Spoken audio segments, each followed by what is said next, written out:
A beautiful day to all the trainers across the world. Welcome to Pokemon Unite Asia Champions League for Southeast Asia. My name is PUACL with JJ Kun, and we are heading towards day number 3 of C-League. Yeah, I mean, hey, once again, we are back. The last time that we were here was last year, approximately 2 months ago, and now we are back into day number 3, and there has been quite a lot that happened in between this. But before we head into that, a huge Happy New Year to everyone. Again, it has been since the last year that we've been together, so Happy New Year to everyone. So, this is now the 3rd day out of 6 days of our, Asia Champions League 2026, and really there's a lot at stake right now, especially that we now have something new in the map.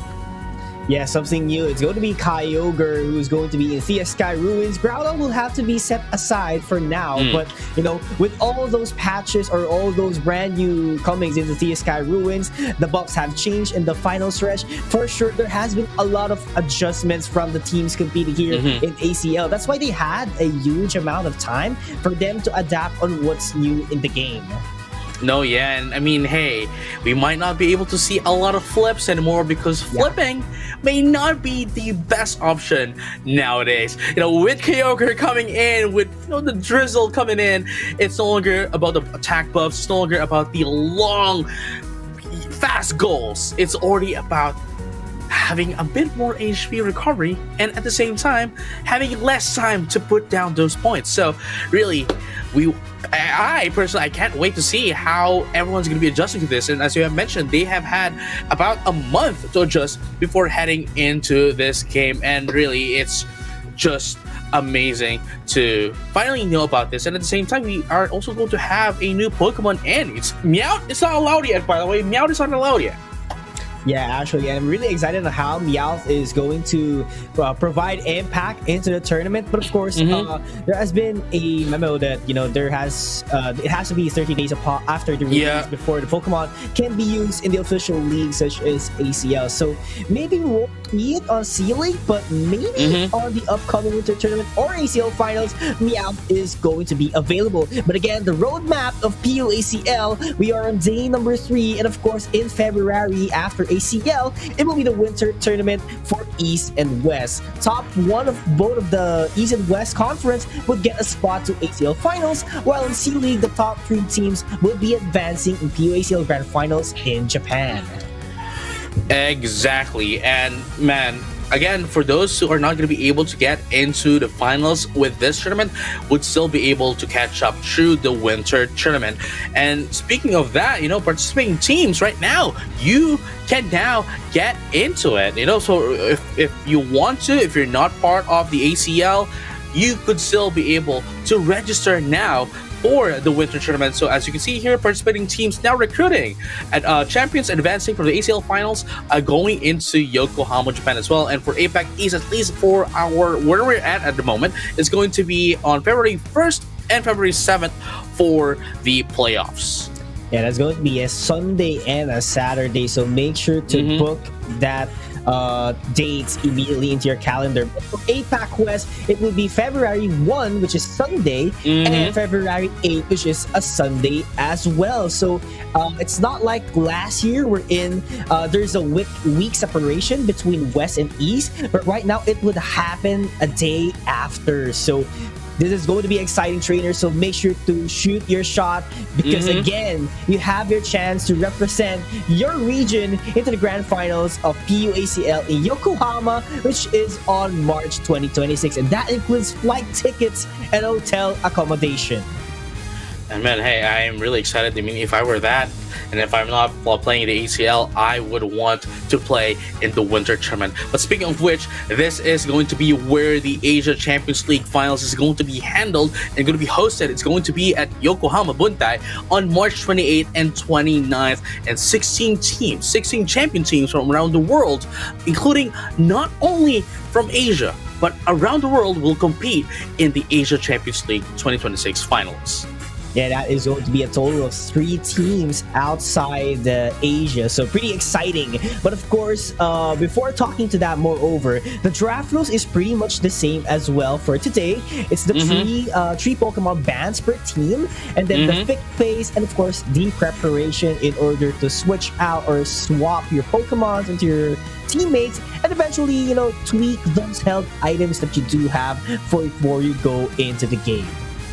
Oh yeah, I mean, it's not really going to be any different. The only thing that's different is now that it's Kyogre. But speaking of which, here you go.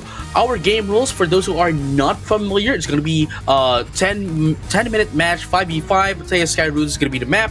No use limit for our held items, and no level limit either. But for our banned Pokemon as of the moment are going to be Mega Charizard Y and Meowth, because it's new Pokemon that's released, and Umbreon and Darkrai due to some technical difficulties is how I would say it. And of course, for our boost emblems, it is not allowed. So as Yules have mentioned here earlier, we now have a new rule in the league. We are not entirely sure if this is going to be for every league for Pokemon Unite, but at least for Asia Champions League, new Pokemon that are released cannot be used for 30 days, no longer 2 weeks of bans, but 30 days. Yeah, and you've talked about Darkrai, but I think for Darkrai, it's just Dark Pulse not being able to use for today. Yep. But yeah, the group stage, it's going to be a 5-day circuit point system. It's going to be the 3rd day from now, and they have a point structure for their placements being 20, 15, 12, 10, 8, 6, 4, and 3. Because all teams qualify to playoffs, but that points would determine their seeding, because the playoff is a whole different story here, JJ. No, yeah, I am excited for that as well. I mean, again, their seeding is going to be determined whether or not they'll be playing more in our playoffs, which is, by the way, a King of the Hill. Again, 7th and 8th place from the regular seeding starts in the first match, and whoever's at the lowest will have to climb up, hence the term King of the Hill. Absolutely, and not just that, the points would also determine if you are already qualified for ACL finals, because automatically the first and second seeded team has a sure shot for them to go to ACL finals, while the third and below, they have to climb up into the hill and get that ticket to ACL finals. And speaking of which, of course, if you win, you will, of course, be getting 8,000 USD. If you're second, it's 6,500 USD. Third place at 5,500. Fourth place at 3,500. Fifth and sixth is going to be getting in 2,000 USD. Seventh at 1,500, and eighth at 1,000. A total of 30,000 US dollars. Yeah, that's a huge cash that the teams will be getting when they win this whole thing in the tournament. But that doesn't mean it will be the end of their road, because they still have ACL finals. But of course, a quick update as well into our leaderboards. We have Rival Esports at 1, Onyx is at 2 by just a single point difference. T1 is 3rd, Full Sense at 4th, Made in Thailand at 20, Team Nemesis at 19, and 7-8 we do have Evo FXL and FN Esports having 9 points. yeah, they're going to have quite a difficult time here going into this tournament, especially if you're only having 9 and there's only 4 more days, including this one. Then that means you need to get in a lot of points. But here you have it, our schedule for the day. First one's going to be Rival Esports, Onyx Rise. Second one's going to be Full Sense and Made in Thailand. Match 3 is T1 and FN Esports. Match 4 is going to be Evil's FXL and Team Nemesis. And of course, moving to our round 2 and our final matches, we'll have to determine that, yet still based on the results that will happen on round number 1. Yes, and a reminder to everyone. Oh no! Oh no! Oh no! Oh, all right. So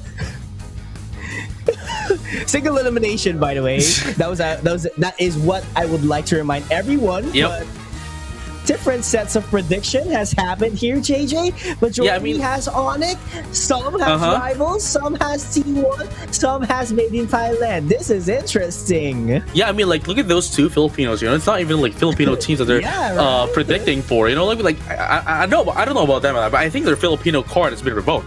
You know what I mean? Like, you know what I mean? Yeah, you know, but you know, it's really hard to predict who's going to win because we're only allowed to predict one team. That's true. That's true. And by to tell you guys, we are just predicting on their performance last year, but it's a different story right now because of Kyogre, and at the same time, these teams had a huge amount of time for them to prepare and have a break right after that 2 days. No, yeah, for sure. And at the same time, you know, like, as we have mentioned, Kyogre is going to be the name of the game now, and flipping, as I mentioned earlier, may not be the best way to win a game nowadays. Absolutely. So some teams might have difficulties adapting, or some of these strategies we'll use way back November might not be effective anymore from now on if we have Kyogre on the Sky Ruins. But we'll have to look forward what they have to bring into the table because they have prepared for this for almost 2 months. Yeah, I mean, hey, practicing for 2 months is quite a long time, especially with this kind of league. You know, you'd think, and I would think as well, that maybe there might be a break, maybe a week of a break, but a month and a half almost of a break is too much of a long stretch. So definitely they have to be coming ready here. The only difference is that their points has been stuck since day number 2, but anything other than that, we might as well treat this as a reset. Absolutely, but this will be a whirlwind for them. This could turn the tides, change the air or the flow of the tournament because, you know, yeah, some teams might have an awesome chemistry, some teams might be good at flipping, but it could change a lot right from now on since maybe a lot of things had happened. They had their holidays, maybe, you know, there was some time wherein they were not playing, they were not practicing that a lot. So we're not sure what happened behind the scenes for these teams, so just have to look forward to it, JJ. But for game number 1, really exciting to see because somewhat this is 3/4 of the casters' prediction, right? Sports and Onyx, man. So this would determine the fate of the caster prediction, 3/4 of it, because I believe there's one T1 and 2 Made in Thailand prediction. Yep. I mean, everyone else, including me, we were going in for Onyx, and then there's you, Rival Esports. So it's definitely one caster out of like 4. Yeah. So you know, it's 5. So it's really going to determine whether Yules is right or wrong all along. You know what I mean? Yeah, we'll see. But, you know, part of our featured player here, we have HD, the guy who has been using all-rounder for the team, Mimikyu, Scizor, and Urshifu. We've seen how efficient that Water Bear and Scizor way back then, but together with the Mimikyu, with the Trick Room. But mind to tell you, Mimikyu was tweaked down a bit, so we'll see if HD goes for it later on. I mean, there has been quite a lot that has been tweaked out as well, and especially we haven't seen this Pokemon. Vaporeon is now available for play, but before we even see it at the Asian Champions League, it has been watered down a lot across the board. Across the board, man. But hey, it's Vaporeon. Mind to tell you, we're not sure how these teams would perform with it. That's true. let's head on into our draft for the very first game of the day. Hoopa taken down. I mean, there wasn't actually a tweak that happened to Hoopa, but from day number 1 and 2, we've seen how teams use Hoopa, not just them, and it was quite efficient as well. Onyx is a scary one when they use Onyx. When they use Hoopa, rather. No, yeah, I mean, it's really what I would be able to say about these Pokemon is that it doesn't. I wouldn't say it doesn't really matter as much, but at the same time, what they really needed from these Pokemon are the tweaks. Sorry, not the tweaks, but rather the utility that it brings to the team. So even if it does get some tweaks here and there, if the utility is still there, they would still be able to play it, and they would still play it nonetheless. Absolutely, but Mega Gyarados is actually banned here. One of the brand new Mega Pokemons as well since November. So this is actually the first time that we might see it in play, but not quite for this game. But Mega Gyarados is a scary Pokemon in terms of firepower, JJ. No, yeah, for later. Oh, wow! I just said it, but Vaporeon may have been watered down, but it's not stopping Onyx. They're still gonna be playing Vaporeon. Yeah, I mean, just like what I told you, like we're not sure what's up with the teams competing, and at the same time, you've mentioned that split might not be the best strategy in the game, and Vaporeon definitely has that capability to zone out his or her opponents by using Hydro Pump, using the Flip Turn as well. So there's a lot of things that Vaporeon can do for a team, especially being a defender with its ability as well, which is the Water Absorb.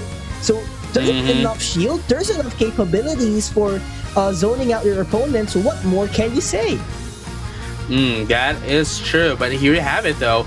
Moving forward, we have the double defender into the side of Onyx Rise. That is the Blastoise and the Vaporeon, along with, this is a Pokemon I haven't seen quite a lot, Mega Mewtwo X. This, I believe, is going to be the first time that we're going to be seeing in this league, at least for 2026. We all know that Mega Mewtwo Y has been used a lot, and Mega Mewtwo X actually is a strong Pokemon as well, but in quite recent patches, there's a lot more of Pokemon that has been more valuable than this Pokemon. But again, we are going to be seeing this, and it's going to be Onyx Prices using it. Going down into Rival Esports, we have the Venusaur, the Lucario, the Blissey, the Mew, mostly of the balanced out composition, mostly normal composition. Again, a comfort picks, if you would say that, going into the side of Rival Esports, especially with Yang, of course, with the Venusaur rather, and the Blissey, but into Onyx Rise. What can you say about this? I think they are.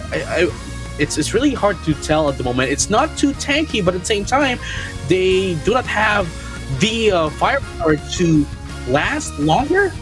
What's your opinion on this for Onyx Rise? I think they just want self-sustain. I think that's the only thing they want here, because definitely Blastoise and Vaporeon has their sustain, and both of them can zone out their opponents. And with self-sustain with the Mewtwo X and the Mimikyu, I think that's the goal of this setup. And that the Cell is just going to be there flanking, taking out the priority targets that they need, such as Yang and maybe HT. So I think that's the game plan here. Others can stay on their own, while Cell will just have to take down key Pokemon at the side of Rival Esports. Oh no, yeah, I mean, that could be one way to put it as well. I mean, knowing the fact that they can zone them out, they can dish out the damage, coming in from the back lanes at the side of a Rival Esports. As long as they can be up front, then they can defend their team. But the thing is, there's a lot at stake here, especially that Mimikyu is mostly a single targeted Pokemon alongside Mewtwo. It's not single targeted, but it doesn't really have a lot of those what's the term here, the AoE of its attack. But then if they can push them out, I think they would be able to do a lot of damage. But Rival Esports nonetheless has a balanced out what it calls as a balanced composition here. I guess with the exception of the Zoroark, but then it does have the mobility. Yeah. And I think Cell using the Talonflame together with a Zoroark on the other side, I think both of them has identical goals, just like what I've said a while ago, which is setting the priority targets. But well-rounded, it's ideally at the hands of rival esports. We're not sure what's in the minds of Onyx Price. Yeah, maybe that's a possibility, just like what I've said. Maybe they just want to self-sustain themselves, and they won't collapse even though someone is taken away from them. Compared to rival esports, let's say that Blissey gets taken away, it will be hard for them to sustain and continue the fights later on. Well, I guess that could be a point of contention, but then again, we can say as well that the Venusaur does have some self-sustain here. We do know that we also have a Steadfast into the side of the Lucario, so they could definitely last down into team fights as well, even without the Blissey, but the Zoroark, I guess, is going to be the one that is in the detriment once the Blissey goes out. That actually made me think right here. What could be the game plan for Onyx? But yeah, we've taken the pause here. Trainer who's watching aboard or wherever you are, pause has been requested, and that's very much understandable since we do have just the start of the game, so there's nothing much of an impact, and we're just waiting for the admins to give a go signal for this game to start. But of course, reminding everyone, make sure to register already to Winter Tournament if you want to shoot your shot for you to represent your region for the ACL Finals. Right, and again, it's already in just a month, 3 weeks to be exact. It is going to be on February 1st, for when the qualifiers for the Winter Tournament is going to happen. And again, we just want to reiterate that Mega Charizard Y Meowth is still not allowed to be used. Umbreon is also not allowed to be used as of the moment. And Darkrai with the move Dark Pulse. There you go. And using any of those will result on an immediate game match loss, actually not a game loss, but rather a match loss. So and again, 30-day ban is something that's new that we haven't really heard of in this game, in any of the leagues of this game. It's always been 2 weeks, but now it's 30 days. Yeah, I mean, that's absolutely I think it's a new way as well for our competitors or our trainers here competing in the tournament, for them to get a full grasp of how to use those Pokemon into its maximum potential. So there's actually a good and maybe a downside for the teams. Maybe some of the teams might actually want to use it immediately, but at the same time, teams competing might actually have a longer time to study the Pokemon itself. So, there's just maybe an advantage or disadvantage. It depends on how you look at it. But I think it's actually better for you to have a longer time for you to study the Pokemon in order to determine how can you use that Pokemon into its maximum potential. No, that's true, because a lot of not a lot of the times, but there are times where there may be teams that are relying on on cheesing it, because it's a new Pokemon that nobody else has still has has studied the Pokemon. But then again, I mean, it's a legitimate strategy nonetheless, So I'm kind of on the fence into that, me personally. But hey, we just need to follow it as well. Yeah, absolutely. Just have to follow the rules nonetheless. Or at least you want to forfeit the match. That's how I see it. But given enough the time we have, so let's just analyze it. I'm not quite sure, but I think Mega Charizard Y has been released last year, and I forgot the exact date, but as far as I know, it can be used. If not next week, it definitely on the playoffs. Correct me if I'm wrong, if that's 30 days from now. So Meowth definitely cannot be used, but yeah, eventually it's just going to be Meowth and Mega Charizard Y will be available anytime soon. If not in ACL, maybe in the winter tournament. So make sure to look forward to it. But yeah, hey, I just realized no Meowth as well for winter tournament. No. I was about to say that as well. I was counting out the days, and since Meowth was only released 2 days ago, even if we do add up to 30 days, it's going to be beyond February 7th. So we're definitely not going to be able to see that, not even in a winter tournament. If, and this is assuming, if we are still going to uphold the 30-day limit rule for winter tournament, because for all we know, it might just be for the Asia Champions League. And I just checked the calendar. So December 19th was the release of Mega Charizard Y. So I think because it will be January 18 on day number 5. So Mega Charizard Y is not yet available by that time, I think. Or wait, my math is not mathing. Wait, let me compute it. All right. So there's December 31. So does that count? I'm not sure. 30 days. Yeah, it's only it's 30 days after December 19 is December.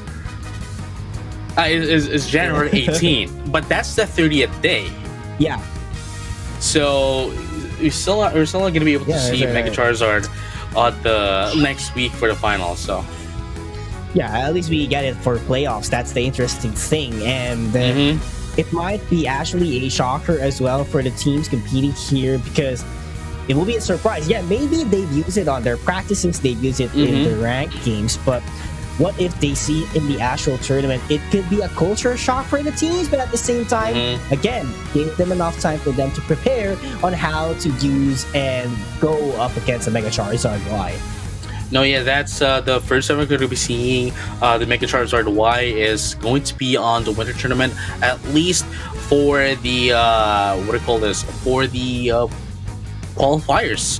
Not even the playoffs, but just the qualifiers. We're going to be able to see that immediately, if they are going to be using it, of course, if the teams are going to be using it, and then the playoffs as well. But as of the moment, we're still waiting for our some of the updates as to what happened into the team for the pause and all that. The last time that we went into the game was that everyone from the side of rivals are staying at the base.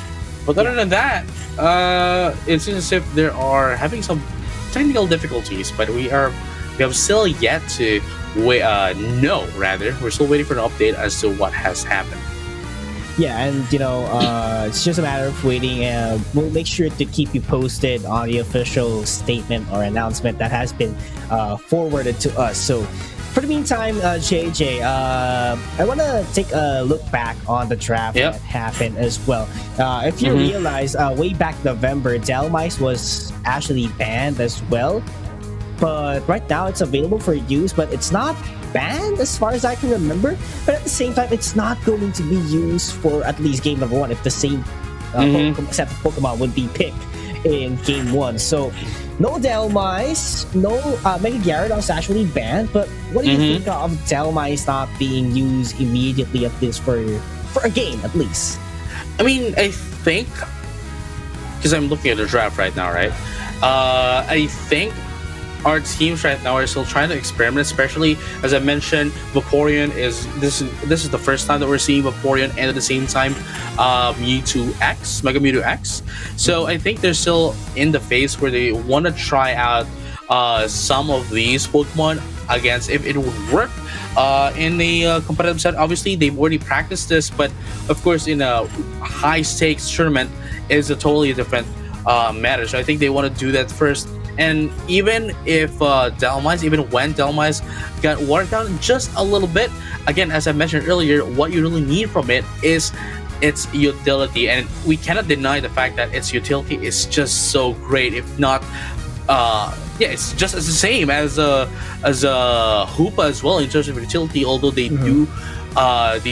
they both do different things, but nonetheless their utility is still quite great. But then again, with Vaporeon and Mega Mewtwo Y now, I think they wanted to be more of a rush down, especially with the change into our map as well. It's going to be Kyogre, which would definitely put us more into a team fight. Again, flipping may not be as viable as an option. Maybe it could be the last moment, but then again, it's not really the flip that you'd want in this map. Not with Kyogre. What you want is to be the one who wipes out the other team for you to get the Kyogre, in comparison to Groudon, Rayquaza, and the first one, the OG Zapdos.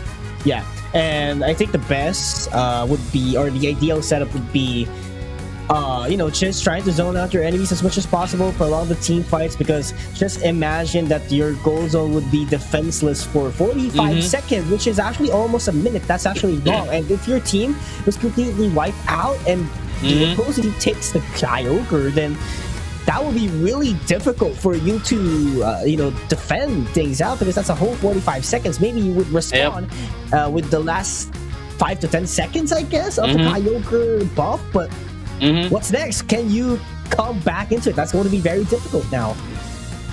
Right. Going back into the game, though, it seems as if we just got our update as well as we transition into the draft. It seems as if we are going to be having a remake of the game, except this time we are only going to have the same Pokemon bands.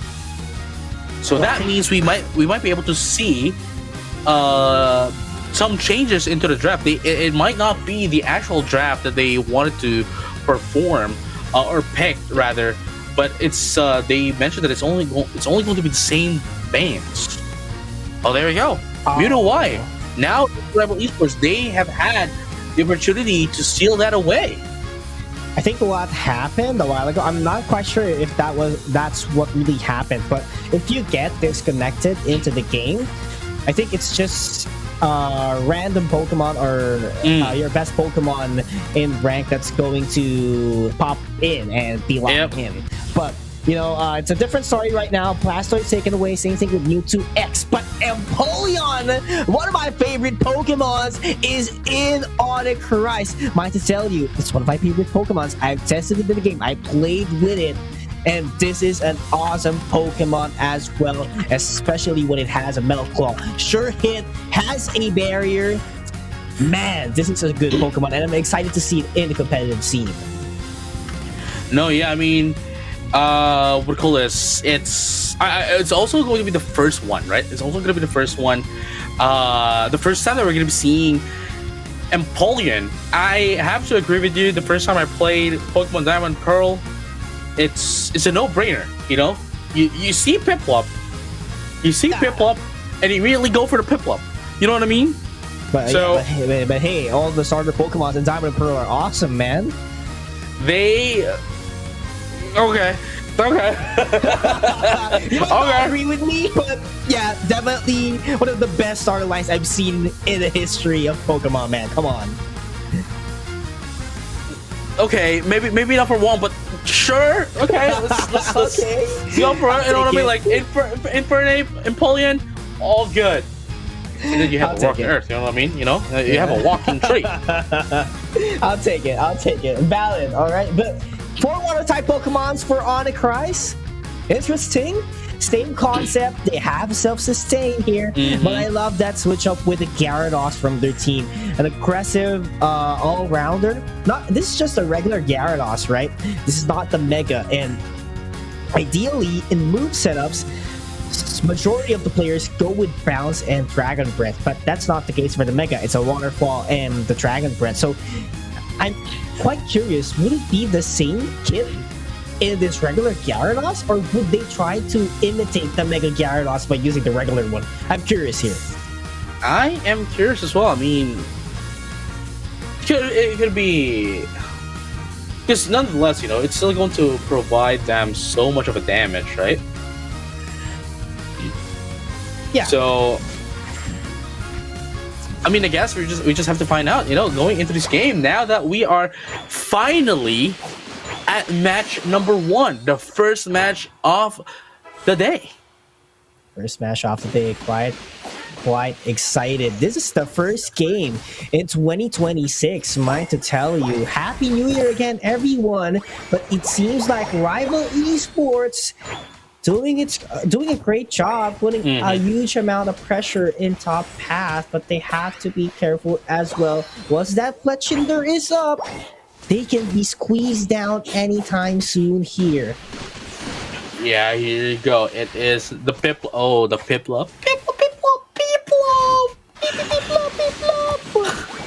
Whoa. 2 points on the bank. There goes the acrobatics. Not going to be quite enough for them to get the KO. And Fletchinder, the bird, is running away here. But Rival Esports, after defending the goal at top, scoring at the bottom would be their name. No, yeah, I mean, they have easily controlled the bottom pad as well, especially that it is only XQ. With the Magikarp controlling the bottom pad, it's not really going to do a lot here, allowing Rival Esports to do their sub. But now a Prinplup is in the game. And by the way, Mirano's Unite move also got got nerfed. Yeah. Just a bit. But, yeah, you know. Still could create an impact later on, but the amount of damage might not be enough for them to take KOs later on. But the amount of range it could give, like that with the Shadow Sneak. We were talking about range, we were talking about damage, and HT just offered the range that they need and the damage as well. Nice Hydro Pump from Ice as well to push them away. And here you go. As you can see, with the change of the Kyogre, we are also seeing a bit of a difference in the river park of Taya Sky Ruins. Now with water, because, hey, you know, wherever Kyogre is, there is a thunderstorm. But as I say that, it is going to be the Blastoise taking down the Reggie Draco. And that is going to be a boost in terms of the scoring department. But can they maximize this one out? Not quite sure yet what's happening, but Onyx Price is trying to go for the aggression towards top path. Multiple scores are falling in. There goes the fly, drop down, takes the KO, and this is just a phenomenal offense from Onyx Price after the first failed ambush at top. Oh yeah, and here you go, Onyx Rise, XQ, now a Gyarados, still defending the bottom path alone. Normally we do see a solo Pokemon defending the top path, but for this time it's going to be Onyx Rise doing the opposite at the bottom path. Now XQ putting down 5 points, maybe doing a little bit of a stacking still at 6-minute mark here. Otherwise, why would they put in 5 points? But as I say that, still defending the bottom path, and now with Illuna with the Vaporeon, but all they do is disengage. And that's a beautiful Muddy Water, mind to tell you. In order to stop the goal, interrupt it, just look at the range of the Muddy Water. That's a huge radius for you to take, or for you to zone out your opponents. Oh, here comes the Surf. Surf and Muddy Water is going to be the play of the game here. Eeyore now taking in the Middlebirds. That's a huge ton of points. And what I've been telling a while ago, I think that was the Aqua Jet. I'm not quite sure. But Aqua Jet provides a little bit of a dash as well. Alright. So it's just... Here you go, here it comes. Ooh, the Lapras Express. Oh, knock up as well. Bright Future Meteor Storm, not going to be quite effective, but it would need them to secure the points. But there goes Mewtwo. Not going to be hitting as well. But Onyx Price, phenomenal job. Just goes for the aggression, just goes for the setup. Despite Bright Future Meteor Storm, score was converted. Yeah, I mean, with the help of the Mewtwo, unfortunately, despite having the Unite move up, only going to be able to take down the Gyarados. Yeah, not the ideal type of setup that you would want after investing all of those Unite moves. So Rival Esports, a bit behind here, I would say that, but takes a KO, but not going to be quite big because that's just a defender. That was knockout. Not much of a next speed, but at the same time, it could give them space if they want to take the objective here at bottom. Right, so here you go, Zoe. Trying to put in. Oh, here comes a follow me coming from Yang. Oh my goodness, they're getting in one. It's just 1v5 right now into that the bottom path and pushing them up. Now it's 278 to 194. Rival Esports still at the detriment, but Onyx Rise is still trying to make sure that they can control the map. Look at that, Reggie Lecky going into the side of Onyx Rise, giving them a bit of a breathing room right now. The Muddy Water as well is doing a lot inside of Onyx Rise. And by the way, unfortunately, sorry, it was not the surf, but rather the flip turn that the Vaporeon is actually using. Now, in 2 seconds, we're going to see some mid of the boss here, the Ragey Draco, down the mid. Okay, another scoring boost here for Onyx Rise. Follow Me was there. It was enough for them to take Illuna, but not the KO. Hydro Pump to provide an interruption. Not going to be quite enough as well for them to go for the chase down KO. That was close. Barely missed the Shadow Sneak, yeah. Yeah. That's what I said as well. That was very close as well. At least Illuna was able to see it from a mile away. But look at this, 1v3 is going to be the play of the game here for Rival Esports, and they're going to be able to take down the Lapras. No more mobility, no more, no more taxis for them, unfortunately. At least not until the Kyogre comes out. Ooh, huge damage as well from Rhyme later on. Electro Drift. Now, this is the concern. I do understand why it was the Electro Drift, since the sustain is quite phenomenal here for Onyx Rise. They want to make sure that they bruise their way into Onyx. No, That's the reason behind the Electro Drift coming in. No, man. You want to know the reason why? I want to know, man. Look at Onyx Rise's lineup. Everything and everyone is weak to electric. You know what I mean? Right. Yeah. I guess I'll take it. I guess. Yeah. Okay, I hear you. I see you, Jake. I see you, but yeah. Oh, look, man. I tried. Okay. I tried. All right. Respect, man. Respect. But you gotta respect Rival Esports as well. After taking down Empoleon, it was super effective, I guess. Super effective Electro Drift. See, this one. But now, speaking of super effective decisions, one super effective decision is definitely Rival Esports taking down the Reggie Lecky seconds before the Groudon comes up. And here you have it, 2 seconds, and here comes Team Magma's favorite, Kyogre. Team Magma? I think you didn't hear me. You heard nothing. You heard nothing. It was Aqua. Electro Gym is coming in. Here you go. But there we go. The Unite Ubas well coming in from the Mewtwo. Oh, Hydro Typhoon. One defender down. Bright Future Meteor Storm is already up. That's going to be a knockoff for them. That's going to be 2 down. Number 2 down as well here for Onyx Rise. Looking 3 good for Rival 3.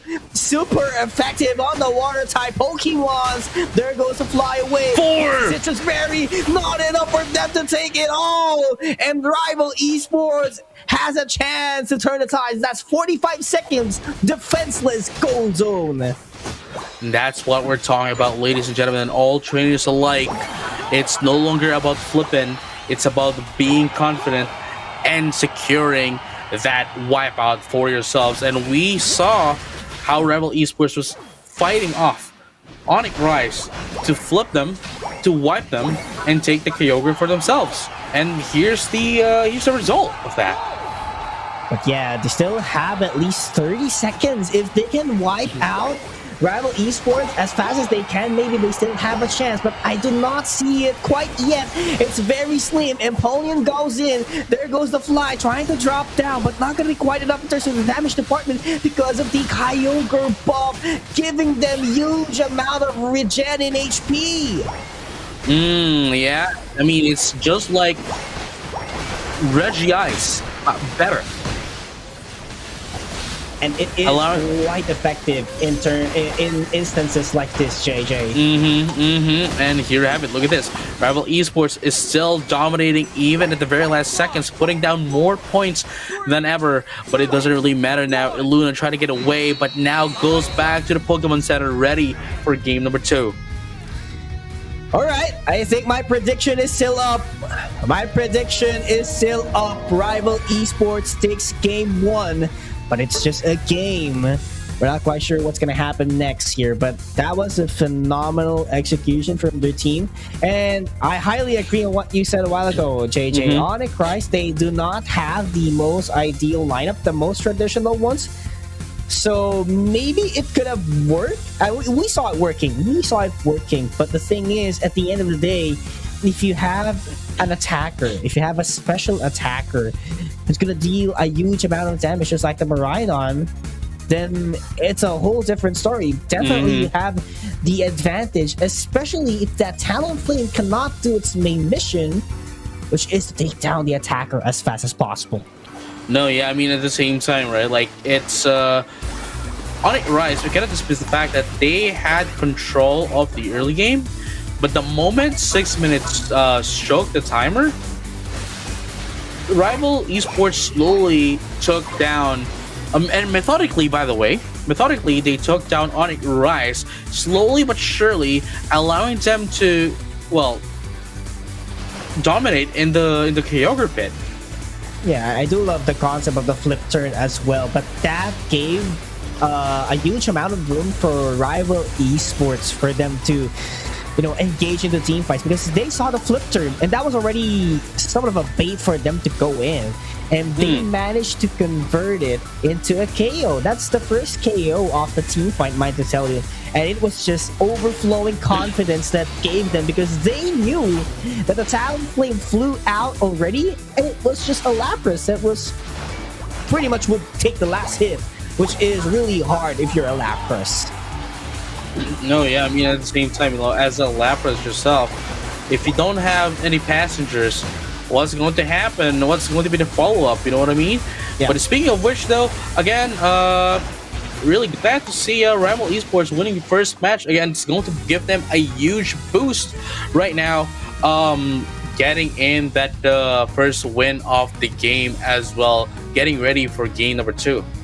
Yeah, mind to tell you, this is the top 2 teams in terms of leaderboards currently from day number 2. So pretty much exciting. There has to be a huge amount of points dropped right after this matchup, because just imagine, like, the points that you would be getting is just a minimum of 8 as far as I can remember. Yeah, 8, 6, 4, and 2. So that's a huge amount of minus into your point department, and if you're sitting at a comfortable spot just like rank 1, then maybe you would drop around, let's say, rank 6 maybe, since rank 5th and 6th is around 19 points already.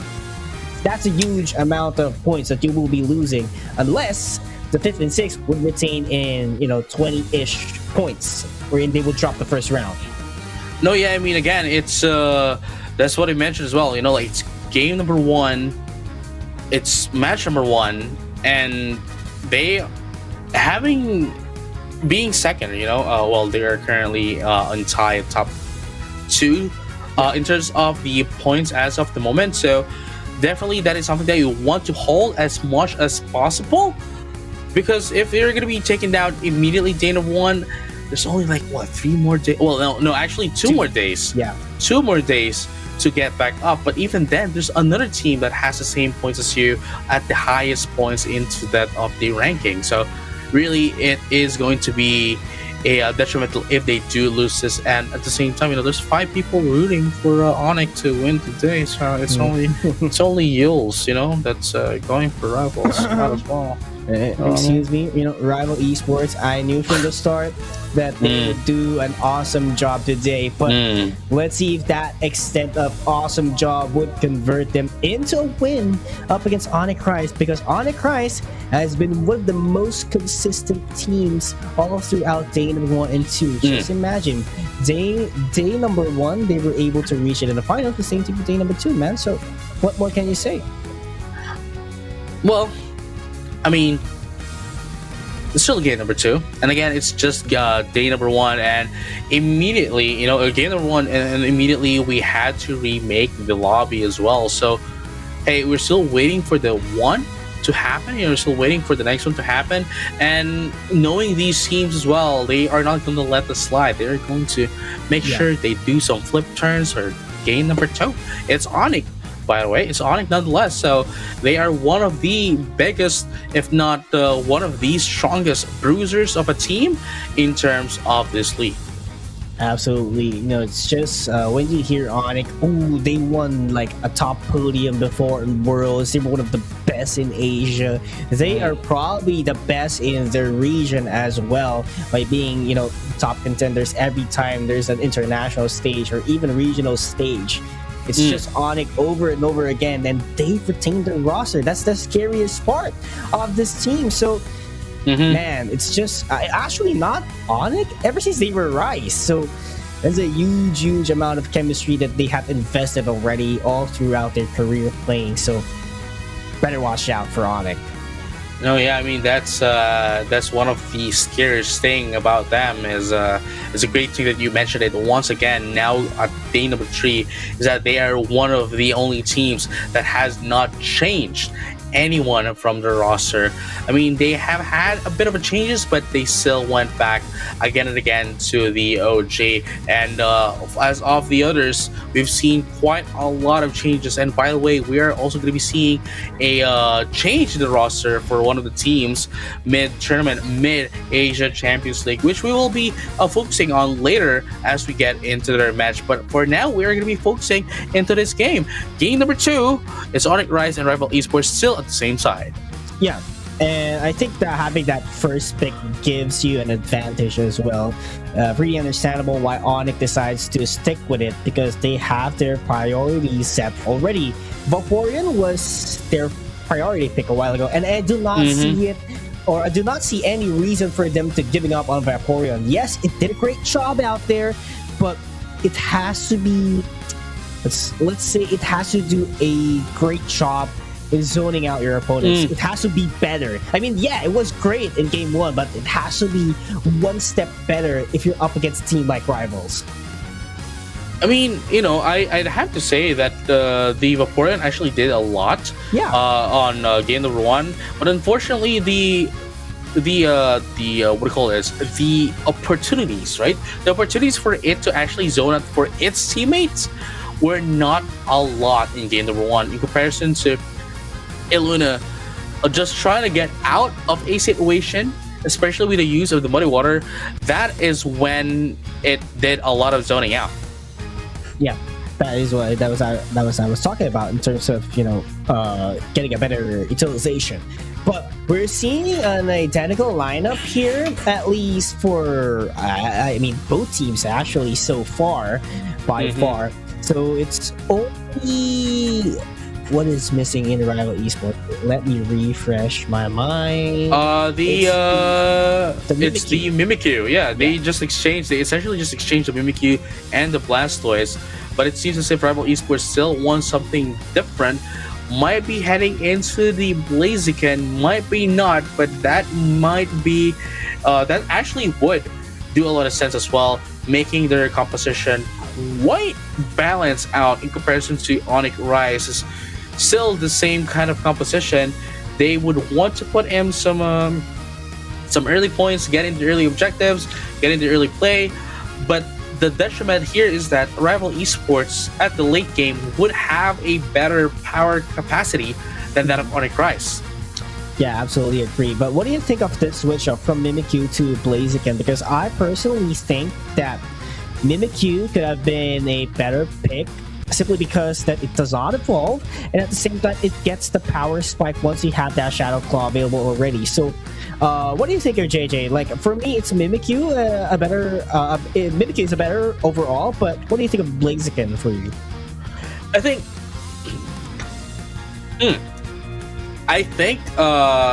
Mimikyu against the current line of Onyx Rise would have made more sense, and I think they would have had a pick the Mimikyu once again if Onyx Rise did not take that away from them.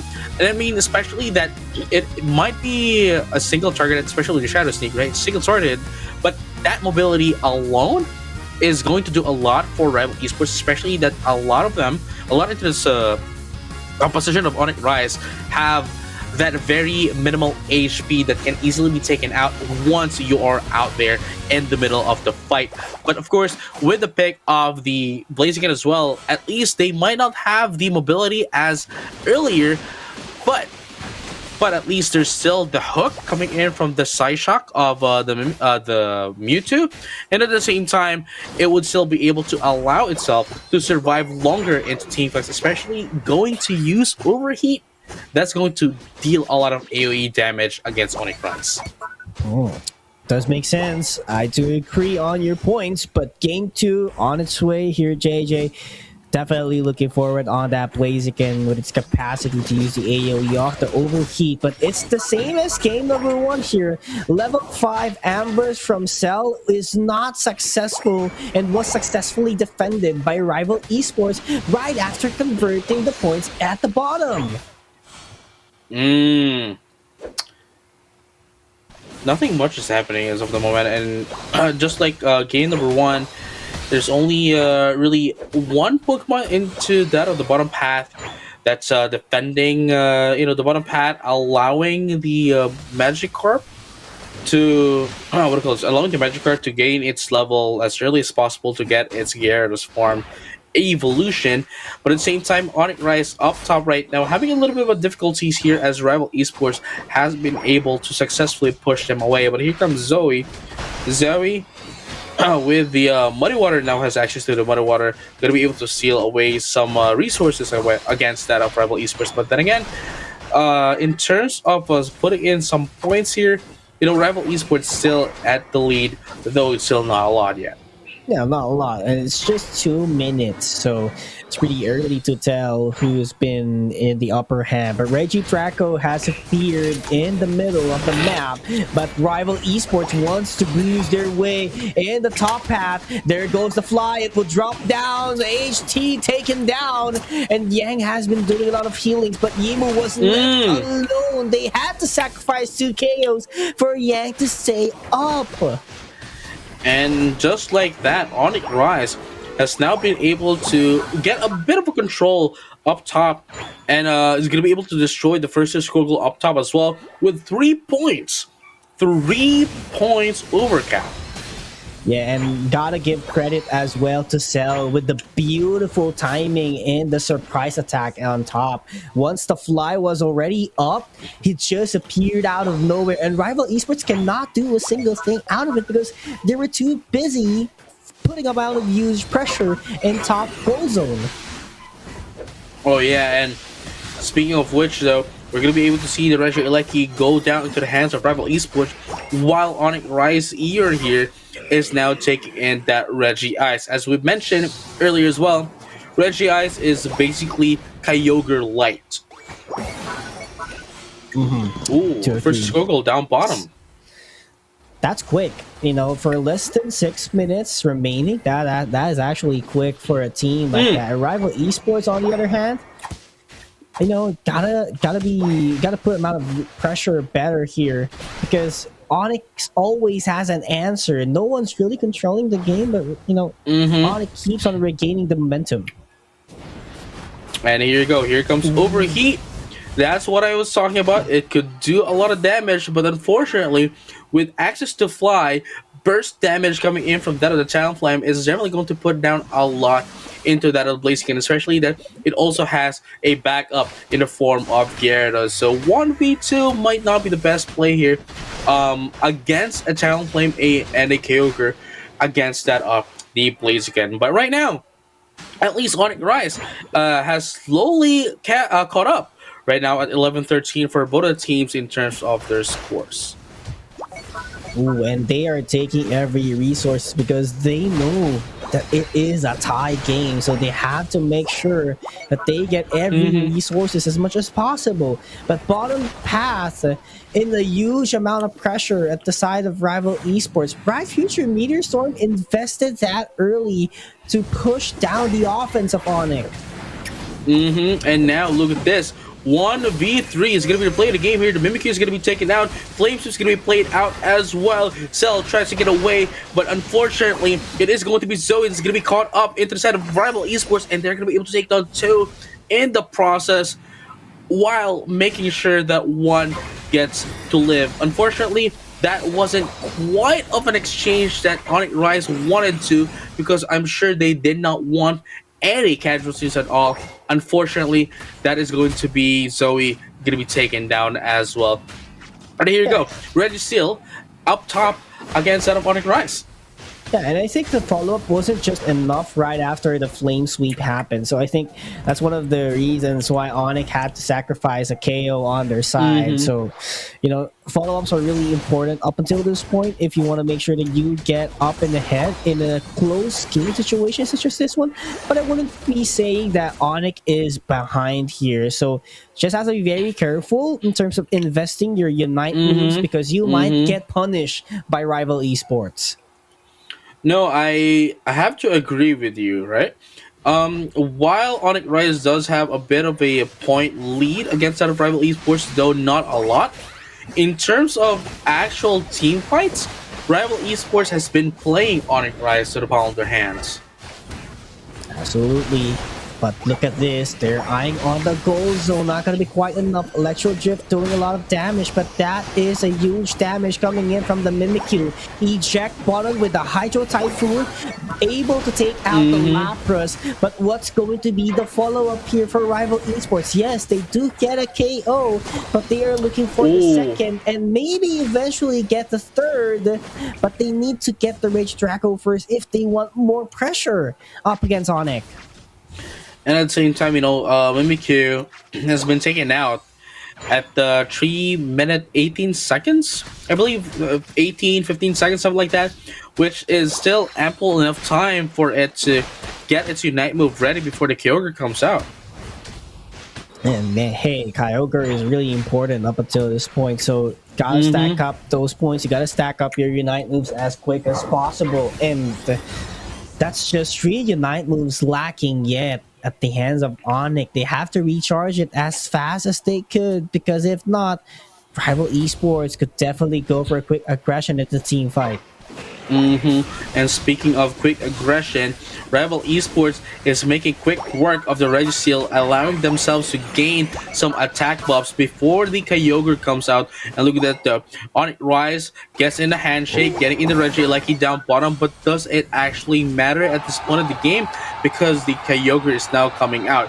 Yes, they might be able to have the Regieleki, but in terms of team fights, it's still going to be into the side of Onyx Rise. Unfortunately, the Clefable has been taken out as well, and we're going to be able to see the team fight right now before the Kyogre comes up. Bright Future Meteor Star is going to be popped out as well, going to do a lot of damage. There's going to be 2 of them to make a 3 into the side of Onyx Rise. No, Illuna tries to get away, but no, they're not going to be able to live at this team fight. Cell here. Hunting.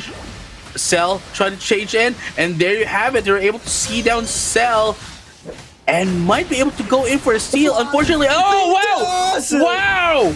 I was about to say, unfortunately, a little bit too early, but Rival Esports put in the damage, allowing Cell to put down its fly and take down the Kyogre for itself. But here you have it, 425 to 227. But the thing is, Rival Esports still has a minute left.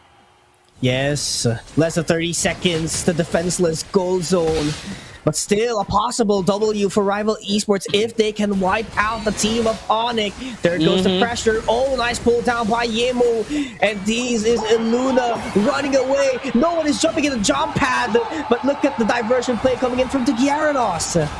Yeah, Gyarados now putting in some scores. They were able to catch up into the score goal, putting down how much? 66 only. And look at this, Rival Esports still has 40 more seconds. They still need to put in points, but here comes another 28 times 2 for Onyx Rise. 547, 479.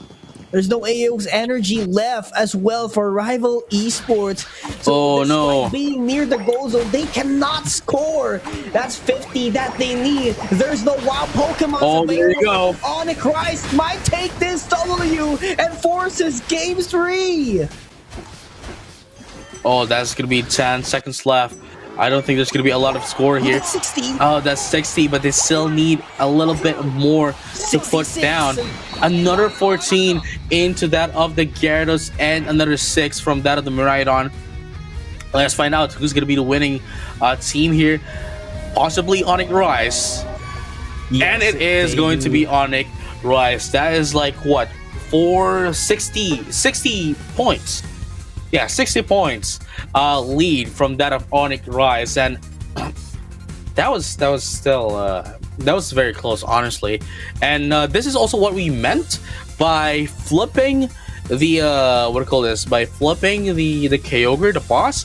Doesn't really mean 80%, 90% win rate in comparison to the previous patches with the Groudon, with the Zapdos, and most especially the Rayquaza. This could still be anyone's game even if you do take down the Kyogre. And fortunately for Onyx Rise, they were able to not only steal away the Kyogre, but also steal away the win from Rival Esports. Yeah, I mean, to begin with, right, Onyx Rise was leading, but Rival Esports does have complete control of the team fight a while ago. It was just a steal that they need for them to have a reset, because once the steal had happened, they still have a huge amount of time for them to score.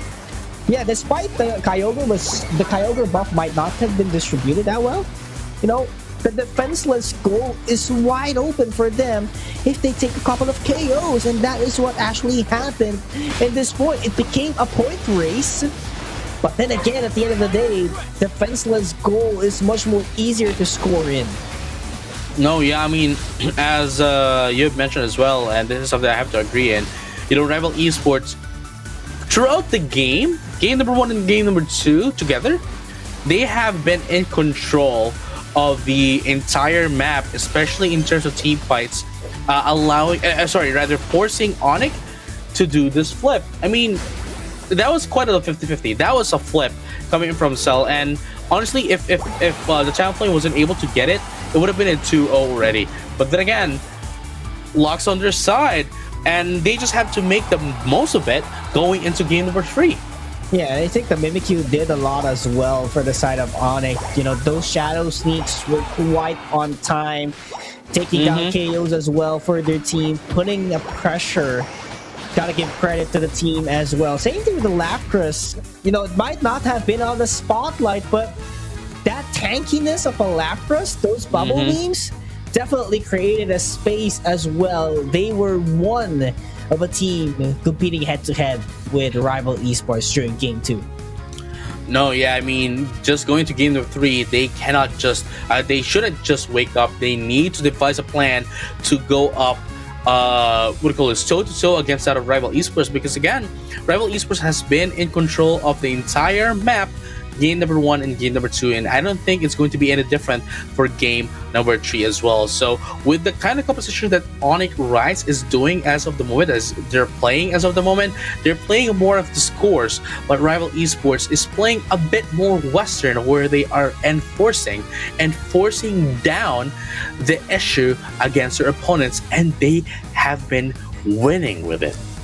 They have been winning for it, but you know, they need to win this game in order for them to win the whole thing and advance to the much more difficult stage of the tournament. Because mind to tell you, this is just a single elimination, and if you drop your first set of match, definitely you would be sitting in 5th to 8th place at least for the day. Oh yeah, I mean, again, this is just game number 1 of day number 3 of the Pokemon Unite Asia Champions League 2026, and this has already been happening. There's a lot of stake here. Again, it will determine your placements for the playoffs next week. Not yet. Next week. Not yet. I'm getting ahead of myself. I'm sorry. End of January is how I would say it. You know what I'm saying? Because next week there would be two days of our format. You know, not eliminations, because no one would be eliminated. I have to say group stage. There we go. Group stage. So Saturday and Sunday, that's going to be next week. that stay numbers 4 and 5 of the tournament, and probably the last set of games that you would see, at least in the group stage. And definitely, it's really hard to determine yet on who's going to be sitting at the first seed, because the points are pretty stacked. It's really, even though you came up short on the first 2 days, definitely could still take the top spot, at least for today. I mean, again, if you are on the top ranking at the group stages, you're already guaranteed to go to the finals, mainly because only the top 2 teams from this tournament will be proceeding to the finals, right? And if you are the top seeded team for the playoffs and playing in the King of the Hill, right? That means you're only going to be able to get the first place if you do win your one and only game for the day, or if you do lose, you go second, and you still secure that Japan final slot. Yeah, and everyone wants to definitely to be in Japan, the home ground of Pokemon. That's how I'd say it. And some of the teams here are not quite new already. We do have the guys from Nemesis, the guys from Rival Esports, the guys from Onyx, and was it Made in Thailand? Yeah, and Made in Thailand, the guys from Made in Thailand who actually made it into the finals last year. Did I miss someone? Some of the guys from Korea. Because FN Esports was the champion last C-League, but I think majority of their roster has been changed. So some of the guys in Korea is how I put it. I mean, right now we are currently at the same time just waiting for game number 3 to be ready up, so we can finally find out who's going to be proceeding to round number 2 of our eliminations for day number 3. Again, still it is Onyx Rise going up against Rival Esports. Yeah, and for those trainers who's watching they're sitting comfortably out there, make sure to register already for our winter tournament qualifiers or open tournament that is going to be in February, because top teams from APAC East and APAC West would be granted a slot with flight and accommodations already shouldered. So it's just trainers. Pokemon is waiting for you, so make sure to shoot your shot, and not just to everyone who's watching, but of course the teams who might not be able to qualify from this stage, they would have to be there as well and shoot their shot, because just imagine, JJ, 5 teams from Asia Champions League Southeast Asia would go head-to-head with everyone outside their region, or outside this league rather. So that's a huge amount of teams, I'd say, that would be competing, and definitely a much more difficult stage for them, because they do not know, or maybe some of the teams they are not familiar with, and they might be taken out with surprise. No, yeah, I mean, it's the finals is definitely going to be more of a mini worlds kind of event in comparison to like how we started Asia Champions League way back year number 1, which by the way was hosted and held in Kuala Lumpur in Malaysia.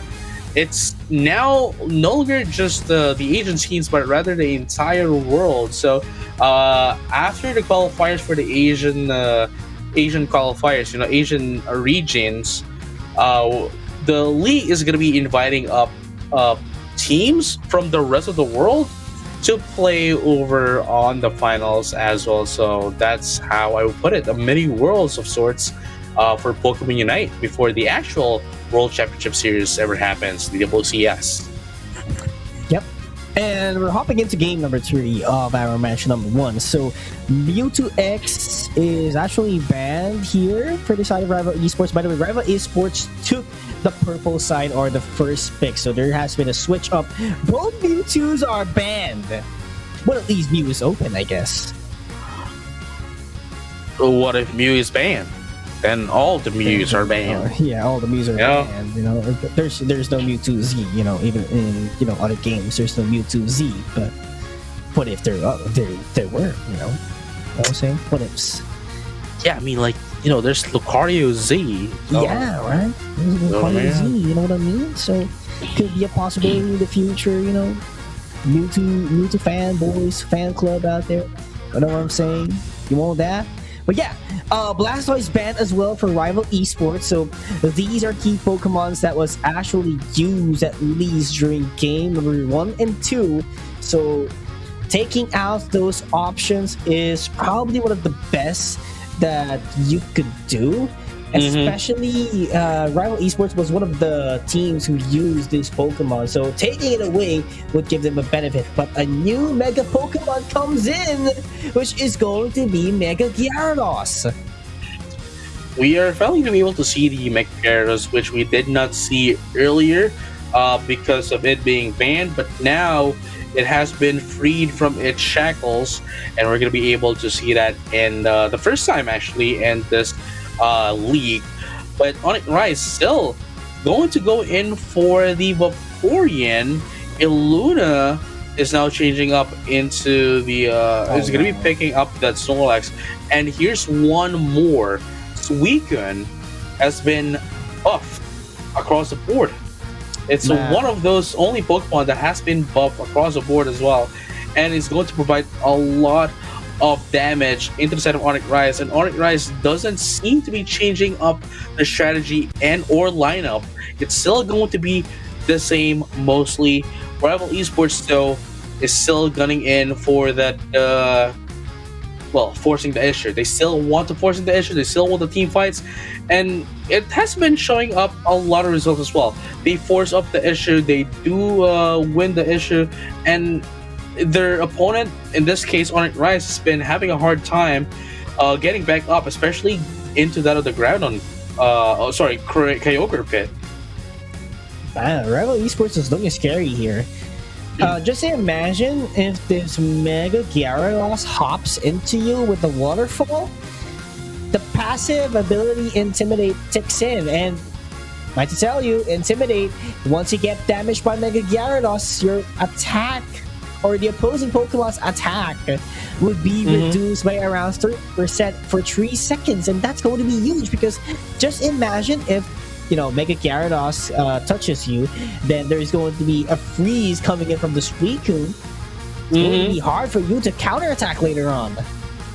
That's what I'm talking about, right? Like, Rival Esports is going all in right now in terms of the damage prowess against that of Onyx Rise. And it would all depend on how Onyx Rise would react against that of Rival Esports, especially when Rival Esports would be putting down the fight against them all day long, even at the early game and up until the last second of this game. Again, currently the score is 1-1, and whoever's going to be winning this match is going to proceed to the next stage of the tournament. Otherwise, if they do lose, if anyone loses this, then they will have to wait until next week to get the redemption. Yeah, and that's going to be a short amount of preparation, but at the same time, definitely could scout the teams, because as far as I can tell, there won't be any much changes from this week to last week. So pretty much strategies are going to be the same unless some strategies are kept hidden. So pretty much it's just a matter of preparation and execution for next week. So again, game number 3, ladies and gentlemen, this is going to be detrimental for the team who's going to be taking this with an L. Man, 4-4 right now. Rival Esports having actually changing up a little bit right now. It is going to be the Magikarp going up top in comparison to Rise's Magikarp at the bottom path. But That's a supporter build, I think is how to put it. Wow. That was quick facing, though. Quick facing happened to Onyx a while ago in that ambush in top path. So Rival Esports somewhat managed to match that facing as well at the bottom in a much more later stage, but at the same time, it would give an opportunity for Onyx to get the wild Pokemons on their side. And here you go, Zerina trying to invade a little bit into the side of Rival Esports, because I'm pretty sure they acknowledge the fact that, hey, Suicune is here. There's also the Dodrio right there that could essentially just do into their side, and the Scyther and the what do you call the Scyther and the Groudon is going to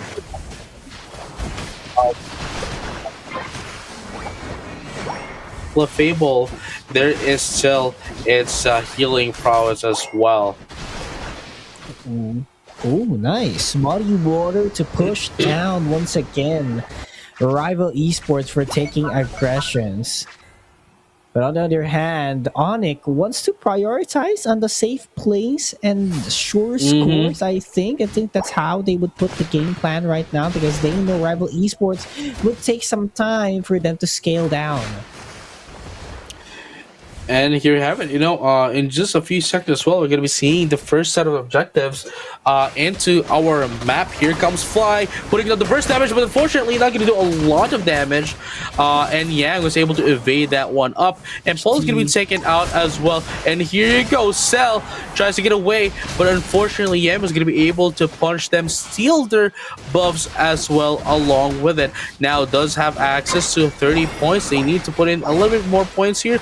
Oh, here we go. They need to push away this Vaporeon if they do want to put down this 30 points. But as I say that, it is going to be the Dodrio that is pushing away the Onyx Rise, allowing them to secure the objective up top. And now it is going to be the Empoleon securing the Regieleki down bottom. Ooh, Empoleon trying to push the score, not going to be quite enough. But here goes the engage again from Onyx Rise. But successful defense from Rival Esports, is that how they would put it? Wow. Even when Onyx Rise was able to secure the Regieleki, they're still not going to allow them to push down. Especially that they've already destroyed the first Skogul up top as well, being the first one to destroy one in this match. 146 to 79 is going to be the play of the game here. That is the score right now in favor of Onyx Rise. That is like almost half, almost 50%, even less. For Rival Esports, but this is the only time that they have been able to put down the points again. 112 to 147 is going to be the play of the game. Ooh, Hydro Cannon hit it. A nice freeze. That was a combination that I was looking forward to. Look at that. That's going to deal a lot of damage later on at the side of Onyx because once that freeze comes up and Polio with the Hydro Cannon with a mini stun definitely could set up the play for Onyx. Oh, Iluna running what do you call this? Flail. Running flail. It's not really the usual block and heavy slam.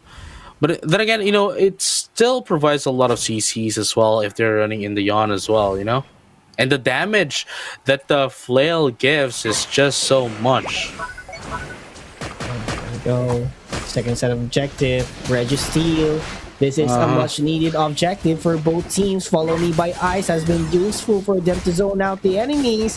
And this is just damage. Keeps on falling at the side of Rival Esports. Can they take the hit? Yes, they do. And HD is looking for Pokemons to hunt down. Show the damage of the Registeel. But Onyx has an answer when it comes to offense. Regieleki, pressure to bottom.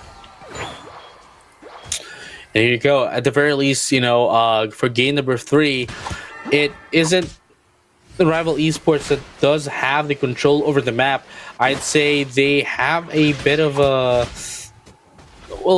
equal footing as of the moment in this 4-minute mark into the game, though considerably Onyx Rise still has the lead in terms of points. Ooh, there we go. Flame sweep on the back. But then again, KO taken down. There's no more damage dealer at the side of Rival Esports. There goes the fly that would drop down. Not going to be quite enough to take down KO up against Yemu. And the block would set up the play, but not enough yet. Onyx has needing a damage department, but there goes Axq finally able to respond and take a KO for the team. Not the facing that you would expect, but a safe play coming in from Onyx. No, I totally agree. Regidrago now up into that of the central area, but then they're still not satisfied. They want to get in some information. They're not going to engage, but just go through the tall grass to get some information against that of Rival Esports, preparing for that upcoming Kyogre fight.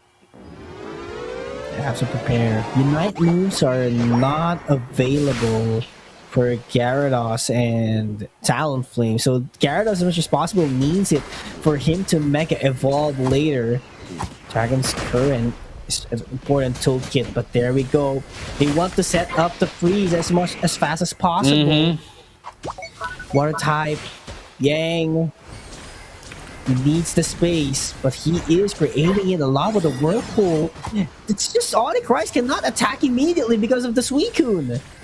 Oh yeah, I mean, again, it's just going to put down a lot of damage, and it's going to put you down, stuck to the ground as well. If you get a little bit of oh, Emerald 2 steps getting popped up, we're gonna be seeing the team fight here, and not at the Kyogre pit. That goes there goes one. As you have mentioned, they are going to have a hard time with that Suicune, but now that it is out, Rival Esports still answering back. 2-1 is going to be the casualties into this fight as of the moment.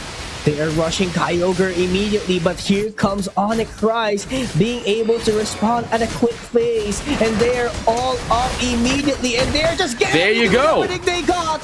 Onyx Rise takes the last hit, everyone running away, but defenseless Gold Zone is what Rival Esports has.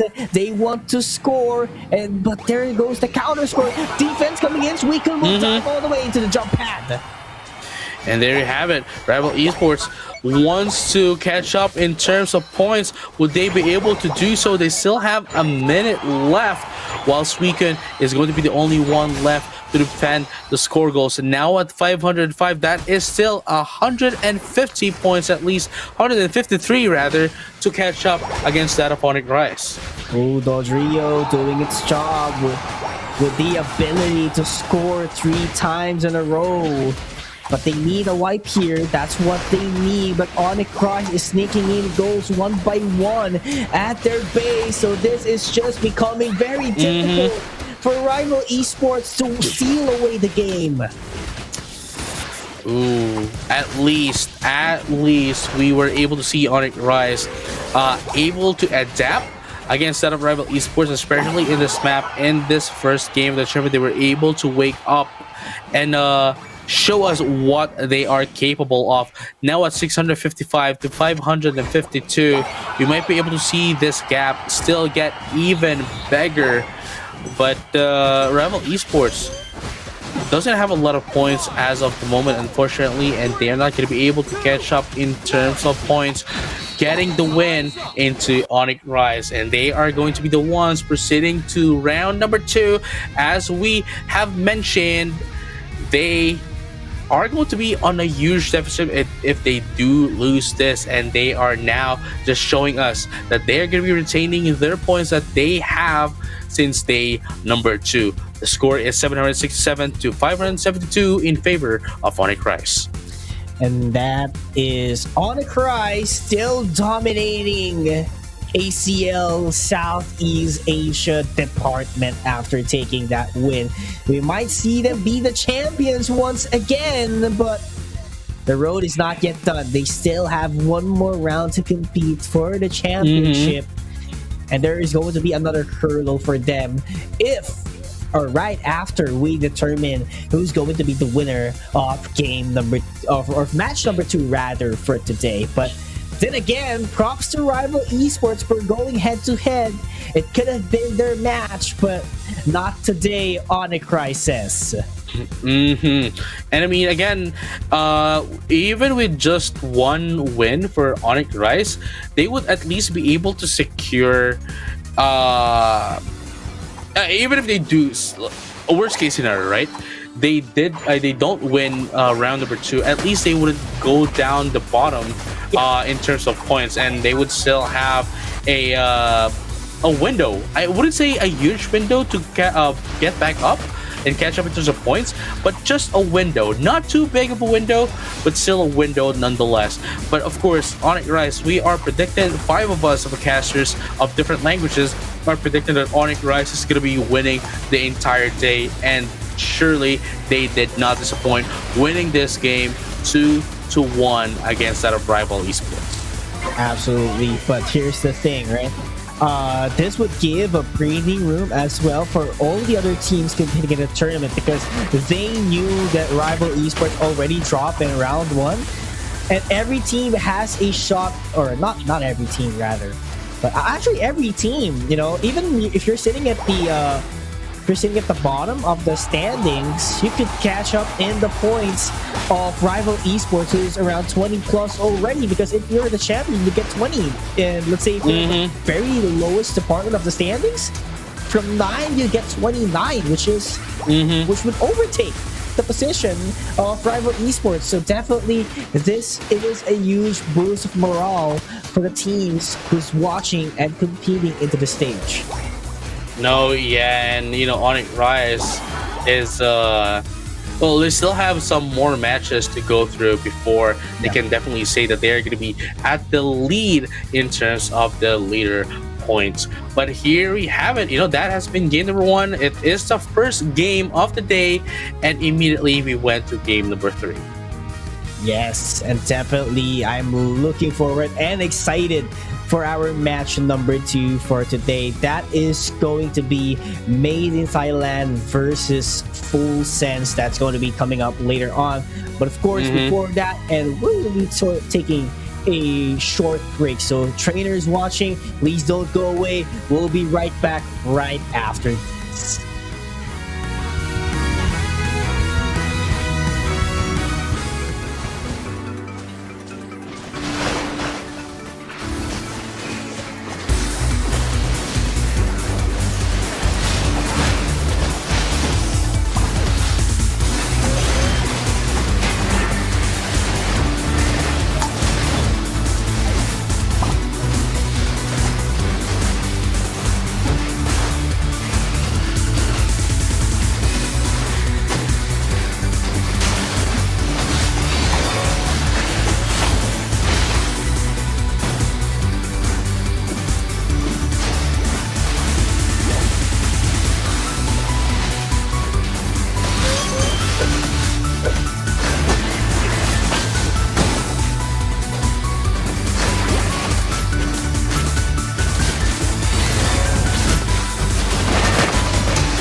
Welcome back, trainers, to Pokemon Unite Asia Champions League for Southeast Asia. Again, my name is Pikayos, together with JJ Kun, and we saw how game number one, or match number one rather, commenced its way by Onyx Rise taking the victory 2-1. But right now, it's a different set of teams again. It's going to be Full Sense going up against Made in Thailand.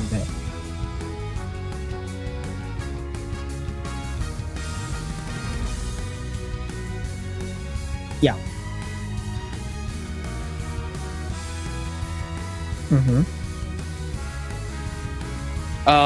We've known Made in Thailand to have been flipping, days 1 and day number 2, but then again, it's a different story now, especially with the Kyogre. So let's I wonder how they're going to be changing up their playstyle with Kyogre in mind, especially that we've seen earlier that, hey, it is going to be the team fight that will determine not the flip, but would the team fight would determine whoever's going to be winning matches starting today. Absolutely, but again, they are sitting as well, both in fourth and the fifth place, but they have 20 points in both. So Full Sense and Lady Thailand, just like what happens to Rival Esports and Onyx Rise, this would be a huge game for them because it will be a total shutdown in the points that they would gain at least for today. Whoever loses, they will drop into the leaderboards. And mind to tell you, from the places first to sixth, man, it's just way beyond limits.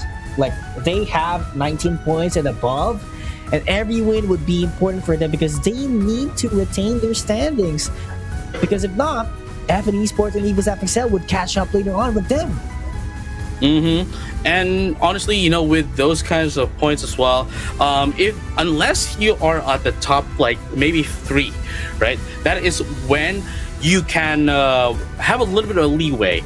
But if you are down the bottom 4, that is when you actually need to step up. Like right now, there's no window for you to make any mistakes because any mistake will cost you that seeding priority into that of the King of the Hill.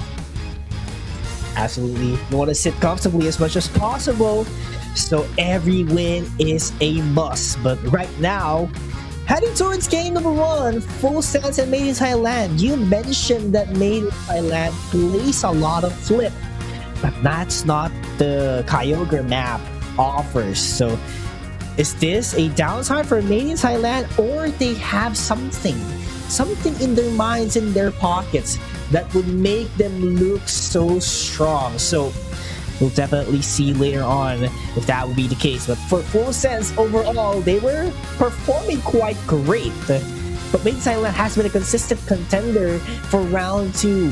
So maybe would this be a consistency for Made in Thailand, or Full Sense will overtake their position and look at their weakness? Because the weakness might be the flipping strategy, but Made in Thailand might have something ready. I want to wait for it, like I want to see what they're gonna do it, or what they're gonna be doing for this match. Again, not as both of them really have been great, especially Full Sense. Full Sense has been quite a surprising team, especially in day number 1. But it's still the change in the map, like it's both of these teams really, Full Sense and Made in Thailand, both of these teams relied heavily, I'd say, in terms of flipping, but like, it's not, this map is not going to allow them to do so, not anymore at the very least. So it's really going to be surprising how they're going to be changing up to adjust to the current meta that we have here for the Asia Champions League and moving forward as well. It's not just the Asia Champions League. Yeah, not just that. There's going to be Worlds right after this. So if Kyogre is going to be the name of the game, sure. But we'll see if there will be future changes as well. Who knows? There might be a map rotation or something. We never know, But going back, we might go back to Zapdos, right? Oh, that would be interesting. At least, but you get to see Sableye a lot again, right? You might see it again. But let's focus first on Kyogre here, JJ. The draft has been set in stone for Full Sense, pretty much identical on what Rival Esports was trying to do a while ago. I'd have to say that. But Sunzage with Miraidon, maybe this would be an Electro Trip if they want to imitate the strategies they've seen a while ago. No, I totally agree as well. I mean, I was about to be surprised as well that if, since they were hovering up into the the Mega Charizard X earlier, but unfortunately they're not going to go in for that. While at the same time, while Bright Future Meteor Storm was nerfed, it still did a lot for the team earlier in game number 1. But then again, for myth here for Made in Thailand, I'd have to say they are not lacking in the power department. I really like this composition of Made in Thailand as of the moment. Yeah, it's looking pretty strong as well for them. So it's just the facing that they need. Do not rely on flips, but perform consistency. That is what they need here, JJ, because if they don't, then maybe Full Sense overtakes that weakness that they do have. So it cannot be, it's really hard to say that the weakness can be converted into a strength already if flip is not the ideal setup already here. So Myth, I do believe they have an adjustment, and I cannot wait to see it right now. Oh, I am the same. I cannot say any more different. And here you go. Full Sense versus Made in Thailand. Game number 1 on day number 3. Here we have it. We have it. I'm excited to see Glaceon once again back, especially with that Icicle Spear. I mean, if that's going to be the moveset, but I think it would be because it deals a lot of damage, sure hit. You know, it's just a phenomenal attacker. Together with those supporters that they do have, which is the Blissey and Mr. Mime, I do believe that this Glaceon could really step up in the damage department for their team. Ooh, GSC SCG has been trying to force in that 7 points. Unfortunately, it's not a 7 points is a little bit too much. 6 might be, but 5 is a perfect spot. But 7, you're not going to be able to force that down if you have 2 opponents, attacking you while you try to put that down. But again, it's still just a minute left. It's only been a minute rather into the game, so it's not really a lot that's happening right now. So it's they're still trying to take their pretty good time. There we go, 850. Not much of an ambush. Acrobatics landed into the wild Pokemon instead at the hands of Myth. So I feel like Full Sense just wants to play this one out very safe and get the points they need and the XPs as well. But here comes the engage. And I think I'm quite too early on that, but they got punished immediately. SGC hasn't evolved yet. That was a second of a bit delayed. If he evolved at an earlier time, that team fight could have been different. Oh yeah, but hey, there's still plenty of times for them to catch up right now, and even then, it's not like they have to catch up either because they are still in the lead in comparison to Made in Thailand. And quite unfortunately, despite it only being like 2 minutes into the game, I've been seeing quite a bit of a similarities to how Made in Thailand played previously to how they're playing right now. So again, if they are going to be hoping for the flip, they would have to go full sense, if you know what I mean, before they can even get into Kyogre. But even then, even if they do get the Kyogre, it's not really going to provide as much of a prowess or as much of an advantage against them if they do have Full Sense. If they do allow Full Sense to gain and put down a lot more points before the Kyogre. Just have to go for the points. Gyarados already gaining those attack rate stacks that they need. Look at the Muddy Water again, setting up a lot of distance, but the Glaceon, oh, what a shield! Barely not enough for them to get the KO. The Icicle Spears were there, but the shield from the Vaporeon was enough for it to sustain the fight. Ooh, here you go. The current coming in from that the Gyarados is going to put down the Blissey inside of Made in Thailand and make that 2 right now. With the help of this weekend, you're going to be able to take them out as well. Now, it is going to be the Mr. Mime and the Blastoise going to try to defend the top path. But, they already disengage, goes in for the Regis, and there you have it. Going to be able to secure that as well for themselves. Unfortunately, not going to be a handshake as nobody's taking down the Regieleki down bottom as of the moment. Yeah, but you gotta respect the defense as well that's happening at the bottom. But the top, it's going to be a full-blown trade of Pokemon moves. The Flame Sweep has been used. Mr. Mime nowhere to run. And this Charge Beam has been creating the distance for them. Oh, wow. For Full Sense to take out the goal zone.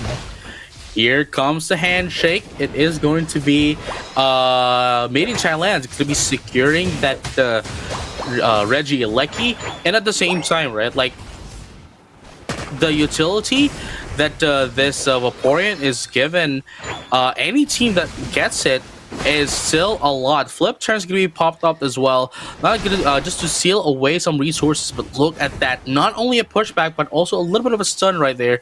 A little bit of knock up rather, as they push them away. Again, even if it did get watered down a bit, get nerfed across the board, it's still powerful as it is, especially in a competitive setting. Has to back away. Oh, he's a little bit in danger here. But look at that response from Made in Thailand, full blown, but the Dragon's Current will be there. Hydro Typhoon to set up the crowd control as well. SCG running away, gets the Citrus Berry for regain, but no one is answering for the call, but still gets the 2 KOs, making 3. 4. What a clutch performance, that was 4. No one was there. SCG. I think we have been butchering his name, you know what I mean? But it doesn't matter because they are butchering Made in Thailand. Absolutely phenomenal execution. Just imagine, it was just 1 against 4 and managed to win it right after the reinforcements came in. So this will give them a lot of breathing room because the level have stacked. Objectives wide open, while Pokemon's open as well. What more can Full Sense ask? And this is what I'm talking about. Made in Thailand has played similarly to how they played on the Groudon, right? And if they are going to hope for the flip, then they're going to have a hard time, especially now that they're already having a hard time going up against Full Sense, even when it's only the Gyarados. What more if it's a full-fledged team fight? It's going to be hard for them. They need something. They need a fight that they would win before the final stretch for them to get the XPs that they need. And it's just a Glaceon that would do the damage for them. But what if there's a Vaporeon tanking every damage? This is not the ideal setup for Myth. Oh yeah, look at this though.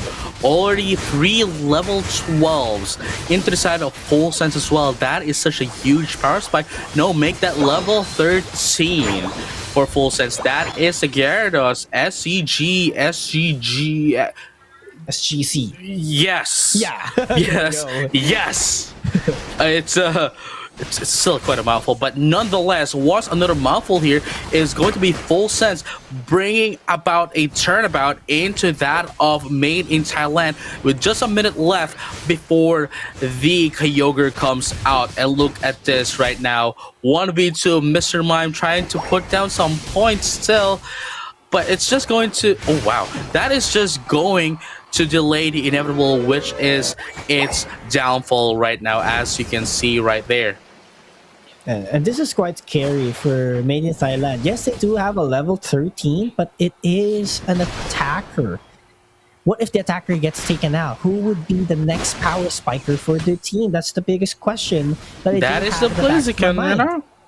Yeah, that is the Blaziken, but even then, Full Sense does have a lot of crowd control as of the moment that can essentially withstand the attacks of both of these Glaceon and the Blaziken.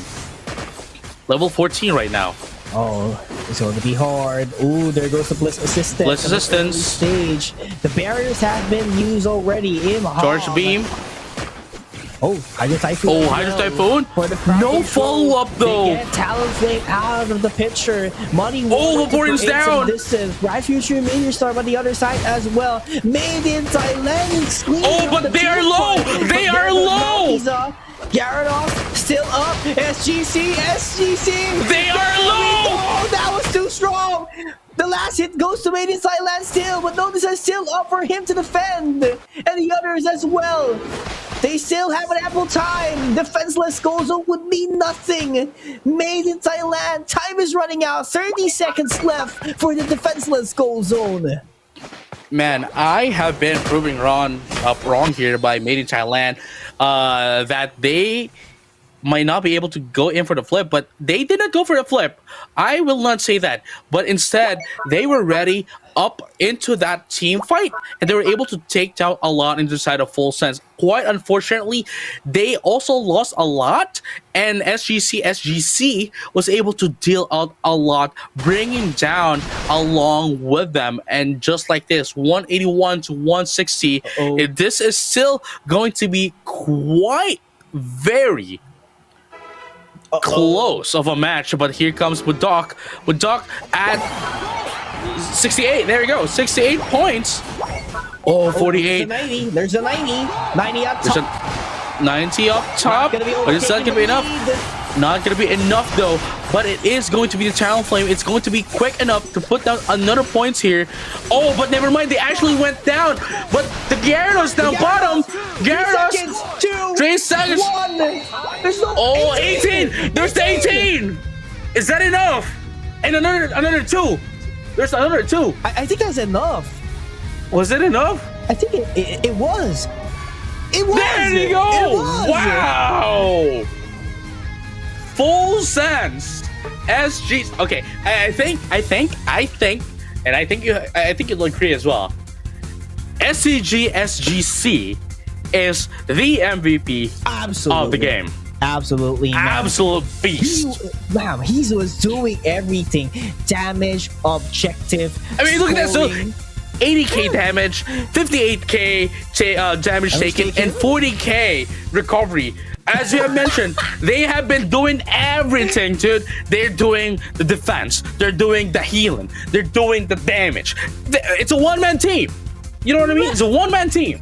Man, this guy is too good. He deserves the crown for game 1. And this is actually scary if he gets the Mega Gyarados in his hand. That's true. Man, the impact would have been so great if that was a Mega. But here's the thing. It was a jump scare as well for Full Sense. The Suicune. Not to advance too much in the bottom path that gave Mist a vision on what to execute. They could have just gone for a defense out there, just wait it out and defend everything.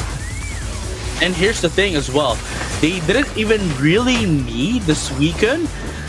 Just the the Miraidon alone is so much and enough of a backup against that of with that of the Gyarados, that it's just providing them so much support. That Suicune is just providing them so much support to allow them to deal out and output so much damage against Made in Thailand. But look at that. That's what I was talking about earlier. Right? After the Hydro Typhoon, there was no immediate follow-up from that of Made in Thailand. They would have been able to maybe take them all out, but this was the moment that they were all low, that SGC was able to deliver the final blow into the side of Made in Thailand. They're not going down without taking anyone along with them. Yeah, and I do love as well at the side of Made in Thailand how they piloted that last team fight on the Kyogre pit, because they managed to make their opponents scatter away. And right after that, they did not go for the KO, but instead they did go for the Kyogre immediately, and there's just someone with them trying to deal a bit of a damage and eventually get the KOs that they need. So it's just a matter of pushing away your teammates, get the objective, and everything is set in stone. It could have been... That was actually a 50-50. I wouldn't say it could have been a 50-50. That was actually a 50-50 for them that they did, and luckily they got the Kyogre, but not quite enough for them to take the win. And I mean, again, with the Kyogre, you don't really get the unstoppable buff anymore, which allowed them to just, hey, I'll do you one attack and you'll immediately stop. And again, that's why we have been saying that getting in the Kyogre buff doesn't really constitute to you getting that 90% win rate. Yeah. Not with this kind of buff. And it just basically punishes teams, and not just those teams that are playing here, but everyone who are relying heavily into flips. And we saw what happened if you do get in the flip. Still, props to Made in Thailand. They made it. They made what do you call this? Full Sense make a run for their money, especially that kind of team fight, and they were already in the lead. Unfortunately, not quite of a follow-up for them, but maybe this time, they would have enough to catch up. Almost, but not quite enough. But can they make the perfect flip run going to game number 2? But for sure, they wouldn't want to go for the flip again because they already saw the results of doing flips. There has to be a big action, but are they ready for an immediate action after that game? Oh yeah, I mean it's going to be. That's going to be the question for the entire thing here, for the entire game for Made in Thailand, right? Would they? So there's 2 objectives that they need to meet here. One is, would they be ready for team fights? And if they are, and if they do last a long team fight, would they be able to do a follow-up?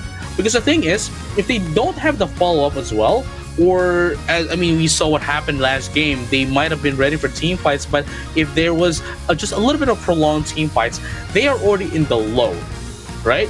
That Full Sense just punishes them for it. So the question is, would they be able to finally go in for the team fight? Okay, go in for the team fight and last enough that they would be able to take down the damage of Full Sense. Though I have to say, though, this is a very good target pick here, a target ban here from Made in Thailand. Target banning the Vaporeon and, of course, the what do you call this? The Gyarados. But into the side of Full Sense, they're going to be banning the Mega Gyarados as well. Yeah, I think if you don't want your opponent to use it and you can't use it, just take it away, you know? So that made the room for Mewtwo X to be open. And Full Sense does really get that no thinking, not thinking hesitant. And I do love the confidence as well. They do have a Snorlax as well available. Probably would go for the Heavy Slam ideally, but could go for the Flip, I guess. But ideally, Heavy Slam for now is what they're showing. But Glaceon is back. Nothing's wrong with Glaceon, and I do love that they retained it into their roster because it has been the damage dealer of their team. So pretty much when it comes to consistency, Made in Thailand does need it. Over into the Mega Mewtwo Y. They... Ooh. Mewtwo definitely too, you know what I'm saying? Ooh, that is...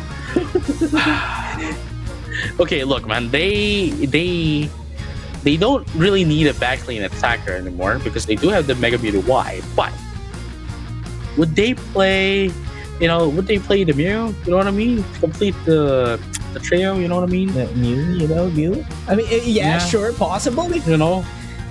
Obviously they won't. I don't think they would. Yeah, but it would be fun though. But it would be fun though. Am I to tell you, this is a tournament. What if? What do you think? What if? You know what I'm saying? Come on, Full Sense. Do you hear us?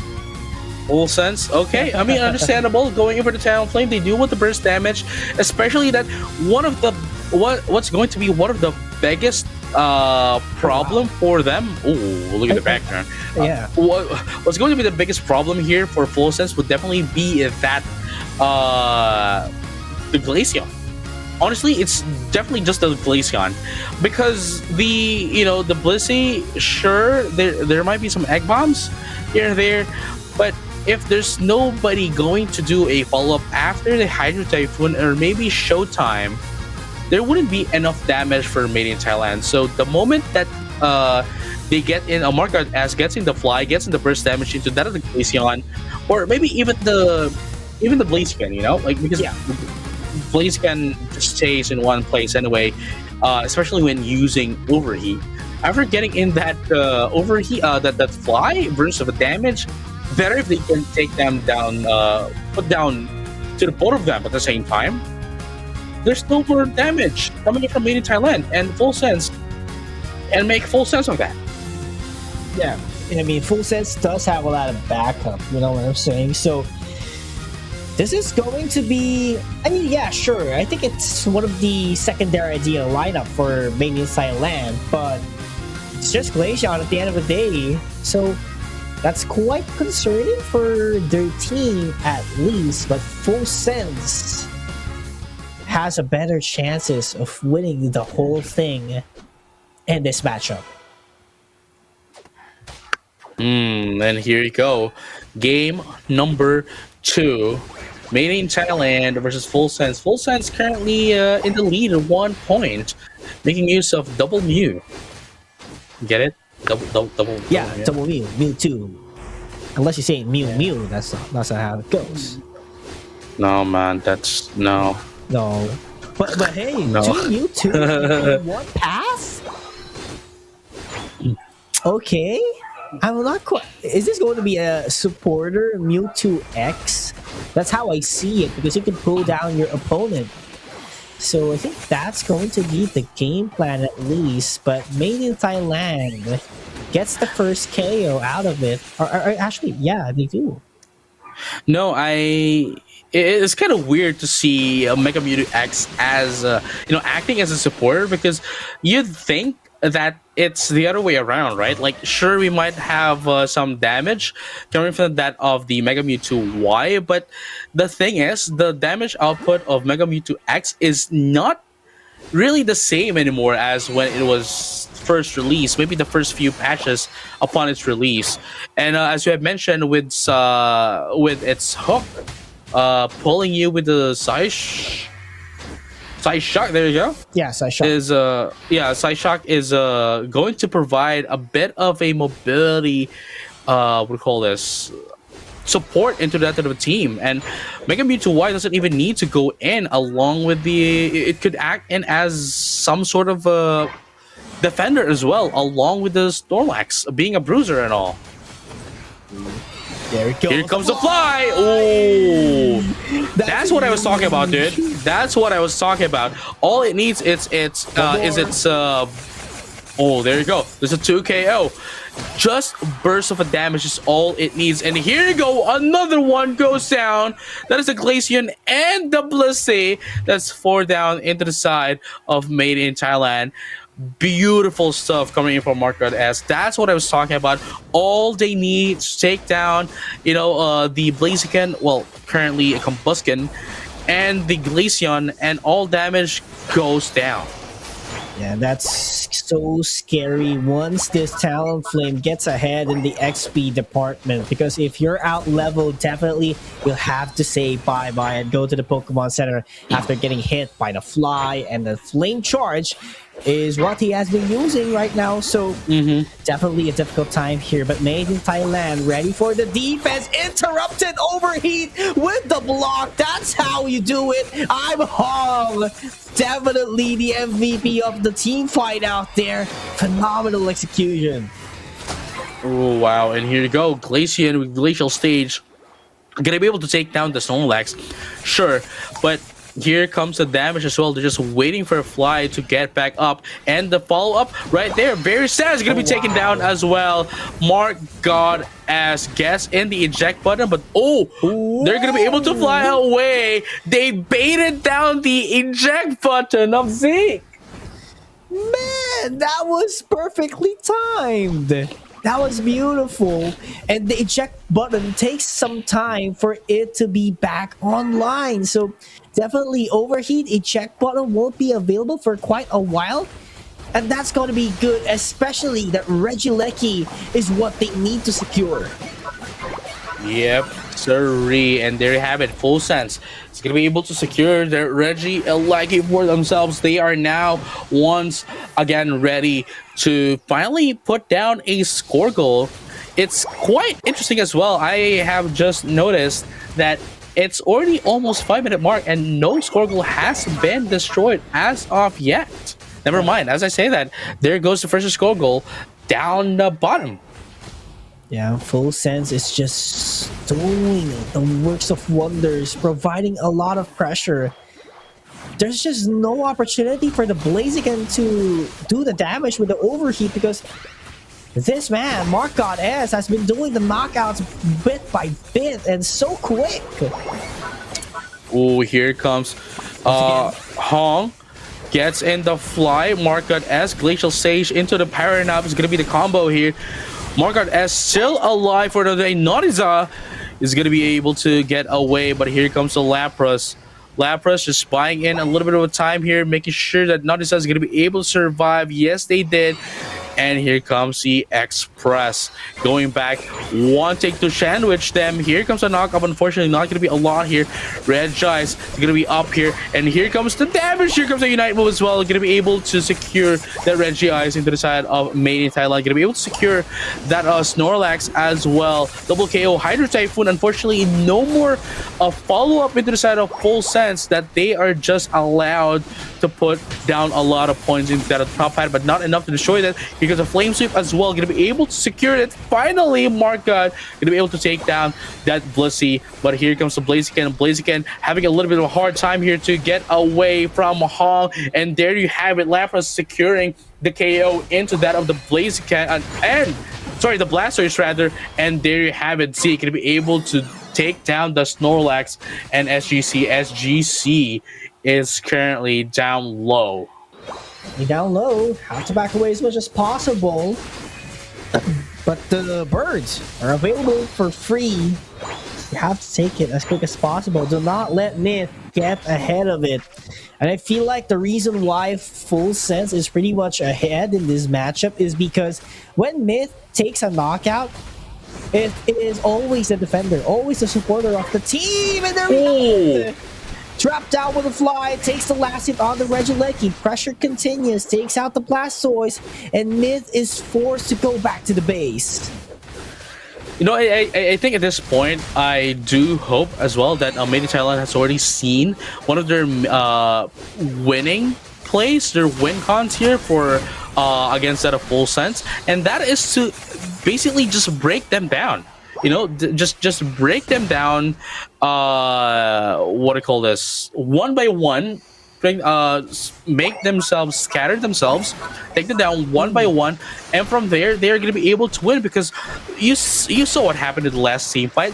They were able to take them out one by one, but never together. So if they can do that on the boss fight later at the Groudon pit, sorry, not the Groudon, but rather the Kyogre pit, then I think they would have a very high chance of taking down the Kyogre for themselves and essentially wiping out Full Sense as well. But obviously, I'm pretty sure that Full Sense is not going to let that happen. Not this time, not a 2-minute fight. That is what you expect. But again, clean up on the objective before Regis. It's actually great for Full Sense.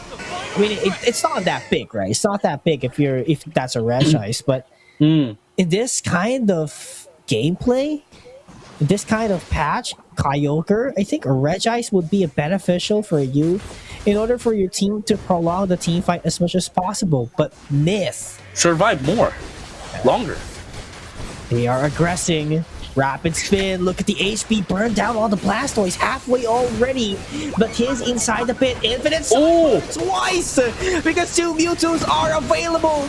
Hydro Pump all the way. There goes the damages. 1:1 is going to be the name of the game. Rapid spin once again. The fly gonna drop. Gets the KO once again. 3 members left for Made in Thailand. There goes the tanking that's gonna happen. Another fly. Drop down. Wants to go away. Luring down Made in Thailand in order for them to get away into Kyogre. That's what I was talking about. They were able to, you know, they were able to search it and they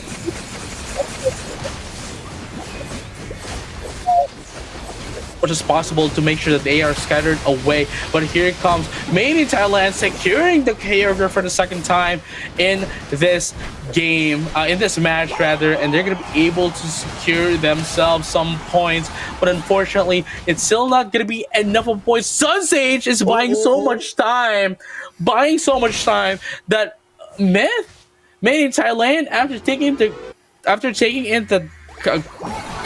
Kyogre, was not able to put down the points. The vision, the goal was nowhere in sight for them. They focus on the wrong thing. But made in Thailand. They were able to put in some points. Lead. There you go. Oh man, I think they got a little bit too excited into taking out some of the members of Full Stance and taking out the Kyogre for themselves as well, that they got a little bit sidetracked after taking in the Kyogre. Fortunately for them, the Kyogre countdown from that of the goal zones is still up there, and they were able to still put down their scores because Sunsage was just literally ready to go down, just buying some time, making sure that everyone can, essentially just waiting for everyone else to go back from the Pokemon Center and defend their score goals.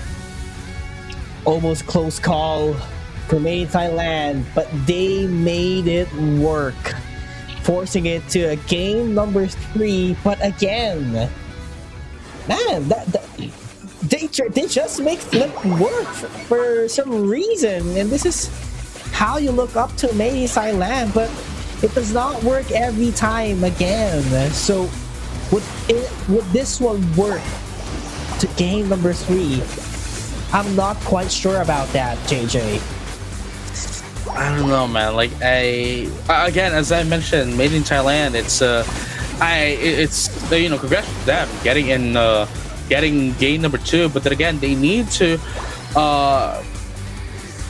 recognize their win cons. They need to recognize their objectives, and they need to focus on that one thing, because just a little bit of a distraction is getting them. As we've seen earlier, this is a team fight. They're going to be able to take down a lot into the side of Full Sense. They're going to be able to take down the Kyogre as well. But the moment that they saw, hey, you know what? We still haven't swept them up, right? Despite them already taking the ground, the Kyogre, they could have already put down the score and allows them to get in a little bit more breathing room for themselves. But they made it a little bit risky by focusing into Sunsage, which is essentially just buying in some time. And look at that right now. Wow. It was very, very close. Very close that Full Sense was almost able to take that win away from them. Man, almost, but it's not yet done. Second, third game of the day. Are we going game number 3 for all the series that we do have? Well, oh wow, yes, because we want more action, you know what I'm saying? But it would create a toll on the players as well, because as much as possible, they need the rest. But if they play more games, then definitely that will somehow put down their own stamina and composure in their future games. But I mean, yeah, for sure, if you win, it will be a tougher road. But if you lose, definitely you have to wait for next week. But again, you want to finish this as much as possible if you're a team competing here. So definitely this game number 3 would dictate it all, because it is just a best of 3 series. Oh yeah, I mean, again, single eliminations. If you do lose here, you have to wait for the next day, which is next week, as Yules have mentioned here. So it's all up to Made in Thailand if they do want to still, get into this day, still want to play more games, head into game. I just realized as well, whoever's going to be winning this match is going up against Onyx. Of all the teams in the tournament, is going up against Onyx. So if both of these teams are already having a hard time against each other, man, there's still a wall up there waiting for them. I'll look up like that. Oh, it's Onyx. Just the number 2. Number 2. Like William Dafoe. You know that meme. You know what I mean? Like, it's up there. Like Onyx is up there. So just waiting for them. And it's not, winning this round is still a punishment for whoever wins this match, unfortunately. But yeah, we'll focus on that later on once we get into that stage of the tournament. But right now, we're just waiting for the third match, the third lobby to be ready up, so that we can immediately hop into that match rather. And again, as we have mentioned, for those who have not yet and is still playing competitively, the registrations for winter tournament is already up. And the qualifiers are going to be starting on February 1st, and the playoffs is going to happen on the February 7th and 8th. I'm excited. I'm excited for the winter tournament as well because I do have my, one of my friends out there going to be competing in PAC West. So, is that me? No. Okay. Are you going to compete? I'm not answering that. I'm not answering that. You know what I mean? Well, if the people do not see us in the caster's desk, well, they gotta think. You know what I'm saying? You know? Oh man, yeah. It's well, you'll just again. I don't know, man. I mean, I feel like it's destiny that I'm here. You know, like that I'm behind the caster's desk because if I do compete, you know, it's the fate that RCS gave you, man. Come on. Yeah, I know. That's why I'm not like playing competitively anymore. You know what I mean? Like, it's because if I do, it's everything, the ecosystem is gonna get disrupted. You know what I mean? I get you. I hear you. But water types are always banned. Let me think of water types. Well, beforehand we saw how great it has been doing a lot of utility, but while they have banned Mega Gyarados as well, Gyarados is still open. You know what I mean? And into the hands of Full Sense, it's going to be quite detrimental because of made in Thailand. But no, they're going to be going back to what they used last time. It's going to be the Mega Mewtwo X. And this time, SCG SGC is going to be playing, or at least they have chosen Blaziken. Maybe we might be able to see the Gyarados again, maybe not. But with this kind of composition as of the moment, they are already bulky enough. They just need some sort of a backlane attacker, I'd say. It might be coming in the form of the Glaceon. I'm not sure. Crossil? In this economy? Come on, lock it in, Hong. This is going to be the first time we're going to be seeing the Crustle in this tournament series thus far. Ooh, the Gengar. Oh, there we go. Man. Hey man, we're going back to year one. Yeah, right. We're going back to year one, maybe year two, but year one with Full Sense. They, oh man. This is nostalgic, dude. This is nostalgic. Yeah, right. I know what you mean. I was about to say, remember the times, at least for Philippine region, Crustle with Shell Smash and X Scissor is being piloted a lot, not just by all Filipinos, but I think the most iconic one was LeBron. You know LeBron, right? Yeah. Yeah, right. Man. Oh, sorry. I was I kept on saying Gyarados is still open for inside of Full Sense, but no, they. That's a match card. It's the match. Sorry, the background is just.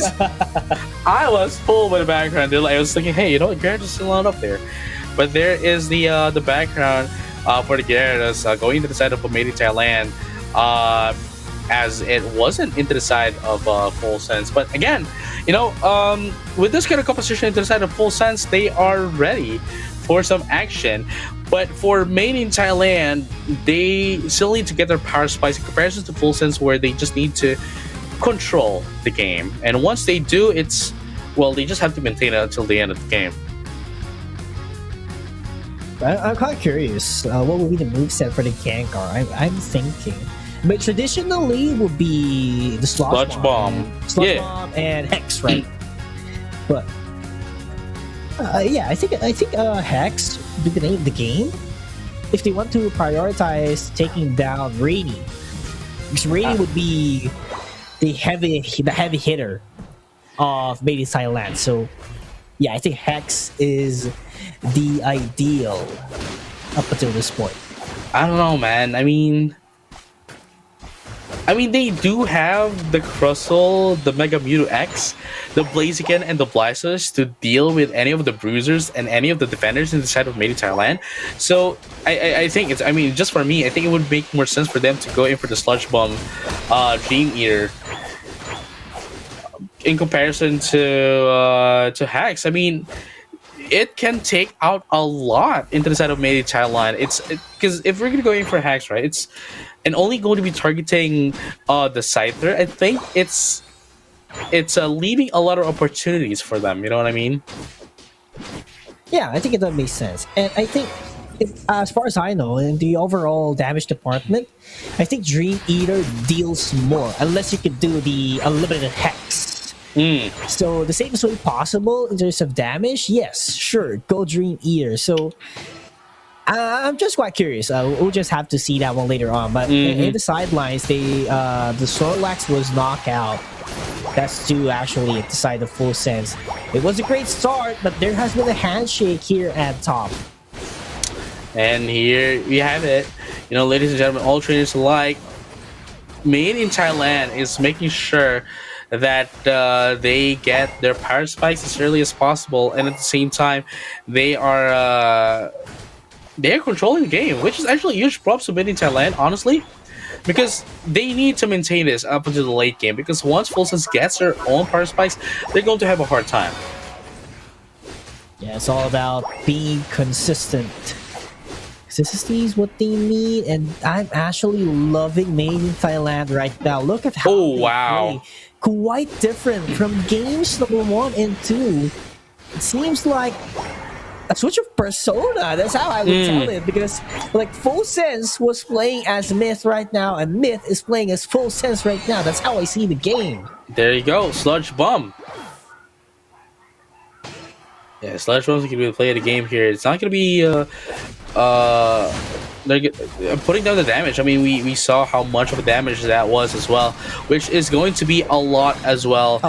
Into the rest of the into that of the rest of the team as well. So it's gonna be the Sludge Bomb hacks, and that puts down a bit of an AOE as well if they are within radius of its attack. Oh, there we go. It's going to be a hex here, JJ. So yeah, pretty much efficient. As long as you poison in everyone with the Sludge Bomb, you can definitely use Hex Unlimited. So that's how I put it.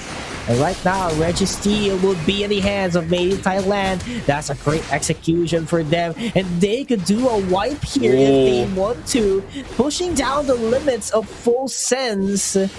There we go. There go the goals, man. This is a different Made in Thailand. They are scary in Game 3. No, man, I don't think they're called Made in Thailand anymore. I think they're made in Bangkok. You know what I mean? Wow. It's not much of a difference, but like, it's a different persona. You know what I mean? But it's still in Thailand. It's still Thailand, but a different persona. You know what I mean? Yeah, we're just being specific here, man. Come on. Oh, look at that. Look at that damage. Can they do it? Mega Mewtwo X. Claudia was pulled down, but nice block as well. They're not going to be chasing it. Oh, look at that. The Gluttony taking into effect. Gets a huge amount of HP after taking the Sister's Berry. And here you go. Full Sense gets in a little bit of a team, a handshake rather. Going to be able to secure the Reggie Lucky down bottom. And Mudok tries to get away. Dragon Current? No, not quite. Yeah. It was a small current indeed. But look at that. Ooh, not quite enough damage, but look at there you go. Doing the flail. That's Green Illusion Dive. One trade. Hydro Typhoon. Look at the Green Illusion Dive as well. Not enough. Falling in Full Sense. Made in Thailand, I think the Mewtwo being overconfident. And look at Sun Sage taking it one by one. Can he go for another? I think not quite. Man. SGC had a difference of objective. I mean, they would have been able to put in the score while double teaming the Lapras as well, taking out the Lapras and then getting in the score. I think they have ample enough time to do both, but they decided to just, hey, you know what? Take your time. I'm just going to get in the Lapras. You go in for the score. Maybe they still need an attack. I don't know. Maybe they do that. I mean, that's a possibility. Oh, Rock Tomb? Not gonna be quite of an impact out there. So Rock Tomb and X Scissor. So it's just jailing out your opponent. That's the name of the game for I'm Hong. But look at that. I cannot feel the damage for now of full sense because everyone is still thick. But there goes the Infinite Cyber doing some damage, but not the crowd control that they want to. They're going to push them away. Overheat plus eject button. Hydro Typhoon invested already. But this is just made in Thailand. They know they have the base advantage. And they're trying to go for the KOs. But Nautiza takes them away from the goal with his Hydro Pump. But not enough yet. Oh man, here goes Green Illusion dive again into Sunshade. Sunshade is gonna be taken out. Here comes the double hit as well from Laney just to get away, and I think they're gonna be able to secure this Reggie Lecky as well. Yes, they did, and Nautiza unfortunately going to stuck themselves down bottom, allowing Made in Thailand to make them to put them down rather. And look at this right now, Russell Rumble is gonna be popped up right now. Rumble is gonna be popped up right now just to be able to survive, gonna be able to take down 2 in the process into the side of Made in Thailand. But is that enough right now for them? Because Made in Thailand definitely is on the lead right now, not only in terms of points but also on team fights. Yeah, I mean, I think in terms of everything is how I'd put it. But this 10 seconds left on the last objective would definitely help Full Sense if they take this, no matter what it is. I mean, so it's going to be a Reggie Rock. They need it. They need it. You know, if Made in Thailand secures this, they are going to be hard. They're going to be ready for the Kyogre. There it goes. Hex. Oh wow! Maximization of Hex. They know Power Nap is poisoned. Power Nap immediately. Not even the actual team fight before the Kyogre, and that's quite unfortunate. But getting KO'd only means that they are going to be able to recover like what 25-30% of their Unite move charge. But at least it's better than nothing. If they can get in some assists and KOs at this Kyogre fight, I think they would be able to get it as early as they can. Question is, will Full Sense let that happen? I'm not quite sure. Hong uses the first Rock Tomb. They are putting a huge amount of pressure on the defender for it to retreat back. So huge props to Made in Thailand coming up with that plan. Hong uses X Scissor, Infinite Cyber, and used at the side of Made in Thailand. Well, they are low. Dragon's Current. Made in Thailand is low, dude. Nautiza climb up all the way to the sky. There goes the waterfall. Hydro Typhoon already. 3 down. Made in Thailand falling down 1 by 1. 1 HP for the Mewtwo. He has to run away, but the cross tilt keeps on chasing him back. There's no way already for them to take it. Full Sense. Team wipe. Has to score.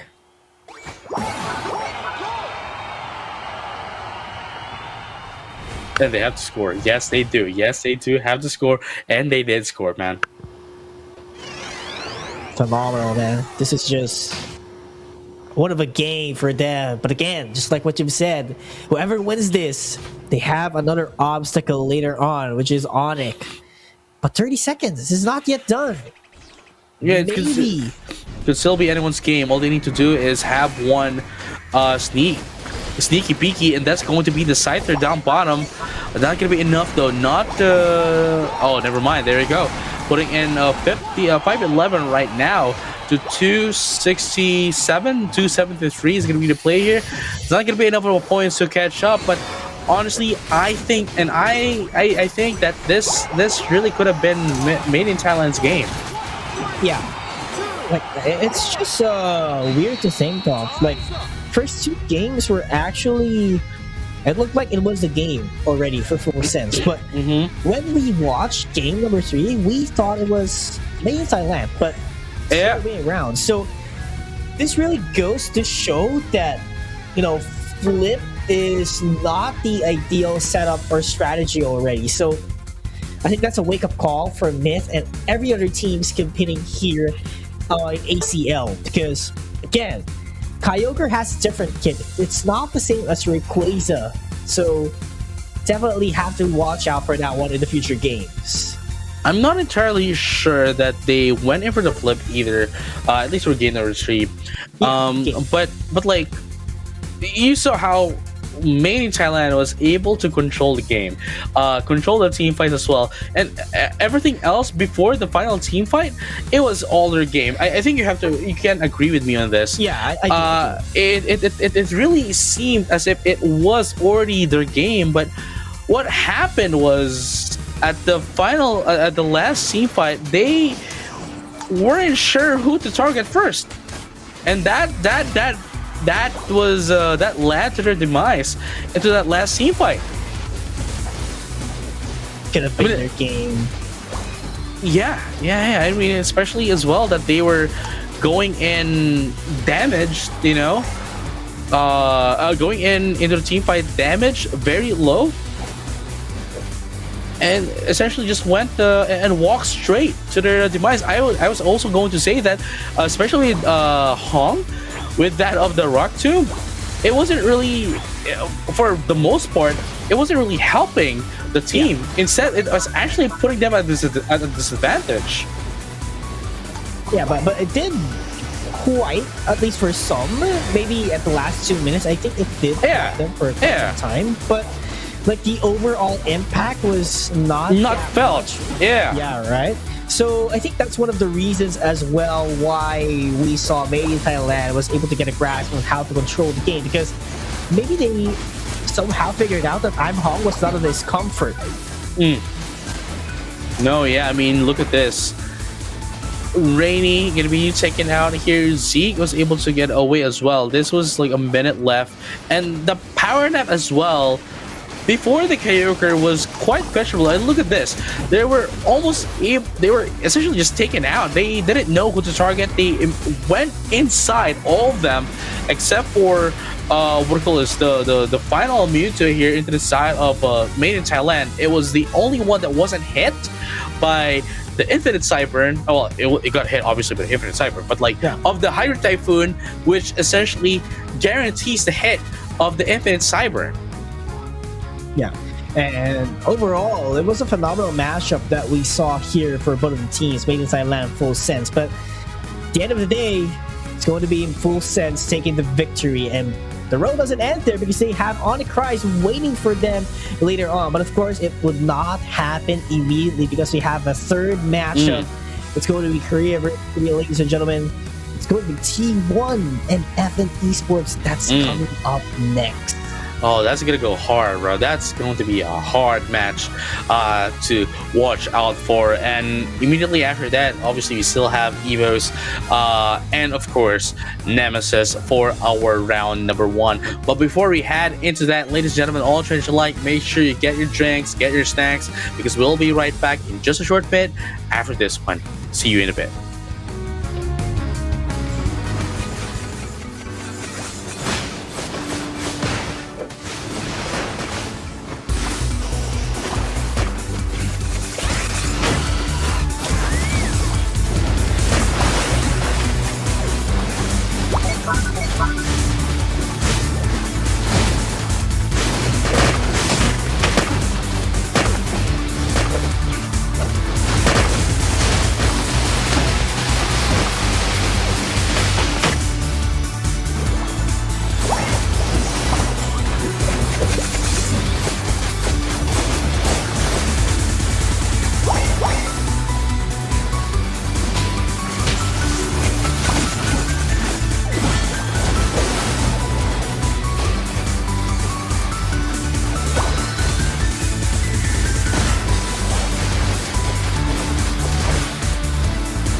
Ladies and gentlemen, all trainers alike, welcome back to the Pokemon Unite Asia Champions League 2026. My name is JJ, and with me still is Pika Yules, and we're still going to be your casters going into game number 3. Again, still at round number 1 for our day number 3 of the single elimination matches. Yeah, it's going to be T1 up against FN Esports. FN Esports, they're not sitting comfortably with their current standing here with only having 9 points. But on the other hand, T1 is currently standing at rank number 3, and we all know that they were able to be one of the top performing teams out here by getting a championship already, at least for day number 1. But you know, day number 2 was not really their day because they were able to go up against Onyx immediately, but it's a different story right now. Maybe we could see a rematch of T1 and Onyx, but they'd have to get passed by their brothers, which is FN Esports. Oh, yeah, I mean, going into this T1 and FN Esports, it's going to do a lot. Oh, man, I don't know, man, like this is one of the matches of the day that is going to give us so much of a heavy hitting match. I don't think we're gonna head into game number 3 this turn. I think we're only gonna be seeing game number 2.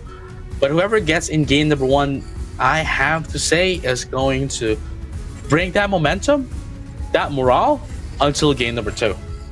Absolutely, and hey, man, I believe that all of us, or a majority of the fans out there, the casters, all have the same mindset that T1 is going to be winning this because of their win rate, and it's going to call me with the top 3 Pokemon spec that he used. That, well, for sure you would believe it's going to be T1, but never take a joke for FN Esports, because last year those folks came in from 8th place to being the champion of Southeast Asia. So never take a joke for FN Esports. Right now we do have Subak here, probably one of their best players as well. Has been using a lot of Mega Charizard X during day number 2 and 1. But we haven't seen Mega Charizard X yet, at least for today. Simply because of the adjustments, I think. But there's just a lot of options when it comes to all-rounder and similar tactics or similar archetypes, just like Charizard. Yeah, I mean, actually, I don't know what I mean, you know? I don't know what I mean. You were about to say something and then it just went out, you know what I mean? But I hear you, man. It just flipped turn, dude. Just like when you got Rayquaza and then then the other team is gonna be scoring a hundo on you. Speaking of which, though, here are gonna be our first set of bans for round number 1. Still the round number 1, match number 3. First round 3, game 1. Oh. Yeah, this is the first round, game number 3. Match number 3, game number 1. Right? There we go. Yeah. Wait, I was actually confused as well. First round, match number 3, game 1. There you go. Anyway, water type's so strong, man. Going back, I know. Going back, it's a Mega Lucario, the Miraidon, the Mewtwo, Mega Mewtwo Y, Vaporeon, Mega Gyarados and the Splash is going to be banned out for this match, for this game, rather, game number one. And we're going to be seeing the Mega Mewtwo X once again. But into the side of F1 Esports, it's going to be the Gyarados, the regular one. And of course, the Clefable for some sustain. But the T1 answering back with their own attackers and defender. I mean, T1 is really looking solid already here. They have two rounders and one defender. Definitely in the sustained department, so it's kind of scary. But I think they do need an attacker here for Team 1. They cannot rely heavily on Mule and Pisterio later on to do the damages. So I think maybe one all-rounder would do again, but I think attacker is much more in the comfortable spot. Yeah, I mean, maybe the Water Bear, I think, would be a great pick for this kind of lineup. What do you think? Yeah, I think I do agree, but I think Lucario is a great pick as well. It's a matter of self-sustaining that I see here with Team 1, and Calmy could be a great backup as well on the back line.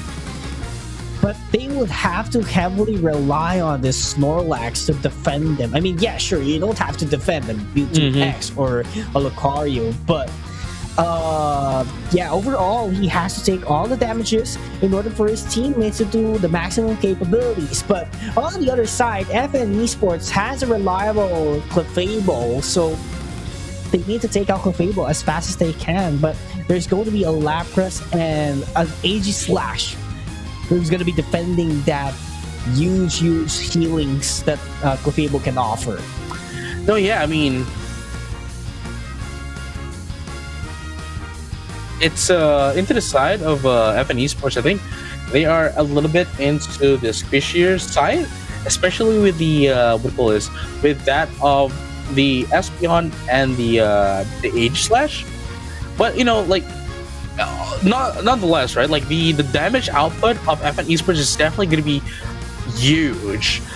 They would have more of a self-sustain as well compared to T1, but the damage of T1 here is also going to be huge. And that's why I said, you know, like, they might not have the most balanced, both of these teams might not have the most balanced composition, but in terms of team fights, both of them will always going to be ready. And whoever's going to be winning this game number one in this matchup, again, I think is going to have a high chance of winning game number two as well.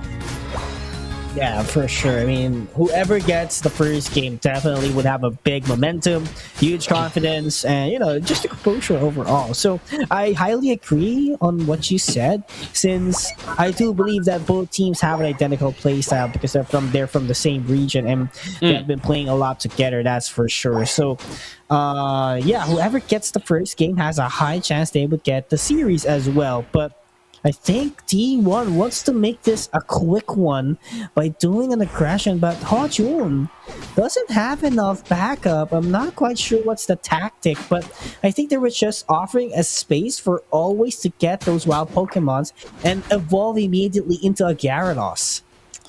Yeah, I mean, you know, it's that's one of the biggest things that they really need, because if they cannot get this Gyarados up and running as soon as possible, they're going to have a deficit in the terms of the attack prowess department. And just like that, as I'm saying, T1 recognizes this and knows this, that they have to maintain the lead from the early game up until the late game, because if they do give them a bit of a breathing room, then, you know, they would still be able to get in their lead, but at the very least give them more of a lead of an advantage as long as possible. Look at that, side shot is going to be popped up. Zubat is going to be able to do a lot of damage. AP is going to do like a lot of damage into that of the Doublade. Doublade trying to go for aggression. He has to back away. There's just too many members from FN Esports, making it impossible for them to get KO. Wow.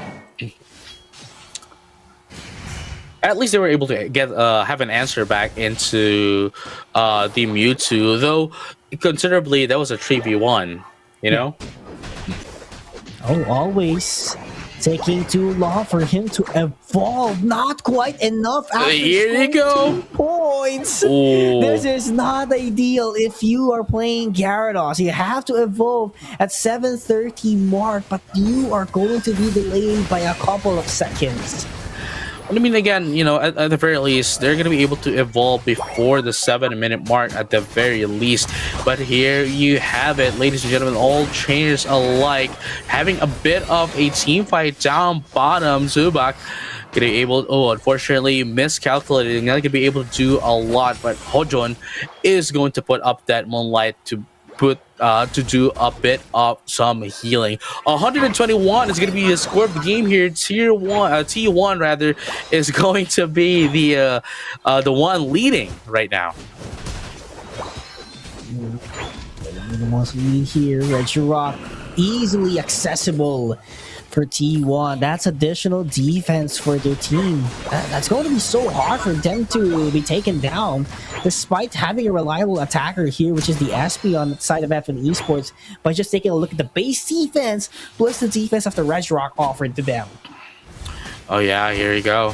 Regieleki is going to be secured here by T1 as they give themselves some breathing room to force themselves down bottom. Hodgen has been isolated, almost KO. Never mind, it's going to be KO this time around.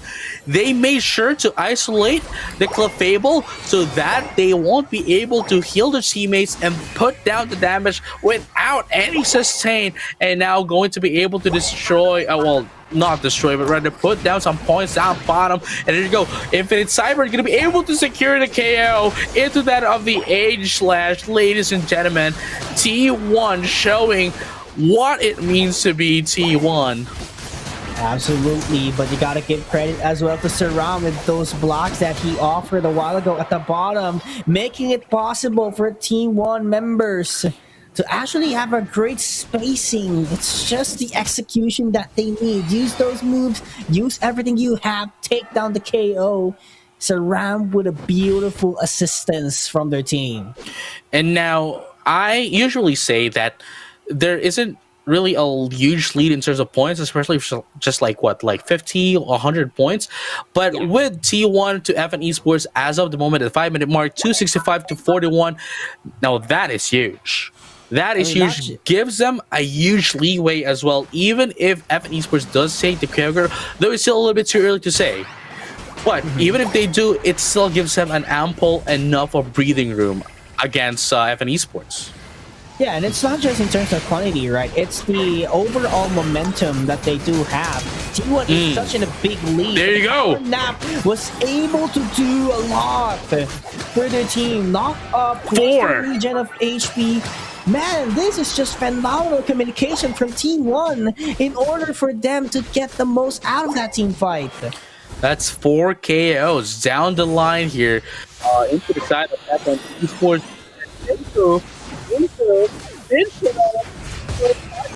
Setter goes and asks Nurse Joy to heal them up. Looking scary, T1. What a momentum. And this is not a crowd on, so definitely if Team 1 still has the momentum, if they can secure a 200-point lead before the final stretch, the game is looking great on their side. This is just a statement that T1 is making right now. We are T1 for a reason, and that reason is this. 282 to 103 is going to be the play of the game right now. 3 minutes and 30 seconds left into that of the game. And look at this, EP just buying in some time. 1v3 right now, unfortunately, not going to be able to help you survive, but never mind, gets a teleport. Wow, that was close. That was close. I thought for sure they were able to get away. Not quite enough, but here comes 100. This is 100, right? Almost 100. Oh, that's 100, right? 100 plus. More than 100, yeah. This is a huge breathing room, JJ. T1 making sure that they would just have to zone out FN Esports later on in the Kyogre fight. They don't want to risk anything. They just want to be the defenders. And if they do get a wipe, then they just have to take it for themselves. No, yeah, and here you go, Reiji Drago. Quick work with only 2 Pokemon instead of T1. Now here's the thing, at 2 minutes 40 seconds, they can still have a bit of a detriment for themselves. They can still take some casualties because even then, they would just respawn, recover back before the before the Kyogre comes out. And this is not the time for you to put down your Unite moves. Not quite yet. There we go. 2 for 3. 2 for 3. 4. 2 for 4. And of an investment on the Mystical Mirage, might to tell you. Yeah. And here you have it. It seems as if T1 does not have any intention of taking the Kyogre, but instead just going to defend it away. And here comes the Here comes the Scyther putting down a hundo up top, and they don't really need the help of the Scyther either. And look at this right now, Kyogre. Oh wow, it is going to be it's not going to be the aura cannon coming in from that of the Lucario, but instead it is going to be the Snorlax. It's going to be able to secure the Kyogre, and just like that, as I mentioned, they don't really need the help of the Scyther because they know for a fact that they can take down FN Esports just like that. And here you have it, putting down the fast score goals right now. T1 at 120 right now to 103. Ah, man, even at the minute left, they're not going to be able to. It's almost impossible for them to catch up.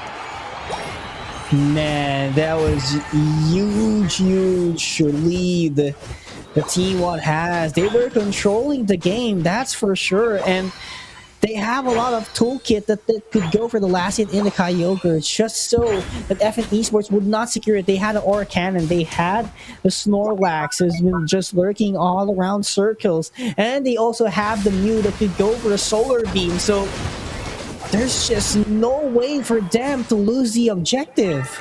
Oh man, I think they still want to get the 4-digit mark for this game, and I think, you know, realistically speaking, they can do that as well. Here you go. Oh my goodness, gets in the 4 more Espeon and the Lapras going down. That's it. There you go. That is it. 4-digit mark here into the side of T1. 1 more. Wow. Oh was wow. that a 1,000-point lead? That was a 1,000-point lead, I think. Yeah, it is. There we go. Last minute score. That's a +10. Complete domination is what we saw in game number 1. And we do believe that is a 1,000-point lead. That's a more than 1,000. That's like 1,035-point lead. Quick maths, ladies and gentlemen, all trainers alike. Of a lead against that of FN Esports, and as I've mentioned, whoever's going to be winning game number 1 is definitely going to be winning game number 2 as well. I already saw the future. I've already been to the Asia Champions League finals, dude. Like I know who's going to win. So I'm just saying, I'm just not spoiling it. You know what I mean? But I already saw the future, and T1 is going to be winning this match and going to be winning the second match as well. You know, FN Esports needs to do something here. They need to adjust heavily. I wouldn't say just adjust, because adjustment only means you have to make some changes to what you have done. But for them to, for you to be able to go up against T1, you need to shut them down. You need to be able to get your spikes immediately. You need to be able to maintain that up until the late game, because T1, they didn't really need the power spikes. They were already in control since minute 0. Yeah, I think I'm not quite sure as well with the Lapras pick that was actually gotten by FN Esports, because I do not see quite the value yet of the Lapras. I mean, yeah, the others were pretty neat, right? You have the Reliable Clefable, you have maybe the Aegis Slash needs some work to do as well, because I think it was just Clefable and Espeon at the end of the day. Like Chobo, look at that. Chobo was just behind, and he is a Lapras, so you need to get those bubble beams as much as possible to reach your opponent. But if you're at the back, then definitely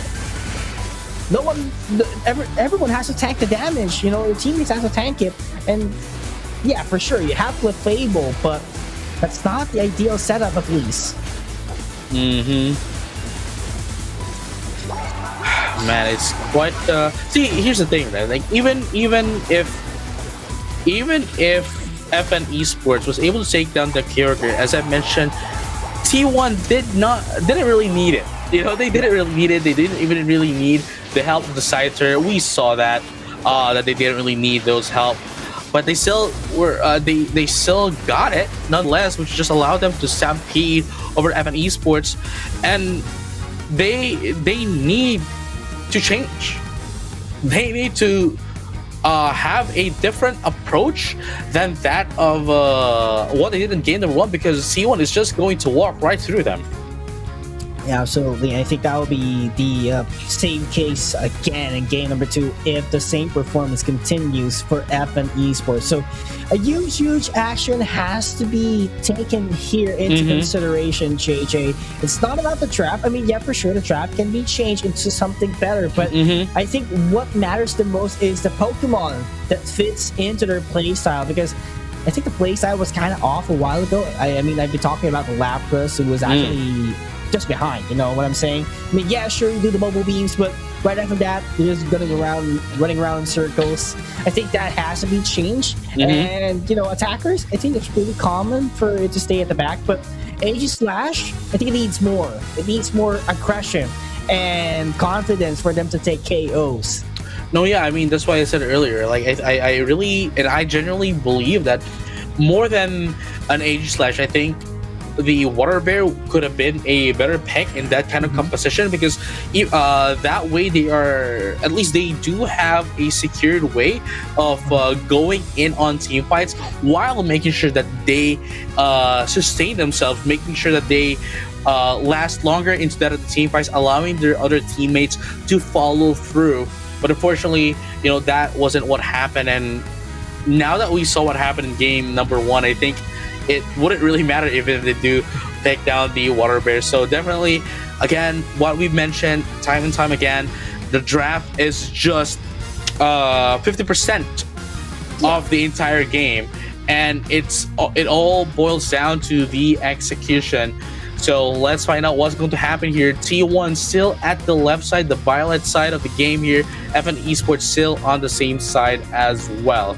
And thus far, we are seeing the same sets of bans for both of the teams. The Mega Lucario and, of course, the Miraidon and the Mega Mewtwo Y as well. Along with FN Esports, they have the same bans all throughout since game number one. And I think it will be the same draft, actually. It's looking kind of neat that will be the case as well. So Mewtwo X already locked in. I mean, the scissor, or actually it's a Scyther that will be used here. I think it would be a great for them to steal it away for Team 1, but they need to pilot this Pokemon as good as T1, and there we have it. They took two Pokemons from Team 1 that was using game number one, being Lucario and Scissor. So the trap is going to get mixed up here for Team 1. Would they go for the same concept of lineup that they do have a while ago, or would they go for the concept that FN Esports has a while ago? Ooh, that is true. I mean, again, they don't really have to change much as of the moment because it already worked. Why change it, But I guess FN Esports stole away the Scyther into the side of FN Esports, and this is I'll be biased just a little bit. I saw it coming, man. I saw it coming. You saw it coming? Oh man, we are finally gonna be seeing Wigglytuff in action. That's my son. That's my son right there. Yeah. It's a defender, might I tell you. It's a defender. Yes, sir. Yes, sir. That is a defender supporter. You know what I mean? I think FN Esports gonna win this. You know what I mean? Like, yeah. Is it because of the Wigglytuff? Because of the Wigglytuff. Yeah, it's the only reason. You know what I mean? Ah, man. I am excited now. For those who don't know, JJ is a Wigglytuff main and his son, so pretty much understandable that he's rooting for his son right now. Yes, sir. Yes, sir. I mean, hey, man, I win games, so I win games with the Wigglytuff. please hire me or get me your team if you wanna win winter tournament, maybe. We have a full-fledged Wigglytuff main out here, you know. Yeah. You know. Or maybe you want a Blastoise main out here, you know. I don't know, man. It's not DM if you want a Blastoise main. I mean, it's not Wigglytuff, you know. Yeah. It's not Wigglytuff. Big boy Blastoise, triple B, you know. All right. Blastoise, man. Oh man, T1 and FN Esports. Now at game number 2, though. Jokes aside, ladies and gentlemen, all trainers alike, T1 just needs one more game to proceed to round number 2, and then they have to wait for whoever's going to be their opponent right after this, assuming they do win, which is very much likely based on what we saw on game number 1. Yeah, I mean, if the same thing happens, then definitely T1 would win in a landslide here, but doing a different set of our composition, I do believe that there would be a change here, especially to the side of FN Esports, since they managed to mix up the composition of T1 as a whole by taking 2 Pokemons into their roster. Oh man, it's FN Esports. I just want to. The composition of FN Esports right now is going to be heavily reliant on the Wigglytuff and the what do you call this? The Eldegoss, I'd say, because if once T1 takes away the Eldegoss and the Wigglytuff, I think that would remove FN Esports' survivability into the team fights, and T1 can easily break through their formation, especially with the with the Mewtwo, Omega Mewtwo X, that can essentially just pull them in. There's also the Mimikyu that does have access to Shadow Sneak, and of course, if they get pulled in by whatever reason, there is the Blaziken as well. And even if they cannot pull them in, Mew is still here, especially at the hands of Kami. Yeah, Kami, such a dangerous man when he gets this Mew. We've seen that since day number 1, and he still continues to use it, so you gotta respect that one. But here we go, your son, it's with a rollout, gets pulled immediately by AP, gets taken down. My son! Beautiful. No! It's a beautiful side shot, what do you mean? Rollout? My son wasn't able to do nothing, bro. I mean, yeah, I love the concept of the rollout. We'll see the impact on the later stages of this game, JJ, because the crowd control that it can offer, man, definitely a top tier. It's very not being recognized. But I think not in this. Does the job, man. I think not in this map, though. Quite unfortunate. Sure, it does have a lot of knockoff, but there's not a lot of opportunities for you to use a rollout in this map, especially with these kinds of obstructions and walls in the game. There's not much for you to bounce off in and out enough, except for those. Look at that crevice from that of the central area, right at the end. Yeah. That is where you can actually make full potential of the rollout. But hey, man, it's a strategy. I think they're gonna be able to make us to show us rather what the full potential of rollout later down the game. And here you go, rollout just tries to get away. Chobo almost gonna be taken out very beautifully. Gonna be able to survive with the help of the gold zone shields, double slap as well. Very they try to get away. They try to survive a little bit. But what's another interesting point here is Subak goes in for the goes in for the scissor instead of the scyther. Goes in for the DPS rather than the burst. Not looking good for FN. That's too easy. Last hit for their team. And this is the thing, it's not a scissor. Rather, it's not a scyther. So you want to go into a matchup wherein you just go head to head, yeah, I mean, yeah, sure, but what the team needs is a surprise attack, and that's going to be a Cypher. So this is much more difficult for them. I think they are on the same archetype than what they did a while ago. And that's what I'm talking about. You know, the moment that they are able to take down the Eldegoss and the Wiggletop, everything just falls apart. And thus far, what we have been seeing is Chobo is only using rollout to get away of team fights to survive, not even to use it as a utility to help the team. And look at that. Not hyper beam, but rather solar beam is going to be the player of the game, and that's what I was talking about earlier, right? Like, even if they cannot pull them, even if EP is not going to be able to pull them in, there's still the backlane attacker that is the Mew with the solar beam. Oh wow! See, and look at that. It's very rollout in this map is very conditional, and the crevice that you should be doing it on is where Lapras is right now, not in the middle, because you saw how big of a gap there is that you won't be able to get the consistent knock up on that side, on that area, and it just gives the opponents a bit of a time just to be able to get away from your rollout, and you won't be able to do anything. You're just gonna be stuck there. Yeah, and I do understand that, but it's very hard to pilot that rollout. But yes, still sir. Thinking what could be the purpose behind the rollout. Like, there has to be something, you know what I'm saying? Because if not, then this would just be a setback for FN Esports. No, yeah, I mean, I do agree as well. I mean, thus far, it has only been used to run away from team fights.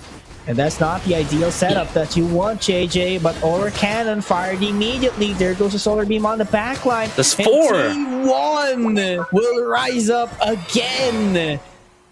They are too squishy, my dude. They are currently too squishy that T1 is just going to eat them for breakfast.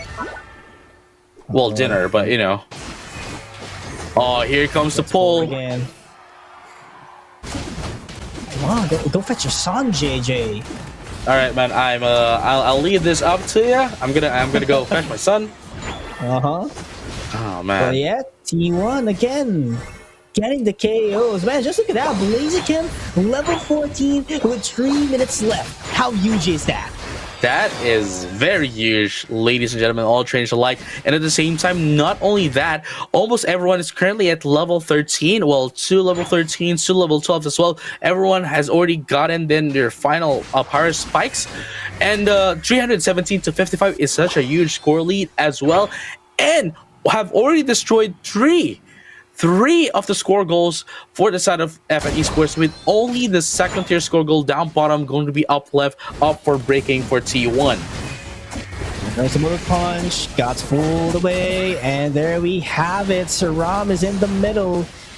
Have to go for the damages. They have to back away, roll out to go away once again, just like what you've said, JJ. It's just poke, then run away. That is what FN Esports has been doing, because once they poke, their HP is just being shredded down by Comey and the others. Yes, sirree, and here you have it. Oh, wow. And that's quite detrimental. That's one of their biggest damage dealers as well. That Zubat gonna be taken out before the KO comes out. They have lost so much of attack prowess into this match, and just like that, always is gonna be taken down up as well. Chobo tries to get away. Here comes the Electro Ball from that of the Mew. Comey putting down some damage, putting down some scores as well. Oh my goodness, it's gonna be another one here. Even if you do use the Red Illusion Dive, it's not gonna help them out because you're gonna get KO'd anyway. And here comes the scores here from T1. Are we gonna be able to see another 4-digit lead? It's very much likely, because there's still more than a minute left in this match. Cooldown of the Kyogre will actually be helpful for FN Esports if they want to catch up. But here's the thing.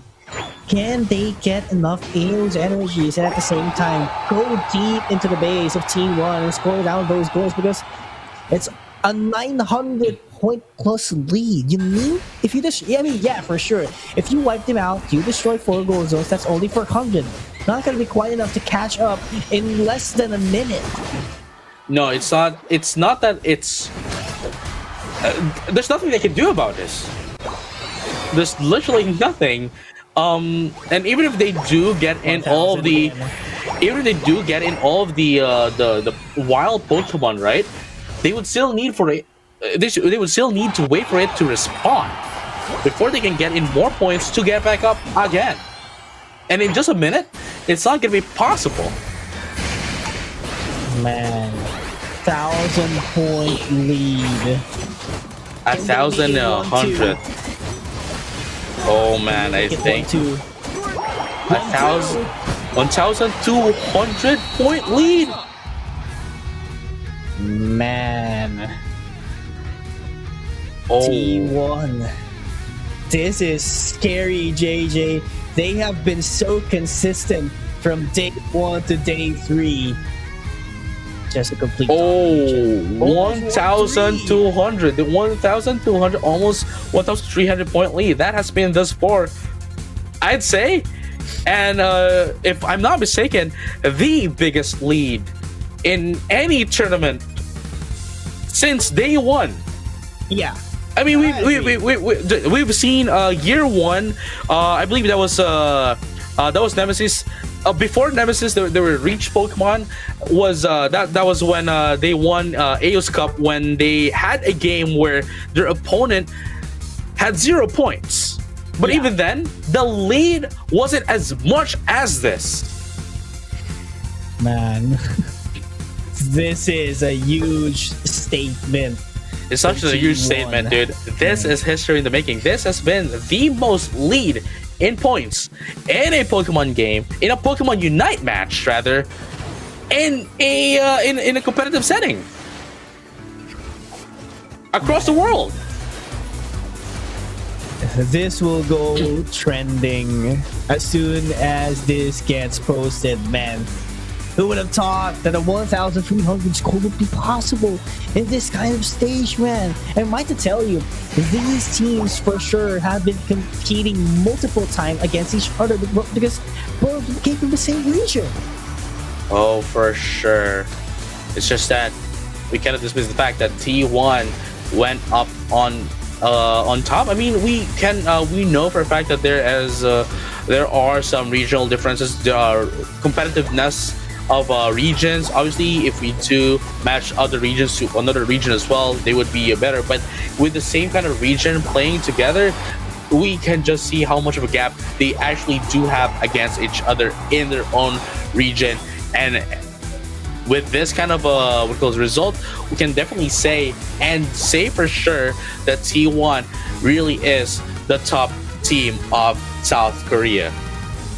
Definitely, and they're going to be scarier even more as soon as they get stronger and they get more exposure in the world stage. But again, congratulations to T1, and FN Esports once again would have to sit at the very bottom. And not just that here, JJ, because on the stats, you would have to compete for a point differential as well. So being dumped or being down by 1,200 points will definitely pull down your statistics in the future. No, yeah, that is for sure. But speaking of which, before we head into round number 2, we still have one more match for round number 1, and that is going to be Evo's FXL and, of course, Team Nemesis. I'm pretty sure a lot of people have been waiting for these teams to finally go in and have a match. But before we head into that, we're going to have a short break, so don't go anywhere. We'll be right back. See you in a bit.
Ladies and gentlemen, all trainers alike, once again, we are back at the Pokemon Unite Asia Champions League 2026.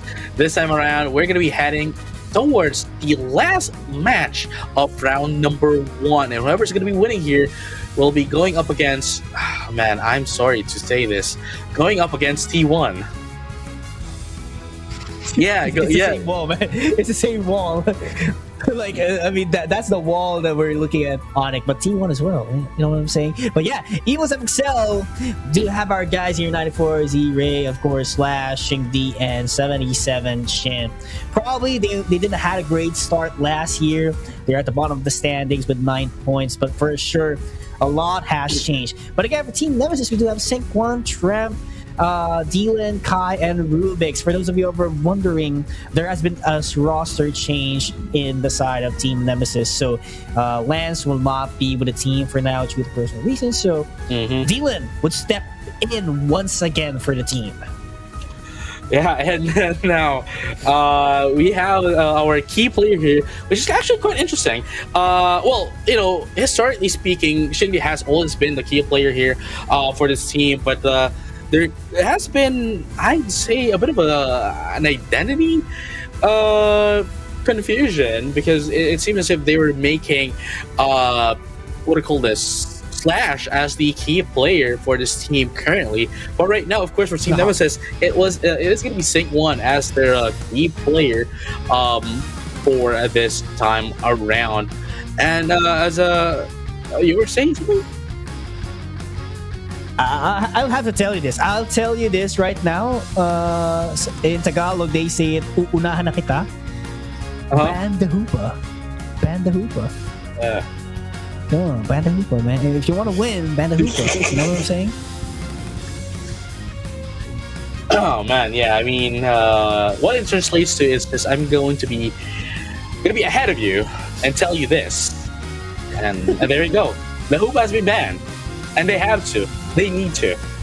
Again, as I kept on saying this, it doesn't matter what patch it has been, but since day one of Hoopa Yeah. at the hands of Kai, Ban it, please. You don't want Ban. to see it. like giving Kai the Hoopa is like giving Nemesis like 80% chance of winning the entire thing. 85%, I'd say. Yeah. You know?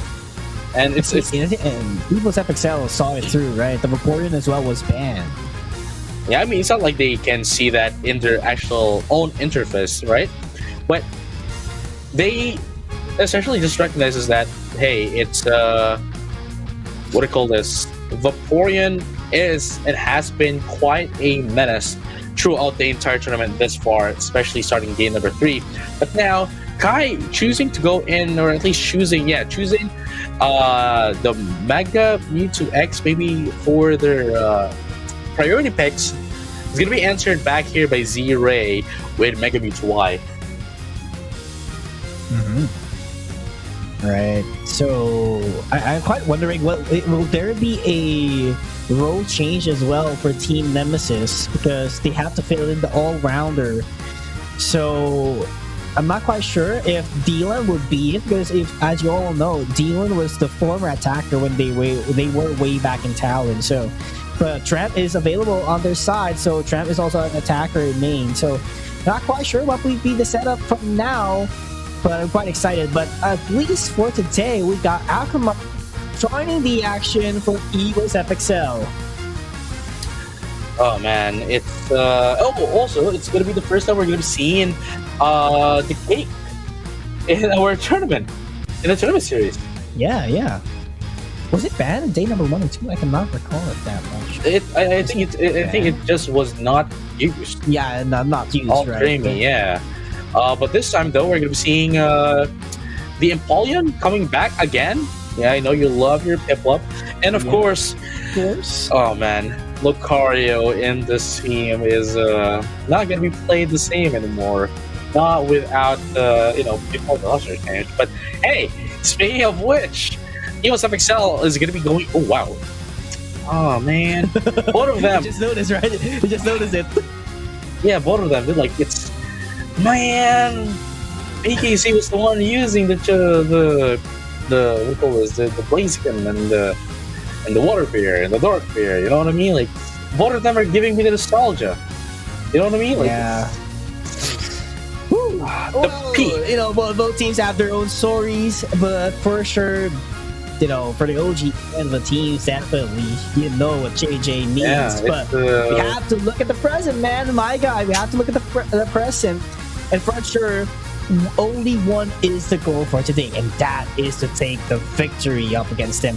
Evos, for sure, there has been a change. Team Nemesis, they just need consistency and be better every day, because theoretically speaking, if the same case is still present right now, if they were if from November to January they're still the same, theoretically it would be Nemesis taking the game. But Evos FXL, if they manage to get their rhythm, this would be hard for Nemesis.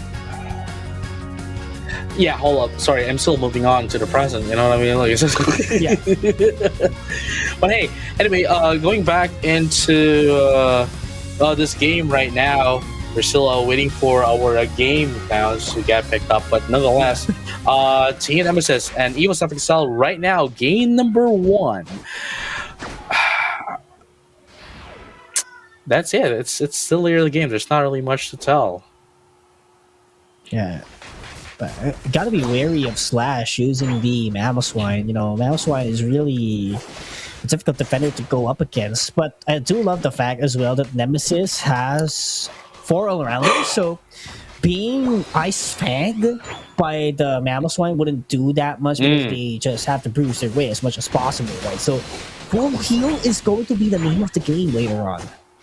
Yeah, I mean, I do recognize as well that it is going to be Shangdi here, actually being the going back into the core of the game of the team right now for EVOS FXL, which might bring them back to their former state. Obviously, not going to be quite the same exactly, but almost there, I'd say. Shangdi right now going back as the core of the team, doing some damage against that of Team Nemesis. Yeah, I mean, you know, it's all about the comfort zone and where you're at best, right? And I think everyone would agree that Xing at core would be the best way in order for him to capitalize on his strengths. So definitely, this might be the turning point of EVO's FXL, but we're not quite sure yet because Team Nemesis also has something. Yeah, I mean, if honestly, this has to be the turning point for both of the teams. It cannot be not this time, because if this isn't their turning point, then they're going to have a hard time in the tournament. I don't. Well, quite fortunately for them, like everyone is still going to be part of the King of the Hill, but that only means that you're. Man, you will have a more difficult time going up against the King of the Hill because you'll be playing more games if you end up on the lower end of the rankings. But as I say that, Team Nemesis was able to do a lot of damage into the side of EVO's FXL, which is looking pretty great for them right now. Yeah, looking great. Just have to maintain this kind of gameplay, but the objective is already at down bottom. It's going to be a Regirock. Ideally speaking, it will be great for Nemesis because they have the sustain. But look at EVO's FXL. They are getting it for sure, but oh my goodness, and Nemesis, Dylan takes the last lap, gets the objective, but that will be a KO in return. That's 3 out of 2. Make it 4 out of 2. Beautiful trade-off from EVOS. And here you go. EVOS FXL was able to have a bit of an answer back here, but at the same time, you know, Team Nemesis here just needs to maintain this lead. But then EVOS FXL, they have still yet to get in their power spikes, especially that the Piloswine is still not a Mamoswine. They can still get more than what they can have as of the moment. Go slowly but surely. Regilecki is the next objective. Look at Tram. Waiting for the perfect opportunity. He's going to seize it, but not going to be getting the last hit. And there we go, Infinite Cyber to commence the crowd control. One by one, Team Nemesis is falling down. They are backing away because they know that it is going to be destroyed because of the Regilecki. And EVO's FXL is looking strong in this point.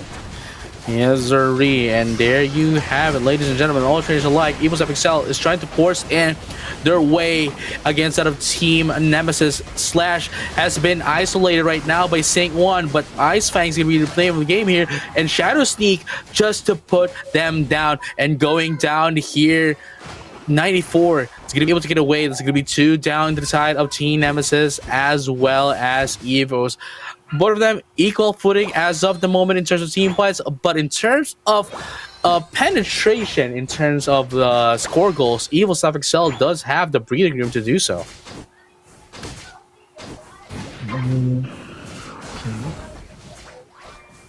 There goes. Timing. Timing is what they need. I feel like Slash just jump scare Nemesis out of nowhere with the Ice Fang, but look at that. In order to reveal the spot, definitely use your moves. Slash will be with a high horsepower, does not get the last hit. Another defense coming in from Nemesis after getting the Regirock and gets Slash taken away. That is for sure. And right now, 94. has been seen here by Tremp.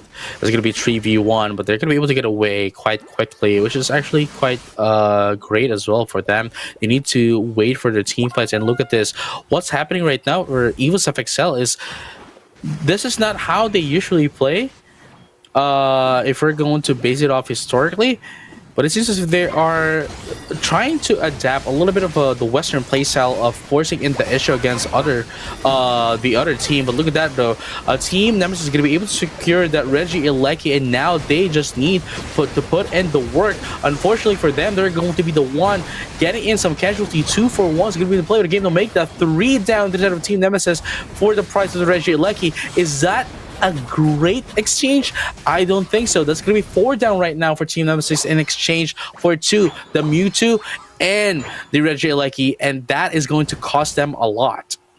I think 77 Shin did a lot on that team fight by using the Unite move. He was just regenerating everyone and completely ignored by Team Nemesis. So Nemesis have to watch out for those kind of opportunities that Shin would give to their team, because if they want to cancel out those kind of sustain, priority is going to be set to Chin.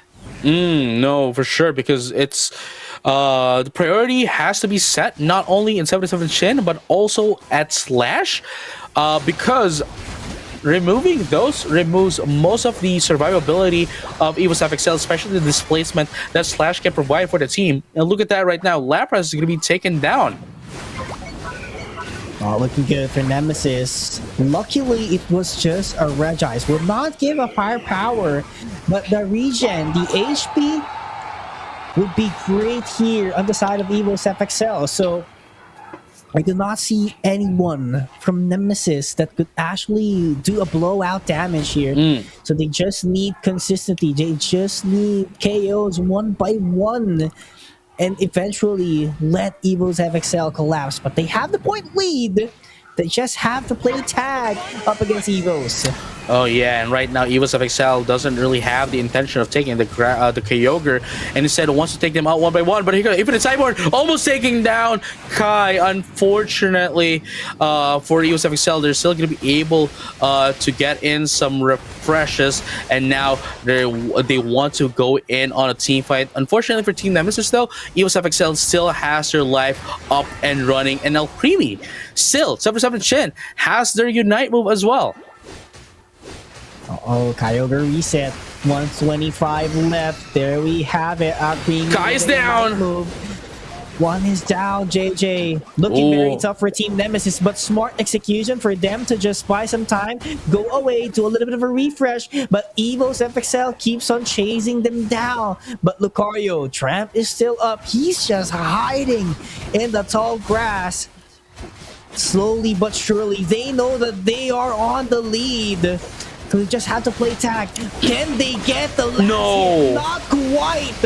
And Evo's FXL has to KOs them 1 by 1 in order for that to get scores. Man, I was not sure if you saw what I saw earlier, but Mimikyu, Sync 1, using their Unite move, Play With Me, did 0 damage. Man. It's 0 damage to 94. You'd think that would have stopped them just a little bit, but no, it did not stop them, not even for a bit. It was 0 damage. Oh my goodness, 656 right now to 213 is going to be the score of the game here. Evo's FXL has secured themselves Game 1 win, and they still need to get 1 more to go up against T1. And as I mentioned, they might have already resolved their identity crisis from days 1 and 2. I hope that will be the case here, JJ, because you have to be consistent. If Evo's FXL takes K number 2, then yes, I do take it as they have resolved their long problem during the first 2 days of the tournament. But Team Nemesis, they put up a great fight. It's just, Evo's FXL gets the momentum into the mid game, especially Chin probably would be in my opinion, probably the MVP at least for game number one. And he has been doing quite a lot for their team, just providing the heals and everything. Just goes to show that Evil FXL could fight back once again. And Slash, on the other hand, with the Mammoth One as well, doing phenomenal setups as well. That's just a hard time for Nemesis. Yeah, sure, you have full heals, but after the full heal, what do you have, right? So they have to be very careful with that. I think it will be a target ban in the Alchemy, or just take it for your own good. But there's a lot of things to consider as well, and Team Nemesis has to analyze that one. I don't think that Alchemy is a problem. I mean, obviously it is a problem, but even if they do take away the Alchemy, if not ban it, outright target ban the Alchemy, there's still other Pokemon that can do the same thing. We have the Eldegoss, we have the obviously the Hoopa as well is there, although of a different way. But all the Clefable and the Blissey can do that as well. All I'm saying is that Alchemy is not the main problem for for Team Nemesis. I think the main problem here is that they they allow themselves to be eaten up here by EVO's FXL from the early game, and they don't really have an answer back against them since the early game. Wow. Because they do have the ability, right? They did have the capabilities and the ability to go on toe-to-toe against them, especially the first 2 minutes of the game. But unfortunately, because of how they were pressured up, and it's quite understandable as well, especially with how they didn't really play that kind of play style previously, being that of a Western play style where, essentially just, hey, let's spruce everything up, let's go together, go up against them. And from there, they got overwhelmed by pressure coming in from that of EVO's FXL. And honestly, I think knowing Team Nemesis, they would have an answer back going into game number 2 should Team EVO's FXL do the same thing over against them. I mean, yeah, theoretically, if it works, you don't have to change it. But for Team Nemesis, I think they would have to change their archetypes quite a bit, you know what I'm saying? So maybe we might see the much more traditional lineup that they have been doing over and over the past few years. Or maybe would they go back to the Defender Blaziken once again, just like what they did in games number 1 and 2. So really quite curious what would be the setup here for Team Nemesis. But for sure, they could have an exchange up against EVO's FXL. It's not that quite of a blowout match on what we saw during game 1. No, yeah, I mean, everything. I wouldn't say everything has to change. I think there were some moments where Team Nemesis definitely stood their ground, go up against Team EVO's FXL, but at the same time, it's not enough. Currently, they need to do more, and they need to stand their ground even longer going up against them. And with that kind of lineup, I think they would need more sustainability, because again, having, and this is quite unfortunate too, having the Hoopa be banned out, they didn't really have a way to refresh their HP, or at least be able to have some sort of sustainability going into the team fights. So I think that's one of the biggest problems, because EVO's FXL didn't need to go back. They had the Alchemy. Yeah, maybe if they had Clefable a while ago, it could have been a different story for Nemesis, right? That's like what you said, they don't have anything to refresh their HP. They would have to go back manually into the Pokemon Center or into the base just so they could get the HP. But what are the odds of you reaching the team fight once again after being from base, or let's say to the Kyogre? So that's a long, long way for you to travel, even though you have a jump pad. So the time that idle time would somehow give EVO's FXL the advantage to wipe everyone out who's remaining in the pit. No, yeah, I mean, again, that's why they have always been ready. They don't really have the intention of taking out the Kyogre as well, because they don't need it, quite frankly. All they need to do is defend it away from that of Team Nemesis. But going into game number 2, I think they are now currently setting up the lobby as well as we speak of that. They need to change things up, because, well, I guess for both of these teams, really, points are not there. It's not up there, and definitely losing this one is going to put them in quite unfavorable position going into the King of the Hill day number 6.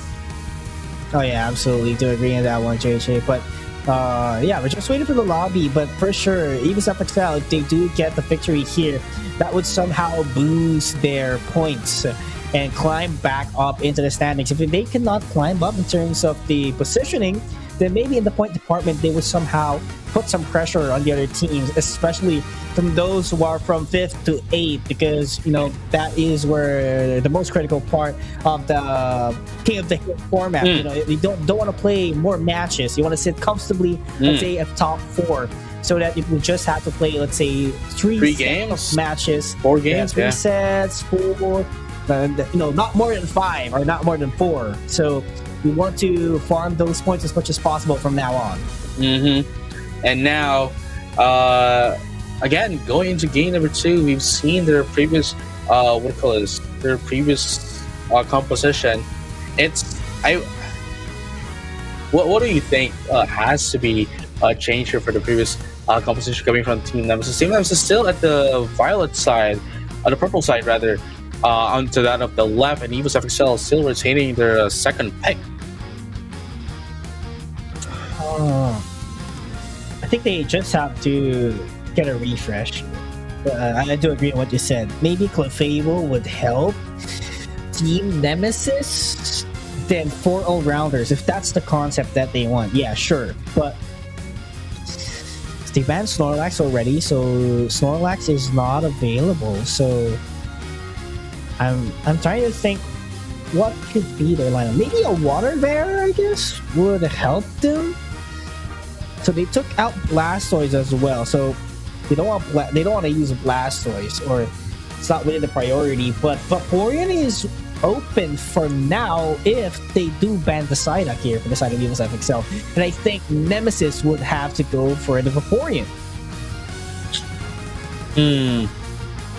Oh yeah. Oh, there we go. There we go. Oh, wow. Here we go. Let's see what's going to be the changes here of Team Nemesis going up against Evo's FXL. Because they do need to change a lot here. I don't think the Mega Mewtwo X is working out. Oh, okay. Never mind. They are still going to go in for the Mega Mewtwo X. Obviously, the hook of Side Shock coming in from that of the Mega Mewtwo X is definitely huge. But the follow-up is what matters the most. And here we go. 94 starting off with the Mega Gyarados. By the way, still open. And this is already a huge attacking prowess coming in from that of Evo's FXL. Now with the help of mobility and tanking capabilities into the side of the Lapras.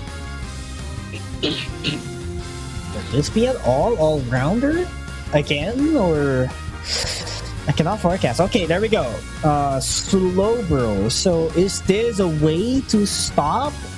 Maybe it's a way to stop the Mega Gyarados later on with a slow beam, but that'd be actually enough. So Slash once again goes with the Mamoswine.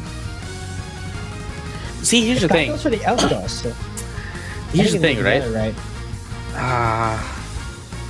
I think Elegance is a great pick here for Kai because the Hoopa has been banned. I don't think Rubik's will go in for telekinesis. Oh yeah, because it wouldn't make sense if you already have the Mega Mewtwo X, right?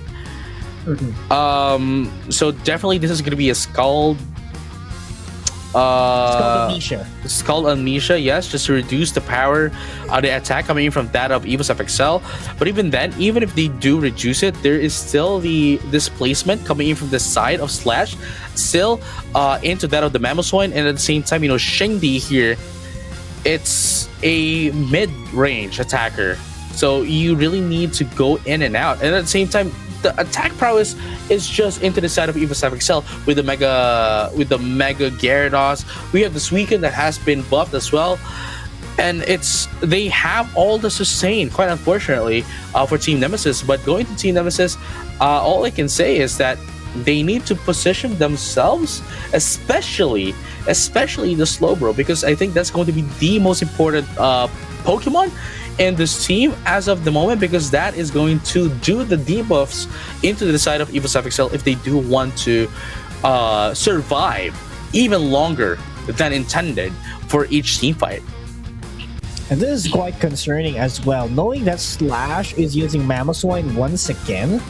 Team Nemesis doesn't have someone who has full heal, and there's no Blissey available for them to cancel out what the Mamoswine can do. So if you get caught up by the Ice Fang, there's no way for you to run away. So pretty quite concerning as well for Team Nemesis. So they have to be very careful as much as possible.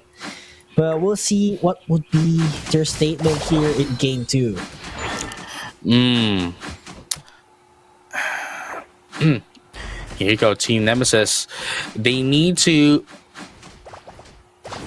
go in even more, like they need to set the stage, not EvoSF XL setting the stage, because that's what's happened in game number 1.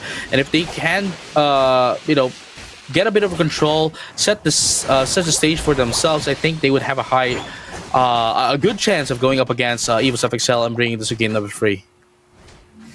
Oh yeah, that's for sure. They need as much as possible.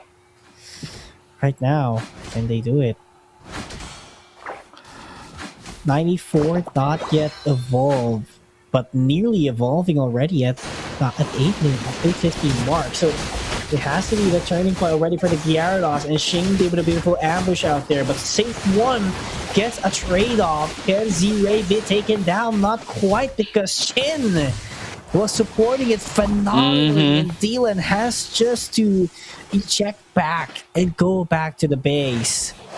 And here you go. Oh, wow. Surf is going to be played here. Wow. Goes in for the crowd control. I mean, okay, understandably, because the only crowd control they do have is, well, aside from the Slowbro, is what do you call this? Is the Gyarados. I mean, sure, there's a bit of a displacement here coming in from that of the Mewtwo, but that's about it. Yeah, absolutely. There we go. Razor Leaf. Not quite enough to take down Rubik's, but that would be enough for them to disrupt the formation of Team Nemesis. But on the other hand, those citrus berries would help Rubik's to regain his HP. I feel like they're going to be tagging along with the Regidrago. Oh, wow. Regidrago is now out as well.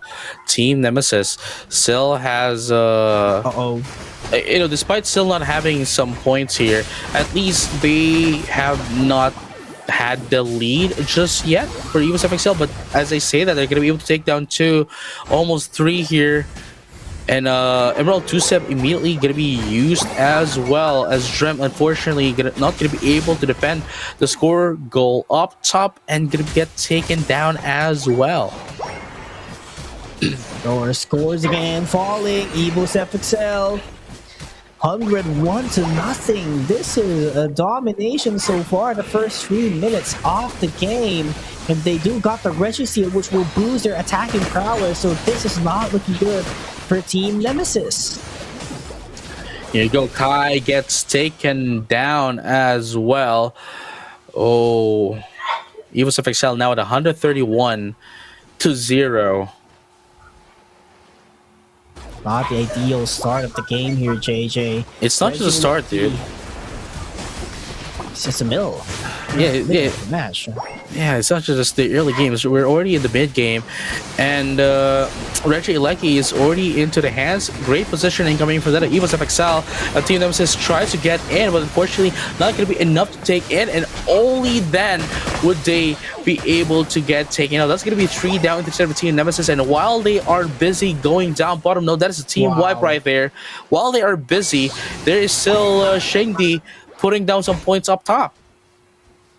And the intimidate ability can be really felt. The damage reduction from Team Nemesis is was really felt into an extent wherein they were trying to go for KOs, but it was just not happening. And all of a sudden, 94 just knocks them out immediately. This is quite concerning for Team Nemesis. On the other hand, Yeah, I mean now 28 to 227. They still don't have their stacks either. Man, Dreamt, Shingdi gonna be taking it. Are they gonna be? Oh wow, Slash was there to support Shingdi, which actually is the best option for them. And Shingdi now gonna be able to put down 40 once again, second tier score goal, while they were able to take down Slash. That is just Slash. There's still 4 more Pokemon to the side of Team Evil XL. They're gonna be able to answer back with 3 KOs of their own. They'll make the 4 KOs of their own for the price of 1. I think that is a pretty good exchange. yeah, good exchange as well. But on the other hand, Nemesis is losing a lot in the level department. Level 12 Mega Gyarados compared to 11 Mimikyu, which is far by the highest of Team Nemesis. Have to be very careful on this one, because if Nemesis continues to be controlled by Evos, definitely a game over for them. 89 to 351. It's gonna be the name of the game here. Wow, 4-minute mark.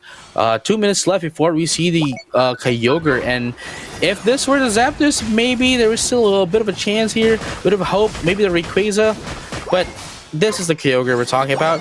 They're gonna be able to take in the Regieleki, but then it's not really a problem for Evil XL. Not at this point in the game. They're going to be able to put them some damage. That is going to be Mewtwo going to be taken out once again, and maybe one more. That is oh my goodness, that is a Slowbro going to be taken out into the team. Nemesis will make that 3, make that 4, and only the Gyarados is up left. The only reason being is that they have the mobility, but Tremp is now going to be taken out here by Shingdi, and that's going to be a wipe here for Evil's FXL. 3 minutes and a half left here for the game, and they're going to be able to secure the Regidrago as well. Man, this is one-sided by far on the 7 minutes that has elapsed on this game, and not the ideal game that Team Nemesis wanted after their performance in Game 1. No, I totally agree with you. This is not the game that they want to play in. But 89 to 392, about 300 point lead. But even then, you know, Evil's FXL at every turn has been shutting them down. They're not giving them any breathing room at all. No breathing room indeed. But at the end of the day, they could just get the wild Pokemons at their own bases and hopefully get a flip later on. But we've been talking about that flip is not the ideal strategy already in this kind of game mode, because we have been seeing all throughout their team fights they cannot wipe out Evil's FXL. And yes, what did they do? Get the Kyogre. Can they wipe the? Can they wipe Evil's FXL town and score freely?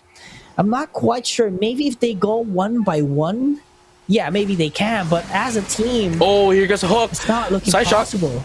Side shot is going to be popped here. I think this is going to be the site of the final battle, not in the Kyogre pit, but rather a little bit down in the river area. Shangdi poking the Kyogre, using it as a bait against that Team Nemesis. Have to bait it as much as possible. Evo's FXL slowly but surely baiting out the Kyogre. But Team Nemesis on the other hand, Infinite Cyburn in. Oh wow, they didn't need it, but they still took it nonetheless, using it as a bait, as you mentioned, poking it just a little bit, while not actually, you know, slashing in through that Kyogre, making sure that it can still be used as a bait. And unfortunately, they didn't even need to do it to use it as a bait, as they were able to still take down Team Nemesis. There it goes, the side shock to pull them in, but not a single follow-up was done for Team Nemesis here. Evil FXL is just pushing through, putting up a bit of a pressure here. There goes another KO from the base.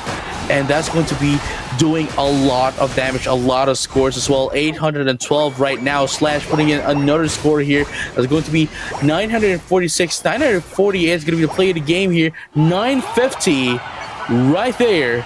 Ladies and gentlemen, all trades alike, even if Team Nemesis does get 100 points, well, 50 points each, it's still not going to be enough for them to catch up into EVOS FXL at this time, at this moment of the game. Not looking good. 1,000-point lead. Is it waving? Yes, it is. Second set of match. Third of the day. 1,000-point lead. Can they surpass the 1,300 mark? I'm not quite sure. But we still have 10 seconds. Can they do it? I don't think it's going to be enough to surpass the 1,300 point lead. I don't think it's quite possible. Not at this time, not physically. But nonetheless, they were able to get in 4-digit mark and 4-digit lead against that of Team Nemesis. Quite unfortunate, but congratulations to EVOS FXL for moving into the second round.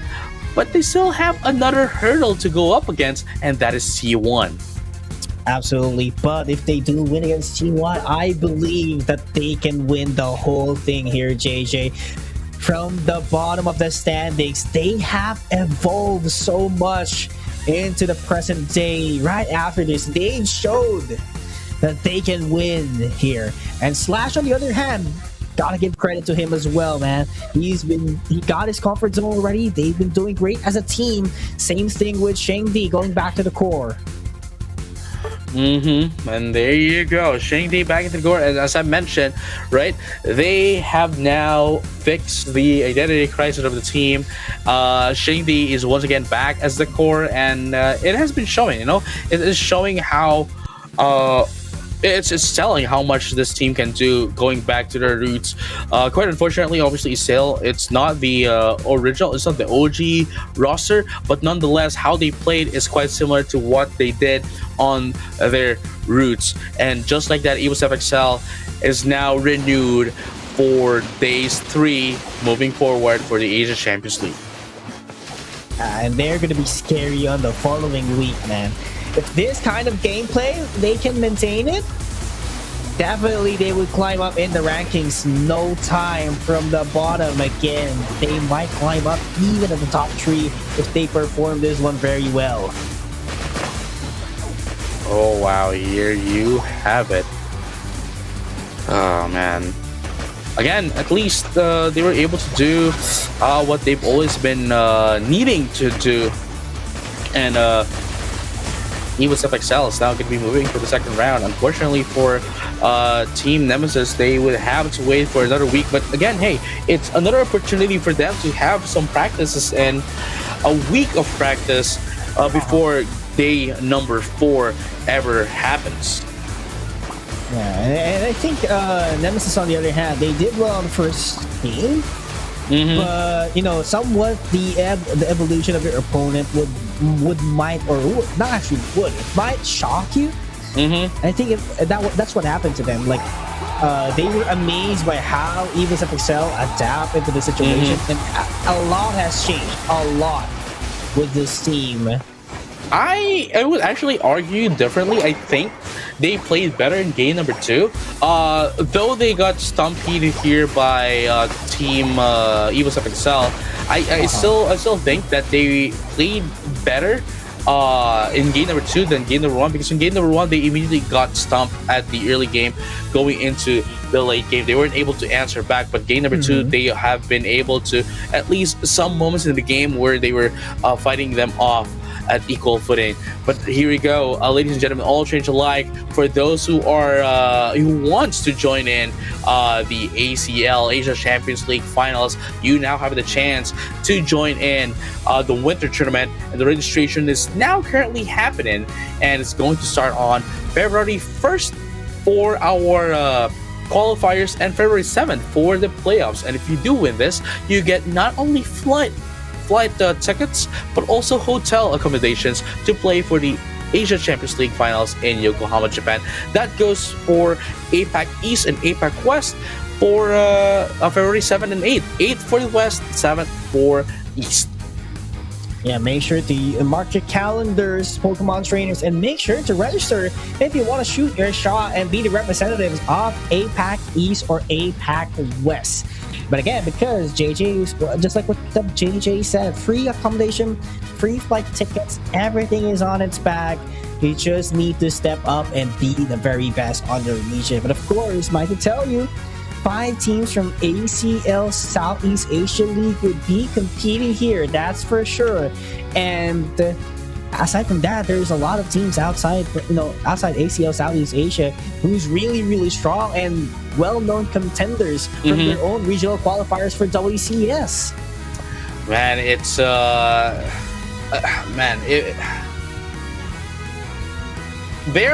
there's a huge chance that many of the teams, well, not a huge chance, but it is going to be a possibility that's going to happen. 6 of teams here that's playing right now is the same teams that you're going to be facing off at the winter tournament. So that's all I'm saying, man. 6 of teams here are going to be seeing them on the winter tournament. So hey, ladies and gentlemen, all trainers alike, we'll be right back after this short break, so don't go anywhere. We'll be right back.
Welcome back, Pokemon trainers, to Pokemon Unite Asia Champions League. Still your casters, Pikils, and with JJ Kun. And we are heading towards round number 2. And we'll see once again in action will be Full Sense and Onyx Rise. Yeah, I mean, that also means that we only have 3 more matches left for today, right? It's the semifinals, which is both of the round 2s, and then the grand finals, because we're not going to be watching, we're not going to be broadcasting the battle for third match. So this is going to be the second half of the day, last 3 matches, and hey man, we're going to have to wait for another week before we see the next sets of matches. Quite unfortunate for us viewers and casters and everyone else in broadcast, but hey, we do need some break. So ladies and gentlemen, all traders alike, it is currently right now Evos. Sorry, not Evos, but rather Onyx Rise. Yeah. Onyx Rise versus man, Full Sense. Yeah, Full and Sense. from the looks of it, right, on the first impression, man, Onyx Rise is such a huge hurdle for Full Sense that they have to face on. And they did have a hard time as well a while ago up against Made in Thailand. So this one will be a tougher challenge for them. That's and knowing true. Onyx Rise, they don't back down whoever their opponent is. They just give them a hard time. Yeah, it's the challenge is not on the side of Onyx Rise. I have to agree with that, and I have to reiterate that as well. The challenge is not on the side of Onyx Rise, but rather on the side of Full Sense, because as you have mentioned, and I just want to reiterate this, if they had a hard time against Made in Thailand, man, Onyx Rise is I'd say levels different than that of Made in Thailand. Absolutely agree with you, JJ, because we've seen it up until today that they are on a whole different level. And definitely for sure, that's the same case later on for the matchup that we will be seeing. But let's focus for now in our first set of semifinals. We have Cell here, the key player. We're in Mimikyu, Leafeon, and Charizard as his top pick Pokemon. So I'm quite excited to see Cell once again because he has been doing a lot a while ago with a Talonflame. And here comes key player for Full Sense. It's Markot S, as we've mentioned. The Talonflame has been a lot. It's been doing quite a lot for this player, and it's essentially one of the biggest key factor as to how they were able to play, how they did play earlier. So if I guess one of the biggest and one of the objectives here of Onyx Rise is to shut down Mark God S. Oh yeah, absolutely. I mean, Mark Goddess, that's not a question. He's one of the strongest players out there. You know, it makes sense that he's the key player here in their team. But again, Onyx is, you know, how would I put it, in a different level when it comes to watching or observing what happened at least the first 3 days of ACL. But Full Sense, you know, for sure they have upskilled as well from today, from before up until today. So we just have to look forward to it. But the bans are looking quite similar for now. Leafeon taken away by Full Sense. Vaporeon as well. They do not want to give the Vaporeon to whoever is going first. Oh, there you go. The Vaporeon is not going to be played in this game. Blaster's not going to be played as well either. But Mega Gyarados. Mega Gyarados, Mega Lucario, Talonflame is going to be up. And of course, as we have just mentioned, Mega Gyarados is open, so definitely is going to be picked. And the Mega Mewtwo X as well. That is already huge for Onyx Rise.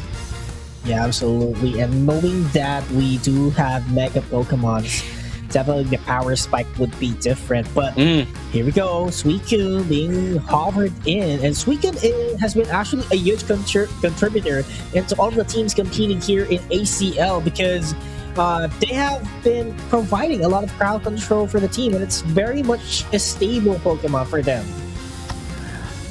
Yep. And here you oh.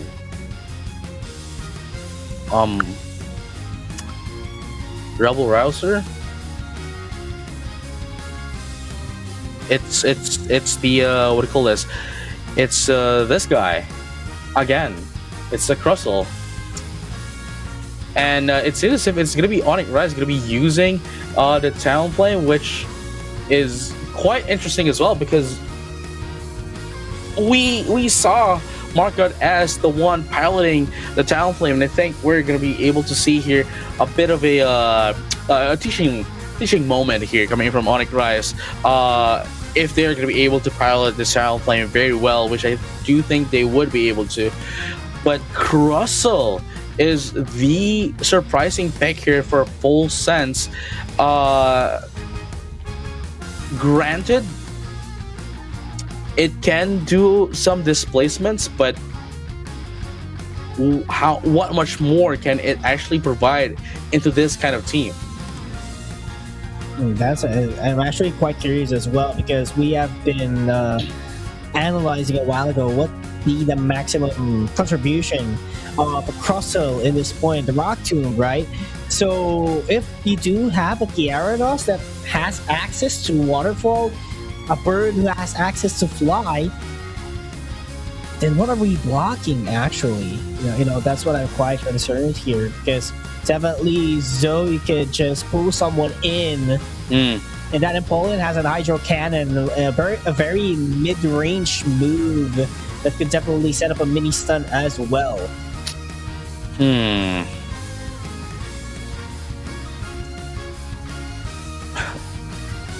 It's it's going to be quite a what do you call it? It's going to be quite a going to be a challenge for Full Sense here going up against Onyx Rise, especially with this kind of composition. Of course, we do have again the Mega Mewtwo X, the Empoleon, the Snorlax.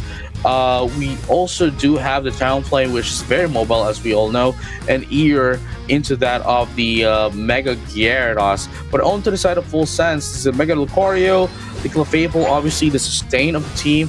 I do like the composition, but I'm quite on the fence here for the Crustle. At the very least, I think they're well. I mean, I guess they can't use the Umbreon either, but it's Lapras might not be a good fit in this composition either. So I mean, I guess they're just going in for the best pick they could. That is currently possible. What do you think? Yeah, I think it makes sense on what you said a while ago because there's just a lot of defenders that they don't have access to. Unless you want to go for a pseudo defender by just going all-rounder, just like a Blaziken. I think that would work as well. But no, there has to be something in the minds of Full Sense why they're using this Crustle. And we gotta wait and see how they would convert that one later on. And here you go, 38-31. Full Sense does have a bit of an answer. AXQ almost gonna get taken out. Still a Piplup as of the moment. But here comes Sunsage. With that of the Mega Mewtwo Y, could be able to take down the Snorlax down bottom.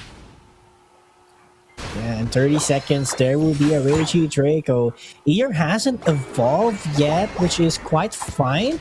But at the same time, he is going to evolve at an earlier stage. So definitely could dominate this matchup already up against the Lucario. Waterfall would not connect that much. But definitely, Full Sense has to be very careful on that one later on. Here we go. They have yet to still get their power spikes. Full Sense, on the other hand, They still can get some power spikes, but at the very least, they do have. What's good about their composition is they have the early game advantage in comparison to Onyx Rise, which they need to get their levels up as well for them to be able to get their power spikes. But what I do like about what Fulton is doing here as well is that they're making the best of it and making sure that they can get it as early as possible, maintain it as well, to ensure that they get as much lead as possible against that of Onyx Rise before they can even get their power spikes. Speaking of power spikes, it is somewhat fell already at the hands of Onyx Rise. They're cleaning up KOs here all the way to the forest, and that's 2 KOs for their team. And not just that, they are taking the resources of Full Sense, which is not the ideal setup for Full Sense if they want to catch up. But Luna with a little detour. Ooh. That was a nice sidestep to get away. Flail and XP is going to be playing the game here for Illuna, currently having a score shield, or I believe that was a body barrier. Yeah, score shield rather, and it was Cookie. And at the same time, to ensure that they survive as long as possible, they also have actually no, it's not the scarf. It's the other scarf that can allow them to do the attack speed. Wait, I was thinking, it's a band or something, right? It's the rapid fire scarf. There you go. Oh, yeah, there we go. I thought you were referring to the band. Here you go. Gets the block. Yeah, I mean, it's definitely going to be helping out for the flail, to provide more damage and at the same time, more DPS and, the self-sustain coming in from that as well. Okay, there goes the waterfall. Gonna be engaging a little bit too deep. Infinite Cyber, not much of an effect on the Gyarados, and the Lucario was taken down. Same thing with the Water Bear. Full Sense. Oh, the damage! Good. Fly plus the Flame Charge almost took down Nautica, but not gonna be quite enough. So here comes the reinforcements. They want to score as fast as they can. Water Bear comes in, Aura Cannon as well, but not enough. 13, 14, 15, 16, 18, 21, 23, 24 hits. From SEG, Gonna be able to take down the Mega Gyarados, ladies and gentlemen, all trainers alike. It is going to be Illuna trying to buy some time here, but it is going to be the Unseen Fist. It's gonna do some damage, but the power that allows him to survive even longer. Man, Illuna is on a different level of buying some time. Wow. Flail, where's the X speed? Is it over? Oh, never mind. Unfortunately, I'm gonna be able to get out, but the time they bought is so much, dude. Rebel Rouser? Not gonna be hitting someone. X-Scissor to pin down the Talonflame. Quite effective for them, and they want to secure this Registeel. But Zoe is somewhat eyeing on this one. Can he get the vision? And can they get the last hit? Not quite. The score was interrupted as well. A great way for Full Sense to set up their priorities. There we go. There you go. Eeyore. Dragon's Current immediately Mega Evolves. But can they take down the KO's Flame Seed as well? Not going to be quite effective that much. And Waterfall to go back. He is feeling the pressure. Mark got S. Ear 2v1. Is it actually 3v1? Those with the Rock Tomb doesn't need it anyway for them to get the KO. And there was an exchange with a Regieleki, so pretty much I think it's worth it in general. It's actually quite interesting where what do you call this? They had to use their Unite moves to take down one Pokemon. That is Eeyore. That is quite a an expense. That's a huge expense for Full Sense, but I mean, I guess it's still not the 2-minute mark, and they would still be able to get in their Unite moves, but it's still an expense nonetheless. Yeah, and might to tell you, this is just going to the 3-minute mark, so pretty much I think it's fine.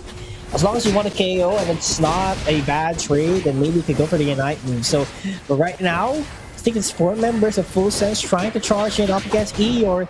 They haven't used any Unite move, which is great, and just outnumbered the Mega Gyarados. Oh wow! Again, they at least know their priorities, but then even if they do take out the Mega Gyarados, there's still 4 more Pokemon that they need to handle.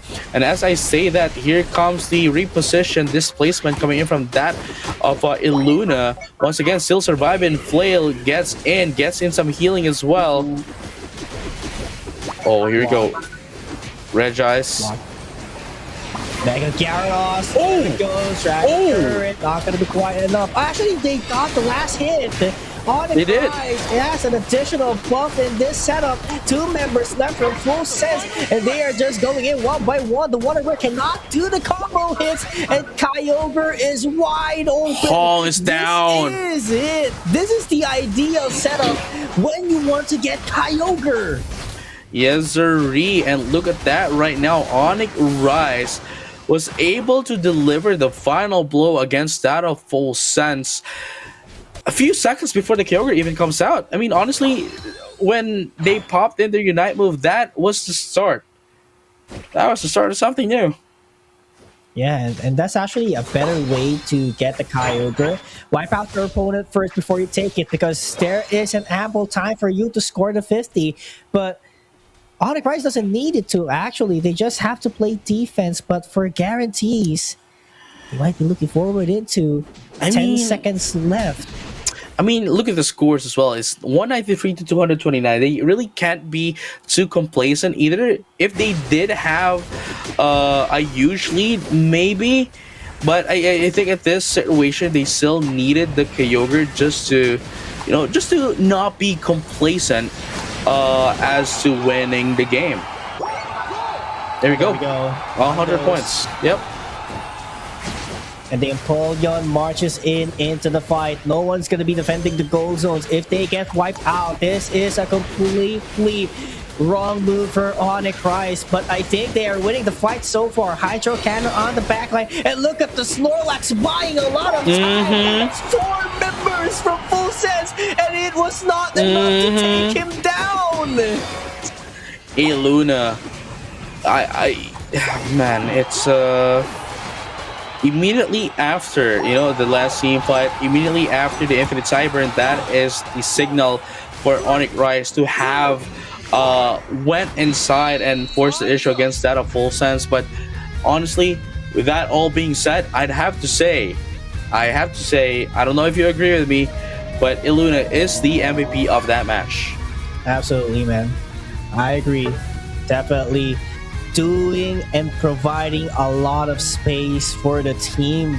This positioning, that was just phenomenal. And again, JJ, this is just game number 1, and I do feel like it would be the same case for game number 2, unless Full Sense takes major actions by starting off with changing their trap, because I feel like something is off. I mean, if you're going to be taking a look at the damage department, it is almost equally distributed, which is, I think, not should be the case, because there has to be somewhat of a star. That's how I take it. And if both of you are doing the same damages in terms of percentage and numbers, then I do feel like you're just randomly doing the stuff that you want to do.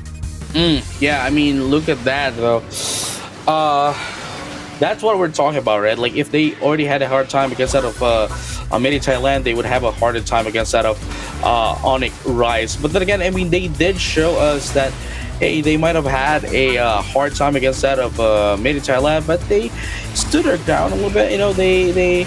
They were able to go up against Onyx Rise quite fully, and it's not going to be surprising if they do make some adjustments and do take in game number 2 to lead us to game number 3.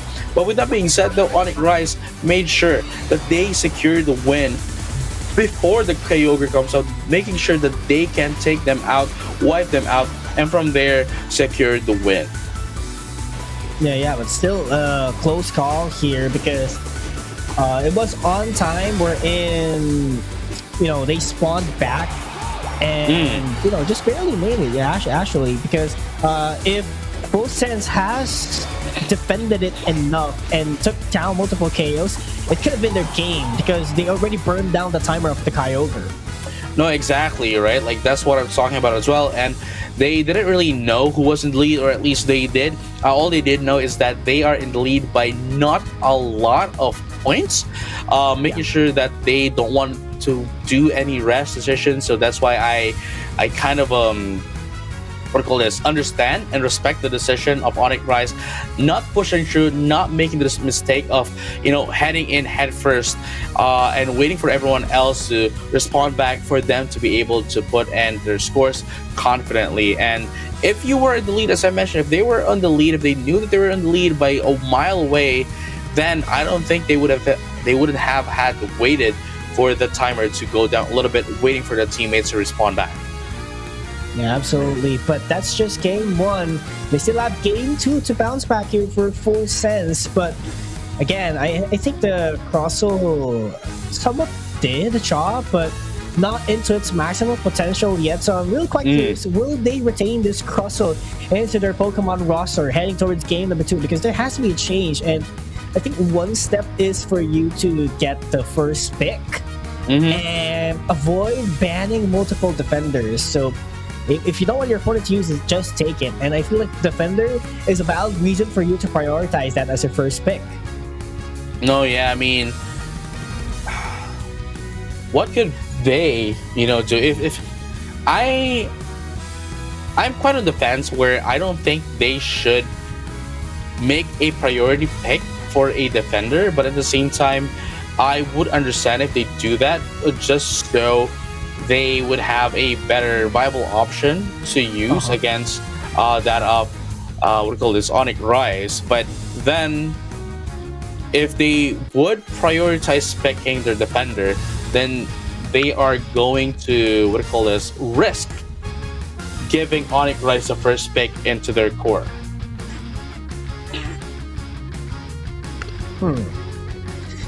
Maybe Mamoswine? Was Mamoswine used a while ago? I think Mamoswine would be a pick as well.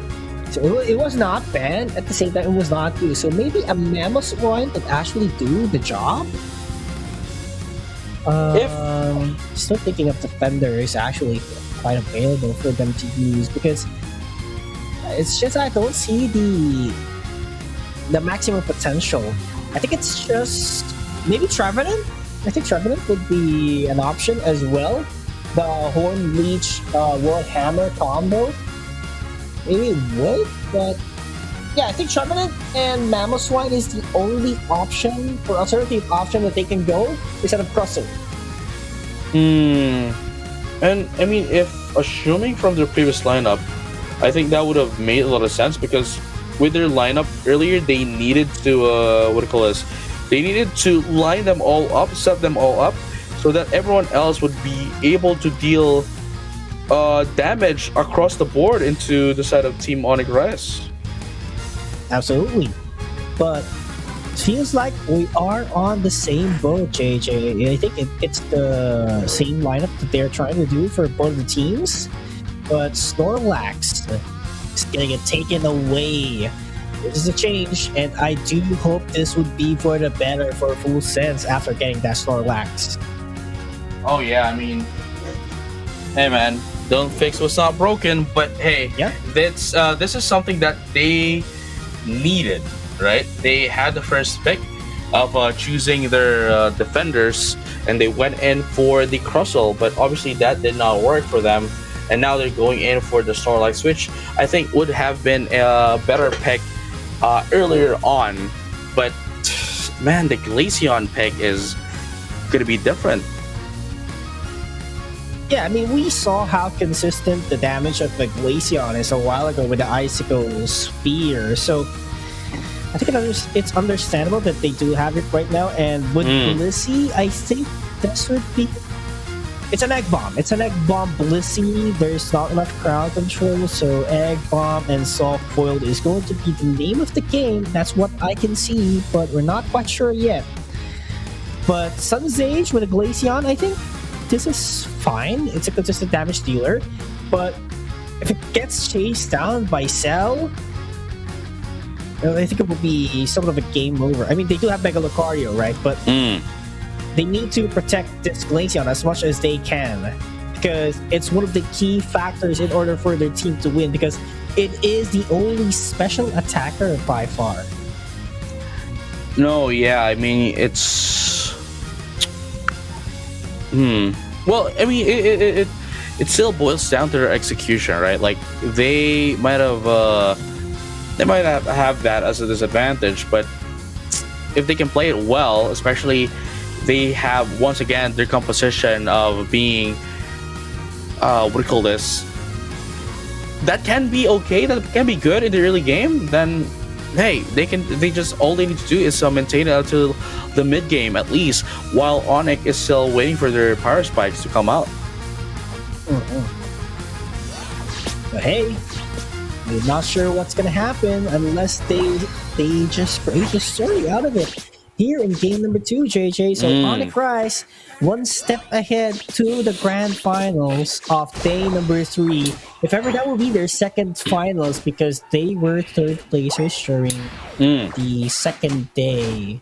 So this is a chance for them to be a champion for day number 3. But they have been getting consistent stops and placings here, at least in ACL group stage. So definitely a justifiable explanation why Onyx Rise is one of the strongest teams, or actually can be considered the strongest team right now. I mean, hey man, they're called Rise for a reason, because they're rising to the top, you know what I mean? So with that being said, ladies and gentlemen, that was a joke. Oh, okay. Yeah, I figured, man. I figured, excuse me. I figured that the translation didn't go well. But hey, Onyx Rise right now, almost the same kind of composition as earlier. The only difference is, well, the Lapras instead of the Snorlax, because the Snorlax was taken in by Full Sense. I think they would still be able to play in the same kind of play here. But Full Sense is the one that needs to be able to have an answer back against that of Onyx Rise. But as we see, as of the moment, 2 minutes into the game, Onyx Rise has a bit of a control here over Full Sense. Going to be able to take down the Gyarados as well into the side of Full Sense. And 2. And speaking of Gyarados, it is already online for the side of Onyx Rise. They're just tagging him the points. This is not ideal if you're on the side of Full Sense, because they're getting their power spikes up and going. Yeah, especially that you need, and it was already gotten in. You know, it was they already got it 8 minutes into the game. It's not even like 7 minute 30. That's like the maximum, especially in a competitive setting, or else you will be labeled as delayed and won't be able to help out as much. But they did. They were able to take it in. Lapras is going to be taken out in the side of Onyx Rise. Full Sense now making sense after composition, now trying to destroy the second tier score goal. Quick mass right now. Sunsage trying to not put the scores down before everyone else. Yeah, and overcapping is one of the factors that you could actually do in the game in order for you, put up some pressure later on. But quick passes, well, here overcapped by Onyx Rise by 3 points. So they're closing in the gap in the point department at the 7 minute mark of the game. And there you have it.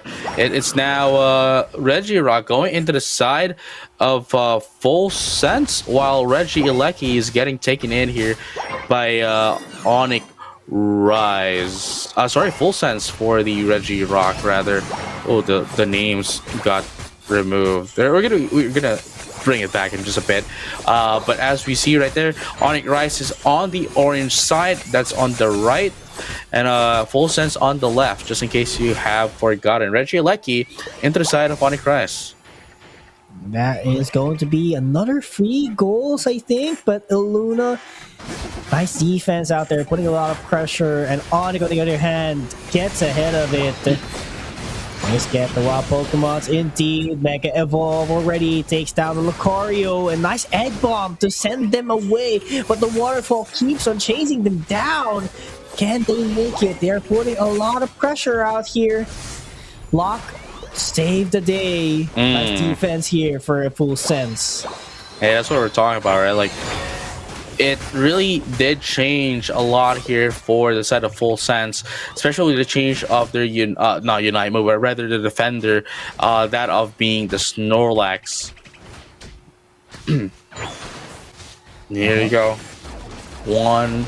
Oh, they're back. The names are back right now. Oh, there you go. There you go. Yeah, the damage output as well for Full Sense. They are playing a different game than what they did from what it call this against that of Made in Thailand. That was a beautiful block, man. Did you see it? From the drop down on the fly to block it immediately, no damage has been done. Now this is I'm Hong and its fullest potential maybe. This is a much better pick from the Crosso that he did way back then. And Full Sense, just like what you said, playing on a different phase, it seems like they are a different team. Yeah, you name it. New persona indeed for Full Sense. Look at that though. They're gonna be Bliss assistance before they got taken out. Unfortunately for them, Onyx Rise is rising up very fast and gonna be able to take down 3 in the process. Onyx Rise right now taking down 4. Ladies and gentlemen, Ultra Insight, it is going to be Lucario up last for Full Sense. Ooh, there we go. Our 2 points just to, get some couple of those goals. But on the other half, Full Sense put a breathing room at top path with the Regieleki marching in. There's not enough Pokemon actually to, score out there. So it's just, I think it's a pressure or, that's a guaranteed 20 at least for them. Yep. And 212 and 232. This is the same situation as to what will happen in game number 1. Onyx Rise might have the control. I mean, I wouldn't say that they do have still the control of team fights because Full Sense is fighting back very beautifully against that of Onyx Rise, and actually that's a good. It's a good sign for Full Sense here because that means they still have the fighting spirit to go up against Onyx Rise. But then again, it is still the same situation against that of Onyx Rise where they don't have that much of a lead against Full Sense and they would still need to get into Kyogre to secure the win for themselves. But as I say that, that's going to be 3 down, make that 4 down into the side of Full Sense, and it is going to be the only one left, Snorlax left, and they're going to be able to take them out as well. Team wipe here for Onyx Rise, and now they can put down their points right now. Yes, in 18 seconds, or actually just 15 seconds, another objective spawns at the bottom path, and that is a must secure for Full Sense if they want to get ahead of this game. That might actually help them to go and force game number 3. Zoe taken down by the team. That's actually a great call. But Onyx Rise is already at the pit of Registeel. Quite unfortunate for them. Still have a chance. They're giving up the Registeel in order for them to position on top path or in the middle. Here you go. 20 more seconds.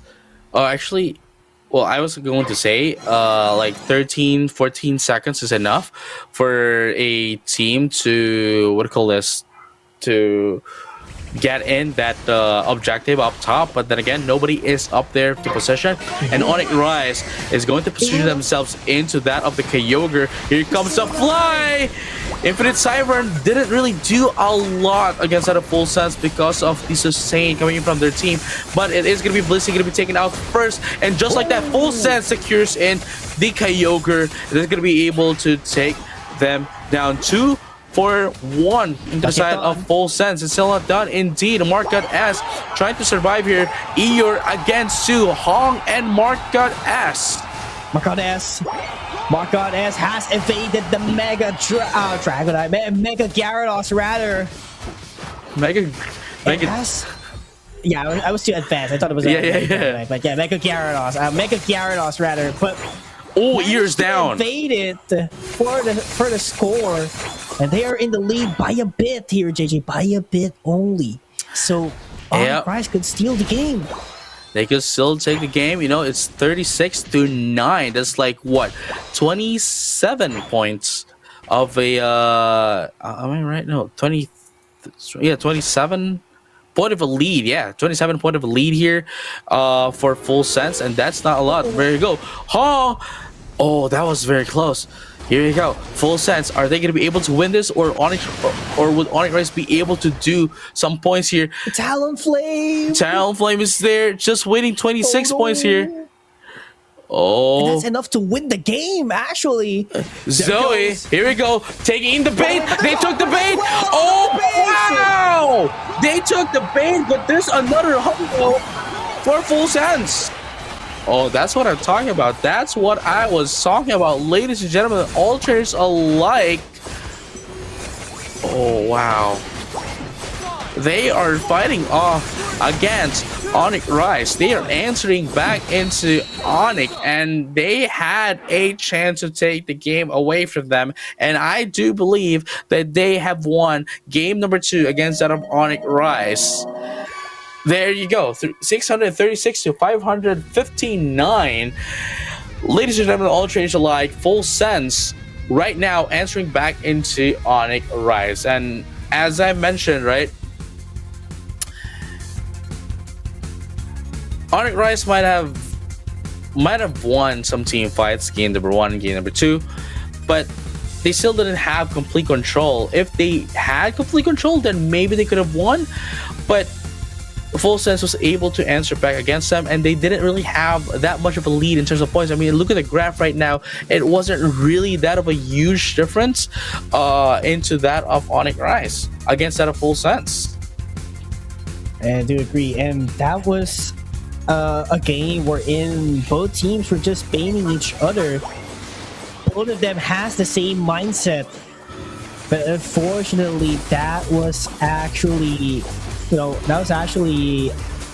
Full Sense having much more AO's energies to score in.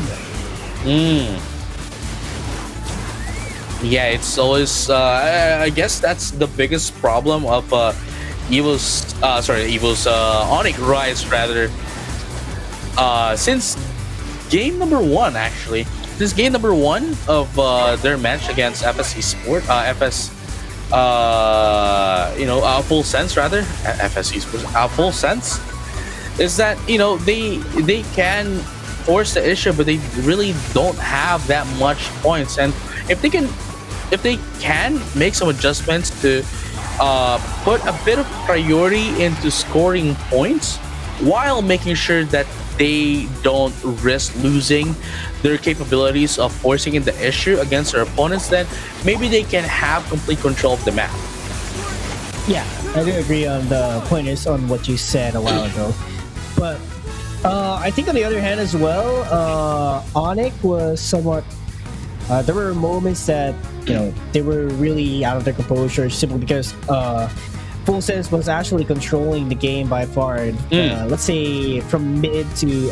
not actually mid, from the start up until mid, right? So it's actually more of an identity crisis as well. Maybe something was happening in the background as well from the team. And Full Sense really did a great job for them to, force things down and control the game so that they would be ahead by just a bit and continue the momentum even more on the latter part of the game.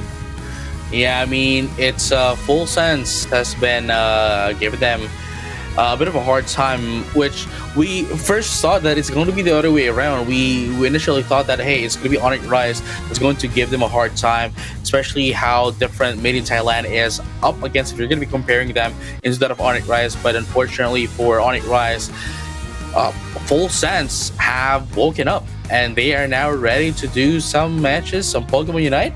And hey, man, they are now currently in the equal footing. They're not really, dominating per se. They might have been able to do some team fights here and there, but the score is the problem right now for Onyx Rise. Absolutely, I do agree. But here's the thing, JJ, it's already a point wherein one would drop into the game and be forced to sit on a 3rd or 4th spot. And definitely Onyx, this is a wake-up call for them, because for sure, what's on their mind is that they are the best team by far in the tournament. But for Full Sense, this is a huge motivation for them to be better into the coming game number 3. Oh yeah, I mean, especially that they have won game number 2. I'm pretty sure they still have their morals up, they still have their momentums up as well.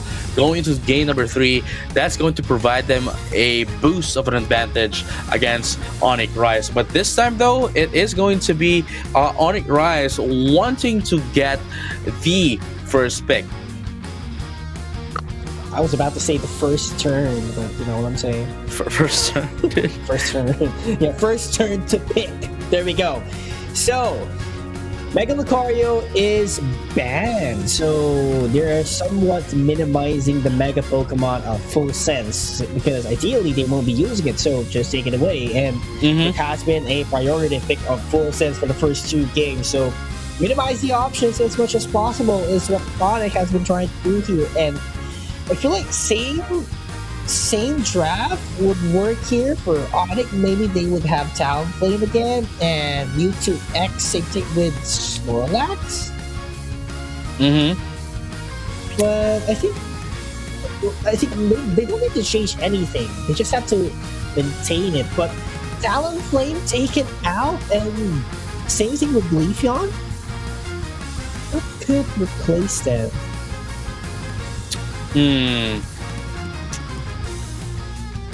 I mean, I guess it's a respect ban in this case, you know, because you know Ear can do the Leafeon as well, but then they still left the Gyarados up and open. But then again, you know, Full Sense now going back into the meta right now. It is going to be the Vaporeon, which I don't know, man. It looks out of place. I've been looking at it since earlier. The Vaporeon looks out of place, but it's the meta right now. It's the Blastoise and the Vaporeon always together into the set of Full Sense. And Onyx Rise, because they went in for the Blastoise and the Vaporeon, has now been able to go back to their game number 1 picks thus far. Okay, then we also have a Gyarados for Full Sense, the non-mega version. So, are we going to be seeing Scizor once again? Because I do believe they were the ones who used Scizor a while ago. But I think Sidon would be much more ideal at this point. But Dodrio with Cell, I think this was used a while ago as well. So it's actually a great way for you to sneak up some goals and at the same time, you know, in general, just scoring capabilities. I think that is what they need as well, especially on this kind of lineup. But the regenerative HP, the regain of HP, they don't have it. So, I mean, I think it's understandable because it's full of losers for Full Sense. It's not attackers. So, pretty much fair, I would have to say. What do you think, JJ? I mean, man, with these kind of composition, at least Onyx Rise is going back to what they did in the first match of the day. You know, made sure. Okay, look, see, they are now trying to fix the problem they did since earlier. The problem that they had earlier in game number 1 and game number 2. That is, sure, they are able to do some damage, some team fights. They are able to do that, no problem. But what they had as a problem is their scoring capabilities. They couldn't do the scores. They couldn't have had the gap, the lead, and they are now fixing it with that of the trio. Going back though into Full Sense, hey, it's what has been working for them, and I think that's something that they need to take as an objective as well, to make sure to mark down the Dodrio, or else they would have a hard time, because they can only do one thing at a time, right? It's either to fight Onyx Rise or do the scoring. And if they do the scoring part, if they do the latter, they will be eaten up here by Onyx Rise. Yeah, and you know, it's just Dodrio does not just score, it can also deal damage. So this is somewhat balances the flavor of the composition of Onyx Rise. So I'm quite excited that you pointed out that one. So this is a match that, let's say, Onyx Rise would sit comfortably better compared to games number 1 and 2. Yeah, here you go. Onyx Rise right now. Full Saiyans. Gonna be game number 3. Whoever's gonna be winning this is going to proceed to the grand finals of the day. And what's great about this match round number 2 is that if they do lose this, whoever loses this, they don't have to wait next week for their next match because they would have the chance to go and get more points by winning the battle for third. Oh, there we go. That's a lot of scores coming in for Onyx Rise. This is what they wanted to fix. Right now, it is being felt here. Look at that. So quick to clear out the Swablues and Altarias. That is how they do it. Here you go. Sun Sage. So it's a scissor. Yeah, using a scissor, not the spider, which is quite interesting because they have the DPS. That is Smart God S. Though its Unite move is more of a burst, it could serve as their DPS, and I don't know, man. Like I just, especially with this with the current meta right now, the value of a scissor is less than the value of a scyther. That's what I actually believe. Yeah, I think it does really make sense since when you're trying to burst out your opponent, or if you want to KO, I think burst is the much more better option compared to being a bruiser, right? So scyther is pretty much bound, especially if you want a priority target. Here you go. Onyx Rise and full sense. Charging in. This is a quiet match, JJ. Not the explosive match that we saw from the past 2 games. Everyone is so careful because they have to make sure that they get the lead or somehow maintain on equal footing because this is game number 3. No rooms for mistake. No, I do agree. And it's actually quite great as well for both of the teams because they want to make sure that they don't do the same errors, the same mistakes that they did game 1, game number 2, and both of them are actually taking their times as well. Though I have to say that the trio, we haven't really felt the trio yet with the scores, especially when they're almost the same in terms of points. There we go. Lead closing or widening. Oh, not widening, but closing in once again. This is literally anyone's game, but that is going to be the KO all the way to my big boy Blastoise taken down. Not going to be quite enough to create a statement here. This is a quiet match, but I'm home with the Muddy Water. Gets a KO in return. There goes the handshake in terms of KOs. Here you go. Hong. Ooh. That's Hong for you, man. He used the Muddy Water to guarantee 40 points from the Gyarados. Beautiful communication and teamwork from Full Sense. See, again, they made a different draft here to make sure they, take care of the problem of the pointing system, the points, rather not the system, but the points that they can put down. But Onyx Rise is the one in the deficit right now in terms of points, and Hong again with flip turn, just trying to do what the trio is supposed to be doing. Oh wow. Look at the range of the Muddy Water. It can literally just zone out your opponents once you see the Muddy Water, which is actually, gotta give credit to I'm Hong. He's doing a great job. By far, this is his best game, even though it's just halfway mark of the 3 games that they played at least for today. There you go. Onyx Rise. 184 to 252. Oh, wow. They're going to be able to get into Reggie Lucky. But it's going to be a bit of a handshake here as Onyx Rise is going to be the one taking the Reggie bottom. but still. Here we go. Mega Gyarados going to be hopping in. Red Lucian dive to deal off some damage, but Axew is going to be running away for his life. Eeyore as well. And that is going to be a KO for Full Sense. A while ago, we were talking about Onyx Rise being a huge hurdle, but it seems like Onyx is facing a hurdle as well. They cannot bypass Full Sense the way they want to. Yes, sirree, and that's what we're talking about here. Full Sense, right? Oh, here goes a Unite move to take down the Mewtwo into the side of Onyx Rise. 184 to 252. Oh, it's not a lot of a lead, but it's still a lead nonetheless. In comparison to the previous games that Full Sense has had, they didn't really have a lead.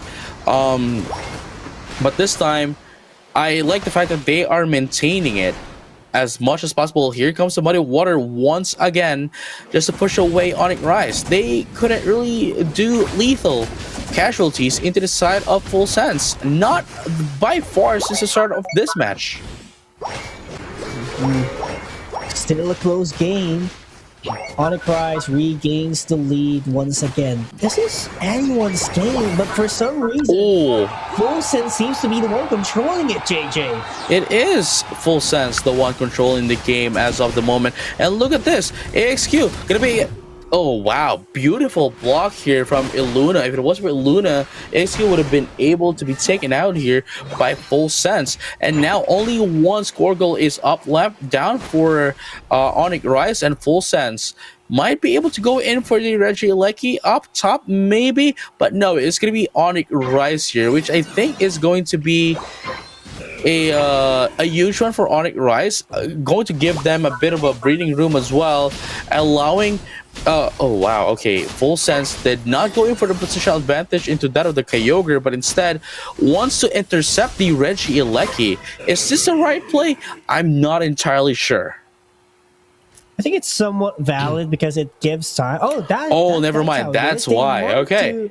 They want to destroy the goal zone by the Regieleki. That is actually smart. But right now, cannot afford to get KO'd as much as possible. Kyogre is already up. Oh yeah, we'll have to talk about that later with the secondary score goal up top. But right now, we are going to see potentially the final team fight of the game. That will determine who's going to move on to the grand finals. Eeyore is going to be taken down with a Red Illusion dive, going up against Illuna as well. It's going to be a 3v1 unstoppable right now. But is it... Oh, wow. They're able to get away with Flail and X Speed. And are they going to be able to secure Kyogre? Let's find out. Here comes Triple Trample. Yes, sirree. Hydro Typhoon! Oh my goodness, Full Sense gets it. Cell's not going to be able to seal it away. Here comes AXQ as well with a Dragon Current, but not going to do much. Full Sense right now at 268, and they can now put in some scores. And beautifully done here. Hong has been able to see AXQ coming to put them some scores and has been able to defend their score goal down bottom. Now 668, Full Sense 750 into Onyx Rise. I think the very first block from Illuna and the Kyogre pit was actually a huge mistake, where it gave an ample room for them to get a pickoff of a knockout up against Onyx Rise. So Full Sense seizes that opportunity and, just followed up with everything with what they have. And it was a successful take for them. And might to tell you, this is Onyx that they are up against. And this is a statement from Full Sense. Here you go. The statement is very clear. They are going to be heading to the grand finals with 10 seconds left. Onyx Rise is not going to be able to catch up into their scores. Ladies and gentlemen, all trades alike, our first grand finalist for today's single elimination is going to be Full Sense. No one has won the prediction, my guy. Or unless T1, and we still have T1 prediction. I think we still have T1 prediction. I think there's one prediction. yeah, there is one prediction from T1. So only one prediction is alive from the caster's desk for today, as Onyx Rise would have to exit their spot for grand final. Still, they could go for third if they won their matchup later on. But full props, full recognition to Full Sense after their adjustment with the crossel pick from An Hong. Everything work on their favor. You gotta accept that. Yeah, I mean, at the same time, right? Like, it's working out pretty well for them, and for Full Sense as well. I mean, they were able to recognize that Onyx Rise was able. Hey, you know what?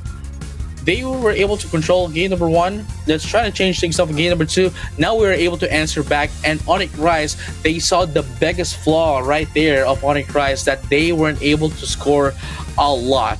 And so, Full Sense, what they did, hey, let's play the same thing as what we did game number two, but instead, let's try to put down more points than ever. Try to push down more points than what we did game number one, game number two, and that's what they did, especially with Hong. Hong was acting as their Talonflame, acting as their Dodrio, using Flip Turn to put to be a mobile, Pokemon to put it on score. But as I say that, they might have won, but I have to say there can be a bit of a, they can make their gameplay better, especially with their decision just to allow the Regieleki at the top path. They could have positioned themselves immediately into the Kyogre while allowing Rice to take the Regieleki, because the Regieleki is going to destroy the the second tier score goal anyway. That could have given them some time to position themselves better, because with that, they're scattered around the map, that the chances of them taking out the game, taking out Onyx Rise, was slimmed down just a little bit because of their positioning. But nonetheless, they still won, and they are still our first grand finalist for the day. Yeah, hey, a win is a win, but this is actually the first time that we get to see Full Sense into the grand finals. Will we be able to see another new team stepping into the grand finals, or will Team 1 continue their domination in this league? Yeah, well, I guess we'll have to find out when we come back. Only here at Pokemon Unite Asia Championships, Asia Champions League rather, 2026. And when we come back, there'll be two more matches. The second round 2 game, and then the grand finals will determine who's going to fight off Full Sense later when we come back. So don't go anywhere. We'll be right back. Peace.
Welcome back to Pokemon Unite Asia Champions League. This is your caster still, Pikachu's and JJ Kun, and we are heading towards our second set of semifinals. That is going to be T1 going up against Evo's FXL. Now, might to tell you, Evo's FXL, I do believe that this is their first time heading towards semifinals.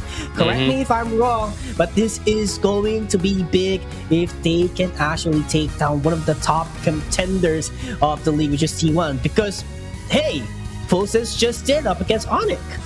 No, yeah, I mean, it could be anyone's game at this point. You know, it's we saw a what do you call this? We saw an underdog story on the last match, just now, 5 minutes ago. And it's not going to be surprising if we do see it once again. I mean, at the same time, they, you know, Evo's FXL were once the crown prince, the crown royalty of Southeast Asia. Yeah, and we cannot deny their wonderful performance as well last year's ACL, wherein they just came up short up against Insomnia, but might to tell you, this is one of the top teams across the world as well. Not just in Southeast Asia and Asia, but across the world. But same thing goes for Team 1. Probably, I mean, not probably, they are, you know, I mean, they are third in the series, but they are the only one who's left in the tournament run, at least for team number 3, who has earned a championship from the tournament circuit that we have for group stage. But we have Xingdi here, always has been the key player, just like what you said, JJ. Mega Charizard X, Mimikyu, and Serena, but right now we'll be playing as core. And now Komi, you know, we saw how Komi played the Miraidon and of course the Mew. Miraidon from the previous days, but earlier was the Mew and it did not disappoint at all. And now let's find out what's going to be the name here. What's going to be the name of the game for this time? I want to see the Mew again, actually. We'll see. We'll see if we get the Mew once again by Komi, because it has been really efficient when he gets that Mew on his hand. But Blastoise, Leafeon, Scissor Scyther is banned again with the Hoopa and Mewtwo X. Okay, we don't have Mewtwo X right now. Okay. That is great because it has been offering a huge amount of kit to the teams competing here in the tournament. It's almost 100% pick rate, usage rate here for today. Along with the Blastoise and the Vaporeon as well. There isn't a game we've seen where it's neither banned or pegged all throughout. But as I say that, Evo's FXL is going to be starting off with Vaporeon and T1 as Mega Lucario to start things off for them, and EP Blaziken. with the Blaziken. There you go. But I'm quite curious, would this be the Blaziken defender, just like from day number 1 and 2, or would it be an all-rounder or a core for the team, since I think T1 or rather Pisterio with the Lucario would go for top path, so just have to see that one later on. But Mew being hovered by Z-Ray, this is actually great because Z-Ray can actually pull this one off as well, and at the same time deny one of the top picks of Kobe. But, you know, Z-Ray with the Mew is also a great one. It's, you know, they played the Mew back then. Xingdi, once again, back into the Mimikyu as well. They're not holding back against C1 right now. Yeah, and that's what I meant by Z-Ray could use this one as well. So, we have to see that one later on, but Kobe still has a lot of Pokemons on his pocket. Maybe the Alolan Raichu might make an appearance once again, but there's a huge chunk of options left for their team. And I do love the line from Evo's FXL so far, because this is a traditionally approached Pokemon line compared to the bruisers that we are used to see way back, or not way back, but at the present time. And here you go. Oh, we're having a bit of a changes here. Let's find out who's going to be using who. Komi this time around, going in for the Mega Mewtwo Y. But it's not a supported Mewtwo Y right now. It is a factor, because we saw a while ago that Mewtwo Y was somehow used as a supporter rather. So right now it gets the spot as an attacker, and this is just like ACL last year. So I'm curious how they could pull this off. Would it be the same kind of impact last year, or would it be better from last year? No, yeah, I mean, we will just have to find out this time around, as we are now headed in towards our second semifinals, round number 2. Evo's FXL going up against T1, and this is going to be a huge fight. Nonetheless, this is one of the matches that is being looked upon and looked forward to, because they are considered the greats of Asia, along with, of course, some of the teams as well that we have had earlier, which are unfortunately been taken out for the day. But here we go. Game number 1 of Semifinals 2. This is it. This will determine who will get the spot in the Grand Finals, or who will go up against Full Sense.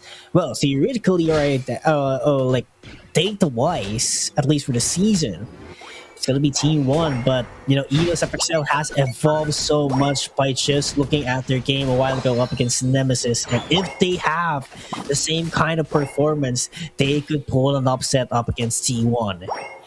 And here you go. Still early game. A minute still in the game. Yep.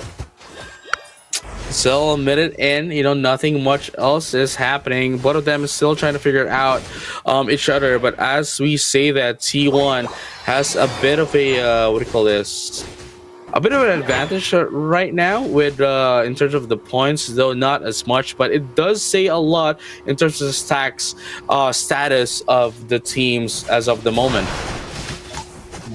Oh, look at that muddy water!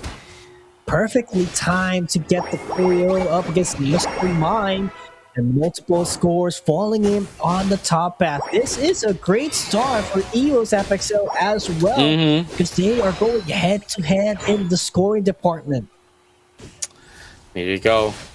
That only means that they have been able to get in their stacks. Hopefully you do have gotten all of their stacks as of this moment, because the scales will be tipped in just a bit. And look at that, Komi right now buying some time here and going to be able to be taken out here while bringing about 2 from Evo's FXL away from their own team. That is just a huge amount of time as well for them to have a setup here at the Regid Rago, but still, Evo's FXL is still the ones controlling it, but there is a bit of a contention here for Team 1. They want to score as fast as they can, and the overhit secures it for their team. Regid Rago taken down, but Shingday with a Shadow Claws, just enough to knock it down. Yep, there you go. Evo's FXL answering back into T1. I just noticed it's not the flip turn, it is the Aqua Ring. I do believe that's the Aqua Ring being used by Chin, so they do have some healings for the side of Evo's FXL, which is actually a great thing as well, knowing that the Mewtwo Y is available at the hands of T1. Yep. Here we go. 121 to 54.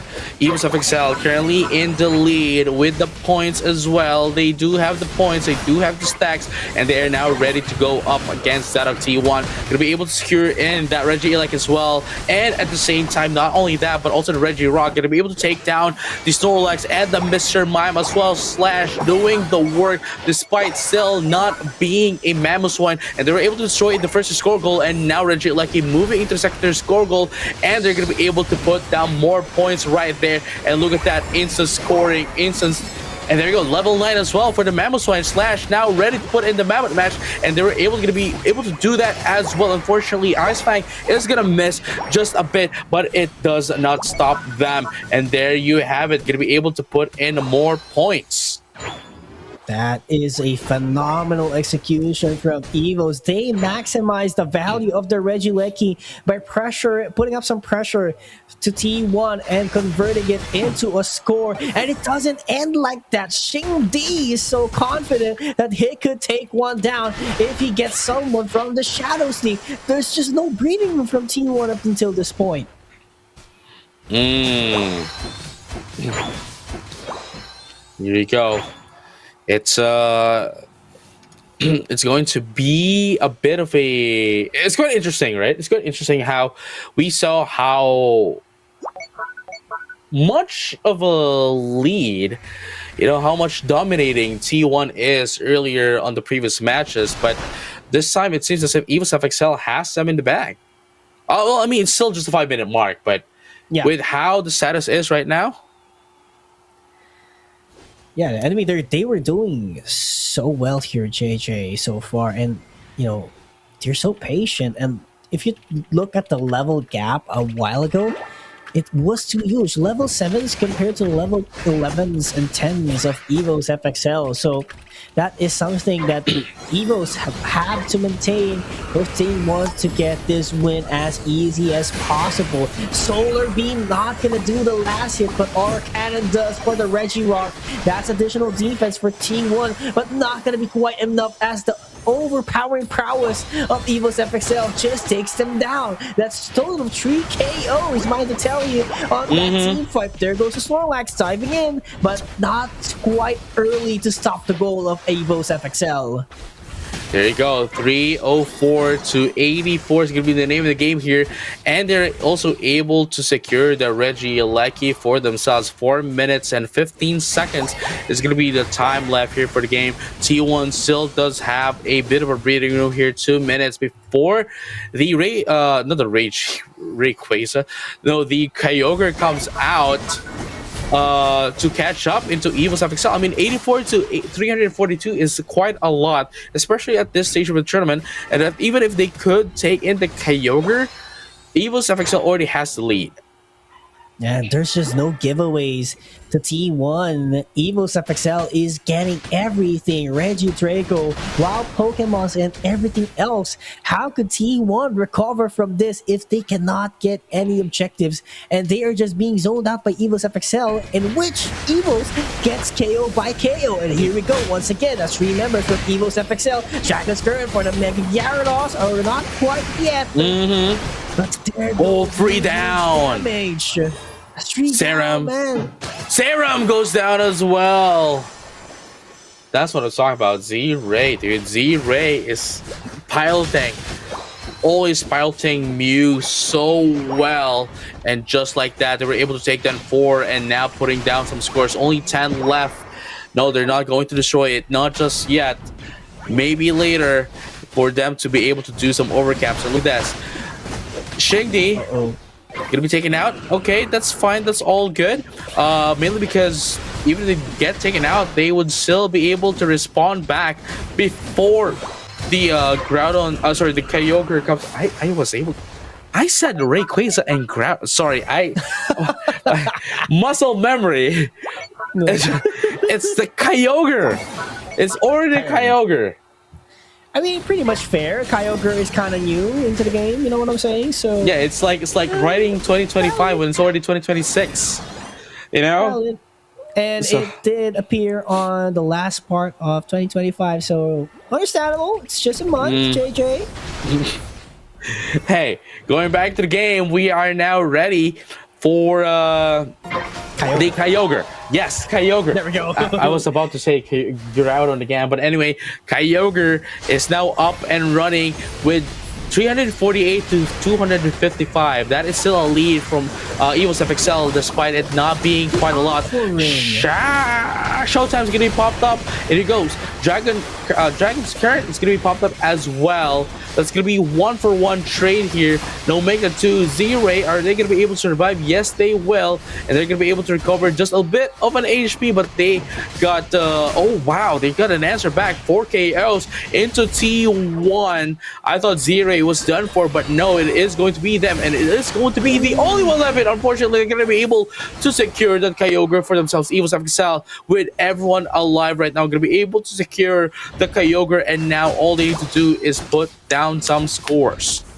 Did you saw the strategy of Evo's FXL? They waited for Pisterio to Mega Evolve himself. So when there's no Mega Evolve, the HP regen with a close combat won't be enough to sustain himself. And right after that, when the Mega Evolution was gone, they just took the KO and got the last hit from the Kyogre. Smart execution from Evo's FXL, and they are just zoning out everyone else from T1 into their goal zone. Wow.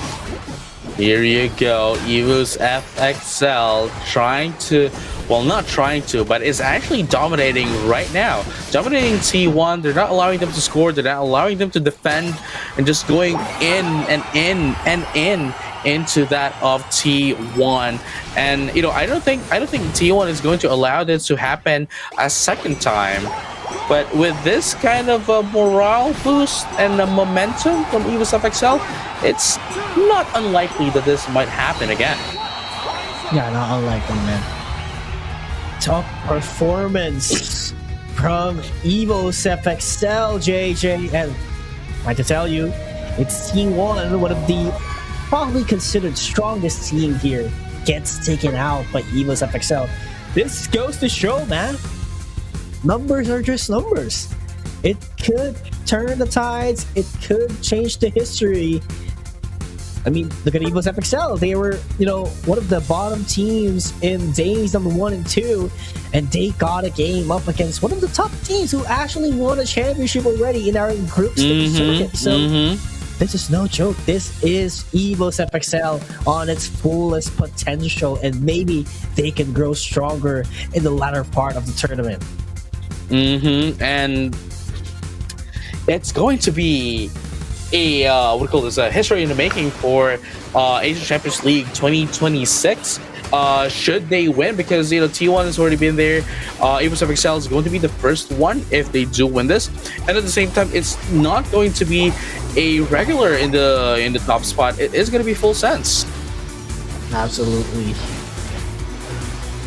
This is a statement, JJ, that everyone in the ACL could go way beyond they were in the past games. And Evo's FXL, work together with full sense, demonstrates it. But might to tell you, this is just game 1. Game number 2 would commence very shortly. The question is, can T1 set up the pace and do a revenge match up against Evos? Oh, that is true. Well, we'll find out later on. You know, after this match, really, I mean, it's still just game number 1. There's still game number 2, and again, this is the best of 3. We can still go to game number 3. Yeah, and of course, you know, the fans and the players does want game number 3. That's for sure, because they want a rematch. They want the best Pokemon Unite action. And definitely, both of these teams have been fighting for more points, and you know, whoever gets the win definitely would boost their points by a lot. And T1 for sure, they want to get that spot. They want to be on top once again, because they're currently sitting at 3rd. But for Evo's FXL, they want to boost those points by as much as 20. No, I mean, they really need that. You know, they really need that. If they do want to have a bit of a chance to go up into that of the leaderboards, leaderboards rather. The ladder and the leaderboard, it's the same thing. Yeah, it's But the I same just thing. ladder boards. Anyway, they really need to win this if they do want to get up into the leaderboards. And at the same time, Full Sense is not any better. It's not any different. Rather, they do need the points as well if they want to get out of the latter half of the rankings. Especially that, again, the top one spot is already guaranteed to go to the finals, but at second place, the second placer still has to fight for it. But at the same time, if you do get that, at least you only have to battle a maximum of 2 matches. Absolutely, and as much as possible, you want to be sitting comfortably at the top, so you don't have to play that matches. Do not let the tiredness and fatigue get over you, and you want to be on your full shape when you compete into the games on your way to ACL finals. And here you have it. I mean, we are now getting ready to get into game number 2. It's I don't know, man. It's I don't know. I mean, I guess it could still be anyone's game to game number 2, but it will. I guess I wouldn't say it would depend on the draft because we've seen how much both of them played, essentially the same draft as well. So definitely the execution is going to play a part here. And with how T1 played earlier, I think they have still yet to reawaken into this match.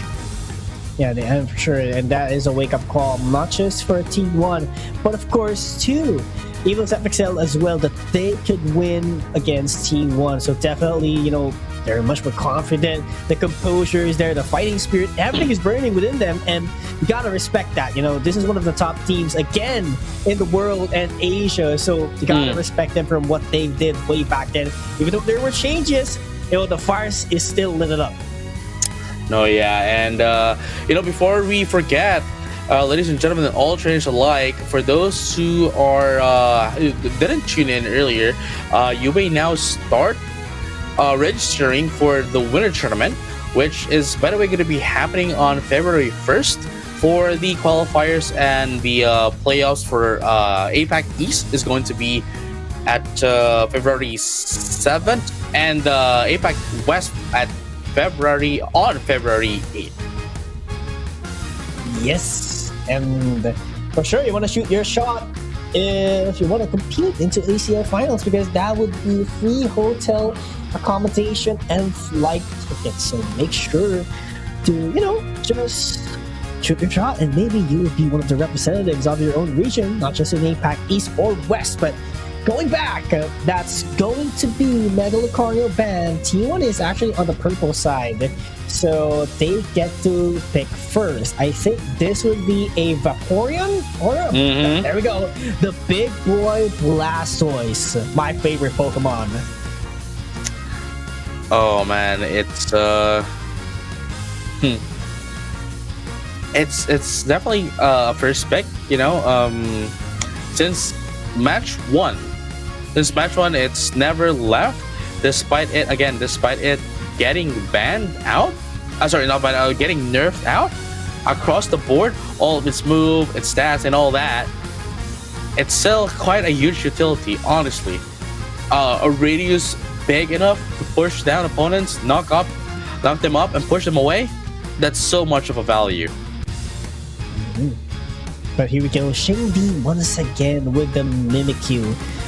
This is scary, man. And Shingdi has done a lot during game number 1 with the high within the damage department. Same thing with Z-Ray. So they're actually maintaining their draft, except for the Gyarados, because it was just the regular Gyarados a while ago. But right now it is on Mega.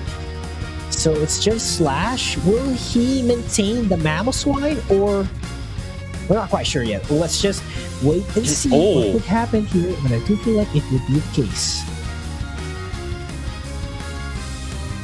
Komi now goes for a Lucario, no longer a special attacker.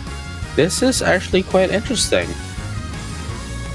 Yeah, because the Blastoise replaced the Mewtwo Y from game number 1. So this actually, I mean, yeah, it could be a special attacker of Blastoise with a Hydro Pump and Rapid Spin, right? So it's pretty much fair, but yeah, there's an added sustain. There's a special attack as well, but overall, Evo's FXL is looking much more stronger. But what do you think, JJ? I mean, Evo's FXL, I'd say they have pretty much the same composition as earlier, which honestly just reinforces the fact that, hey, these are their comfort picks, and they wouldn't waver.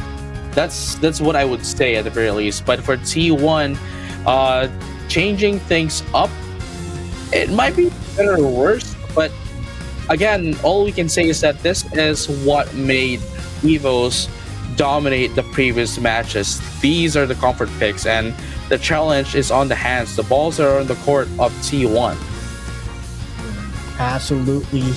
But again, this is just one way away from Evo's FXL for them to get the spot in the grand finals. But for T1, they need to win 2 games consecutively, which is a big hurdle and a huge pressure for them if they want to keep their standings up and going. But hey, it's not yet over. This is just the start of game 2.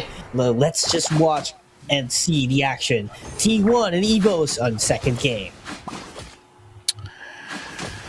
Ooh, here you go. T1 right now. 4-2. Oh, at least they were able to get in the first stack of the game.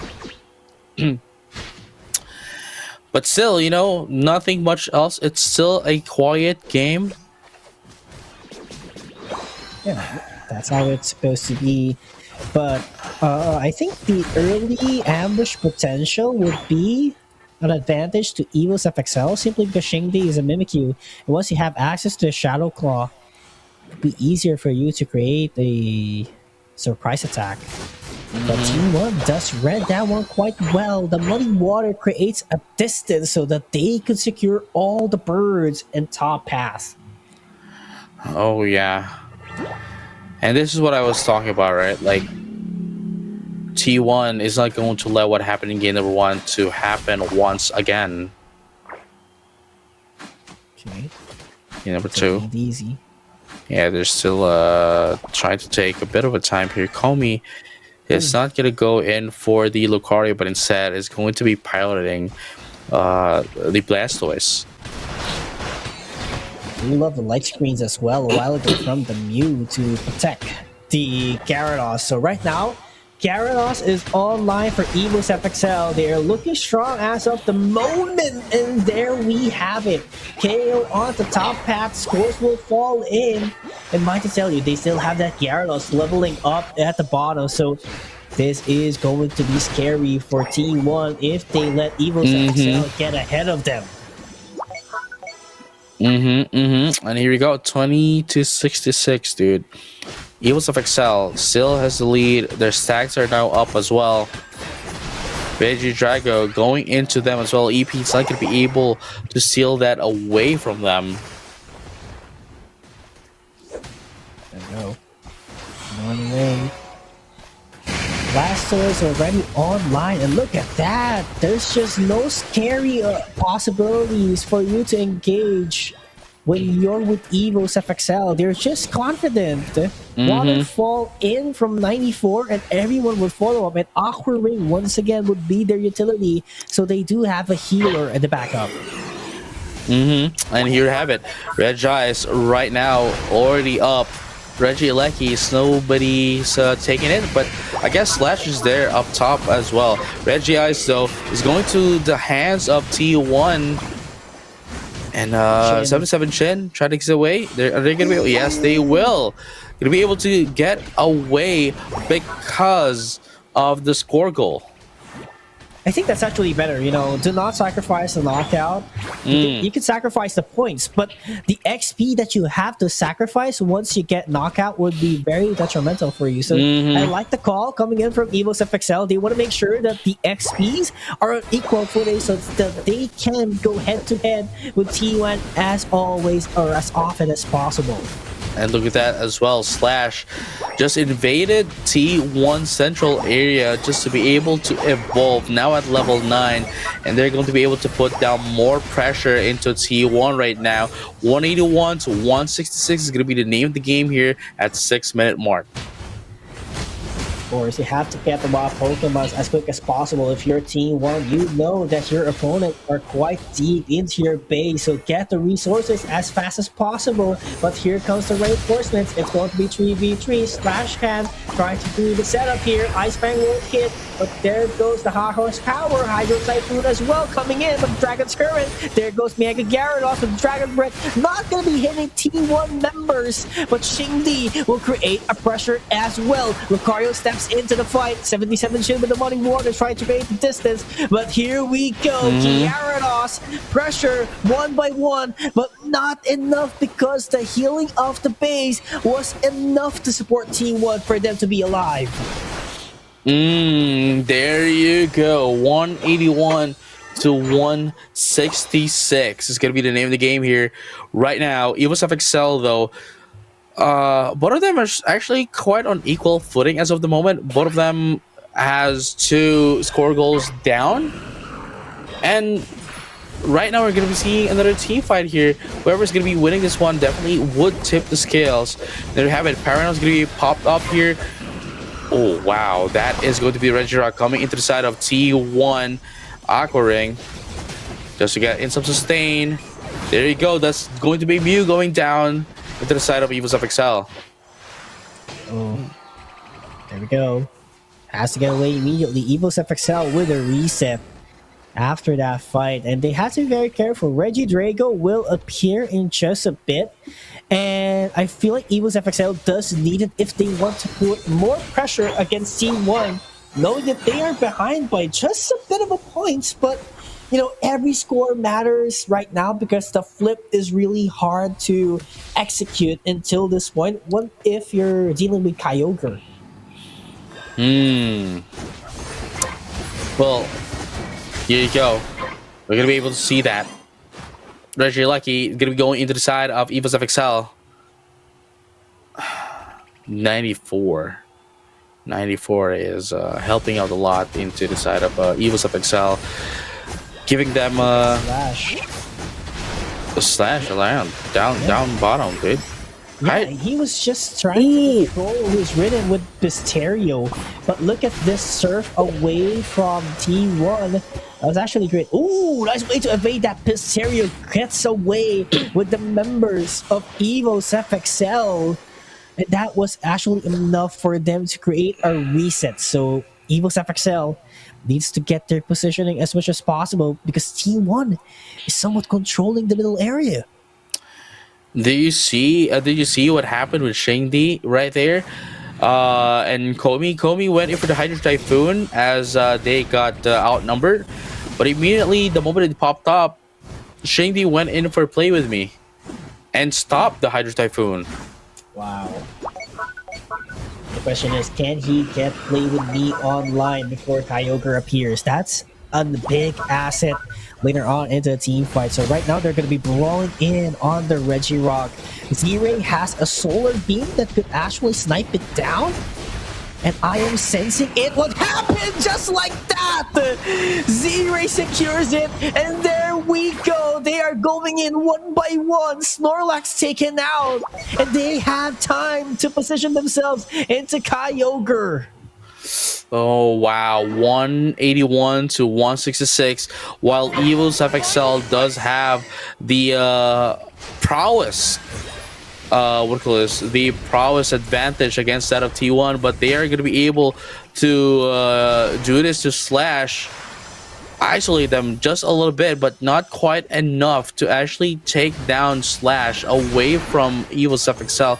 And look at this right now. Here comes the surf. Excuse me, surf from Komi. Ooh, there goes the check button.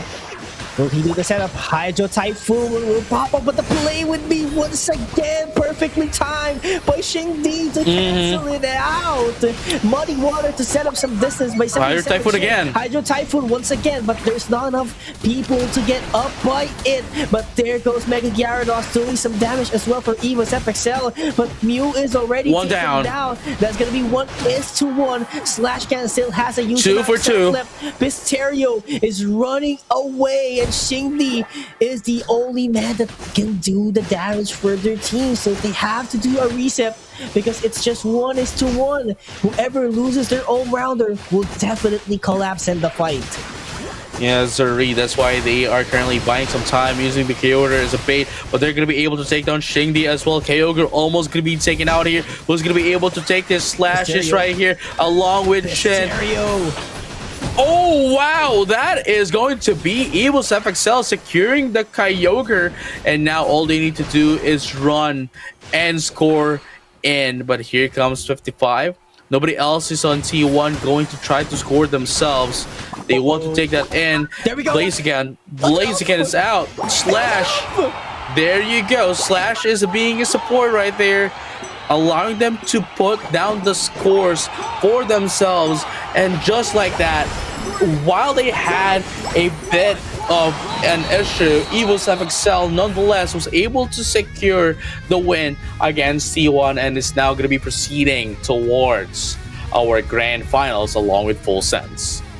Classic Evil's FXL. This is what we were talking about before, JJ. This is their trademark. They have a great amount of teamwork. Just imagine Slash with that Ice Fang in order to let his teammates score. Yeah, that was the highlight of the game for them to win. And not just that, we were expecting that Z-Ray would collapse or would get knocked out by Pisterio after, attacking him from the wall of the Kyogre pit. But no, Pisterio decides to retreat back and does not get the KO. But they have a lot of backup in mind because 77 Shin was the one who did the last hit in Kyogre. It's the names are a little bit too excited. It was Full Sense for a sec, but it is still T1. This is T1 versus Evil's FXL, and yeah, Evil's FXL is gonna go up against Full Sense in just a bit. Ladies and gentlemen, all trainers alike, this has been our second round 2 match. And after which, a short break is going to be our grand finals. Still a best of 3 though. But on the grand finals, then we'll have the grand finals on day 6 on the King of the Hill. That is when we'll have a best of 5.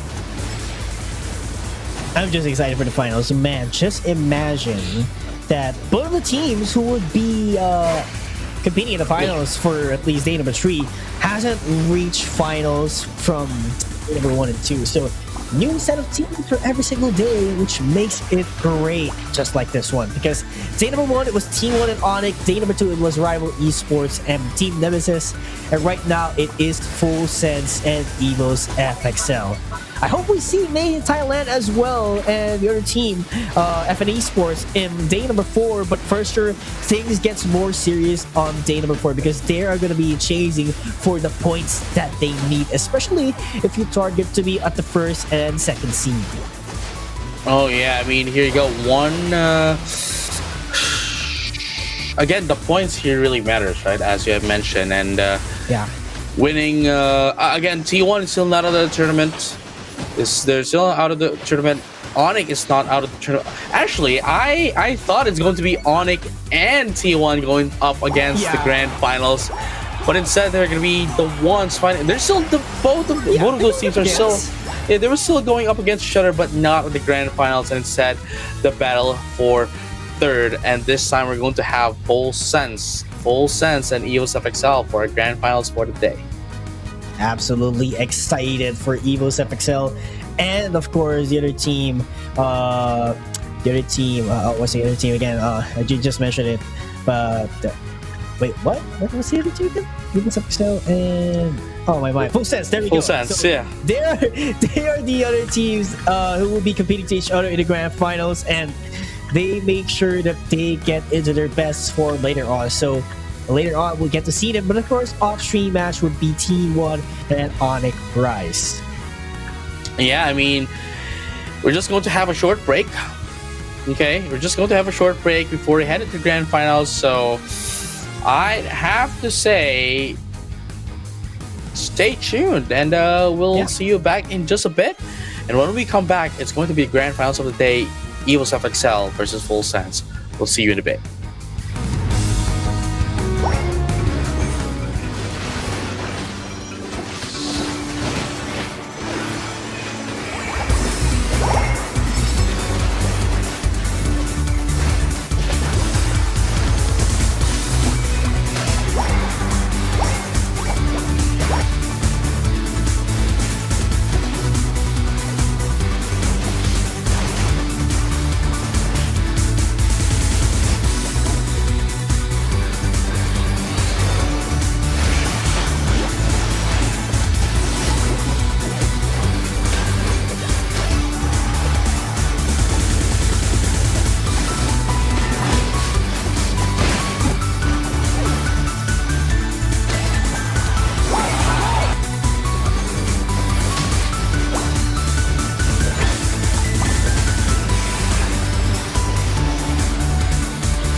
Ladies and gentlemen, and all trainers alike, once again, we are back here at the Pokemon Unite Asia Champions League 2025, day number 3. And we are now at the grand finals where EVOS and Full Sense are going to be fighting off for a lot of points.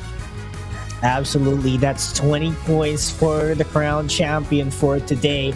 And for sure, both of these teams are chasing for it, because if Full Sense does get the victory here, they will be sitting at the number 1 spot, while for EVOS FXL, it would boost their points by a lot and probably could make it into the, I wouldn't say top, I think top 4 at least, or top 4, maybe at 5th to 6th spot. Then that's going to be a huge boost of their morale moving forward, of course, into the matches or into the remaining days of the tournament. Yeah, I mean, now, we see just the players of both of the teams right there, Full Sense and EVOS FXL. There's a bit of a recap. Once again, whoever is going to be winning this is going to get 20 points. You know, key player, again, it's going to be Xingdi as a core. Yeah, Xingdi has been doing a lot a while ago with the Mimikyu for their team, and it's possible that we would get to see more Mimikyu plays in action for the finals of day number 3. But of course, Mark got as the key player of Full Sense, Lucario, Mimikyu as well, and Buzzle, and this would be a great matchup for them. Knowing that both of them uses Mimikyu a lot, for sure both of these teams would have to secure those Mimikyus as much as possible. But here we go. Grand finals, or finals of game number 1, Lucario with the Mega variation, together with Cerulege. Yeah, Cerulege is bad. This is surprising. I mean, yeah, for sure we saw Cerulege a while ago, but is that really a big factor why they took it away? We'll have to find that one out. I mean, I guess it's more of a target banning, um, other than anything, because if it wasn't a target ban, it would have what do you call this? They would have been able to ban far more competitive Pokemon, I'd say, in Mhm. the current meta, like the Blastoise. But instead, they decided to go for a very off meta, quote unquote, off meta pick, which is only reasonable to be a target ban against that of Full Sense. But right now, starting off with the Mega Gyarados, whereas Full Sense does have access to the Blastoise, and I'd have to say, okay, not a talent play, but instead going in for the priority pick into Hong with the Mega Mewtwo X. No. And I think for the next one for Evo's FXL, they have been doing a lot of Mewtwo Y and Slash with the Snorlax. So this is new. A while ago we've seen Slash use Mamoswine consistently. So Snorlax is a huge pick off as well, especially if you want to zone out your opponent. So I think this would be Flail and the block. Flail block, That's yeah. what we usually see, but if they want to prioritize setups, then they have to go with a heavy slam. But I mean, yeah, for default, I guess it would be Flail and block for now.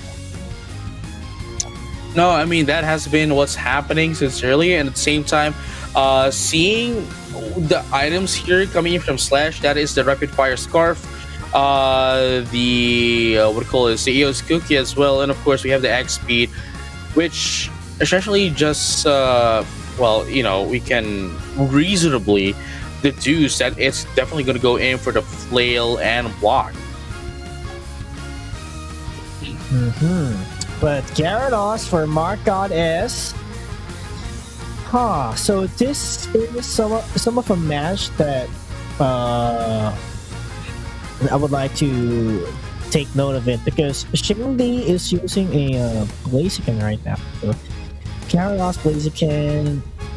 I'm not quite sure what would happen here, but the sustain is looking better for Evo's FXL, simply because they have the Alcremie available. But if Sunsage does position himself very well with the Icicle Spears, and if he can lock in the damage to 77 Shin, I think that would be a beneficial pickup knockout for them. So that's the thing that they actually do need here in order to lessen down the sustainability overall of Evo's FXL.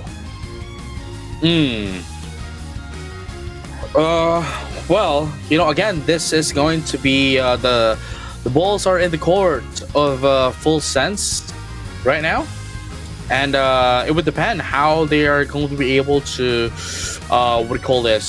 answer off against that of Evo's FXL, because again, we've seen Evo's FXL played phenomenally last game, and Full Sense, they were able to go toe to toe against Onyx. So I'd have to say they would be able to also do some damage into Evo's FXL. I mean, yeah, that's for sure. I mean, I have to tell you that, some team might be superior than the other, but at the end of the day, both of these teams prove that they could go up against one of the biggest contenders in the tournament by far in terms of statistics. So, this is, let's just give them some freestyle out here and make sure that we just sit back and watch what's gonna happen. But what's gonna happen is we're gonna see a pause. Yeah. Pause it is. So I think this would give us much more time to take a look at the draft even better, JJ, because we haven't highlighted yet the Mimikyu pick from Mark God S, simply because this could actually focus down the Alcremie. But here's the thing: we saw how this Alcremie works way back when Evo's FXL was matched up with Team Nemesis, and the Play With Me did nothing on the Alcremie, which is really, really concerning. Is this the proper pick of Pokemon for Full Sense, or would it just be a Nemesis 2.0? No, that is true, because if you think about it, there's not a single Unite move that Play With Me can actually stop against Evo's FXL. I mean, sure, there's the Infinite Cyburn coming from that of the Mewtwo Y, but like, Mewtwo Y is going to do its Unite move when it's far away from everything else to gain in some information. And it's not stopping El Creamy either. Pyronap is not really that much of a worse to stop with play with me. Dragon Current, obviously you can't target Dragon Current if it's not on the field, if it's dived in, and Blaziken, right? Blaziken, well, it just transforms its fighting style with its Unite move. So I totally see your point right now, where it's not really going to stop a lot, but it's maybe it may be able to delay the Unite move of 7-7 Shin later down the line. Yeah, I think that's a possibility as well. But speaking of a possibility, Full Sense, they are starting it really strong. This is what they did as well with their matchup up against Onyx that made it possible for them to get the victory. But, to not get carried away as much as possible, because Evil's FXL, they might take advantage of those kind of confidence, making it possible for them to get the Rage Draco at this early. Yes, Zuri, and here you go. 42-84. Full Sense is in the lead in terms of points right now, which is still a bit of surprising here, getting in their stacks as much as they can, and trying to dominate EVOS FXL, because they know for a fact that once EVOS FXL does get their Unite moves, sorry, not even their Unite move, but just the Power Spikes in general, they would have a hard time. So they are making sure that they have and make the most of their advantage as they still have it. Okay, there we go. A little bit of an aggression once again from Full Sense, and that was actually worth it. SCGSGC, I'm so sorry. Yes, I know we've been been together in the community for quite a while, for a year as well, but I can't mumble my tongue. But going back into the action, that block from Slash keeps it away, secures the knockout from the Mewtwo. Phenomenal execution from Evil's FXL, and they have a chance to get this objective. And the next goal is, of course, to shoot them down. And here you have it. 42-145.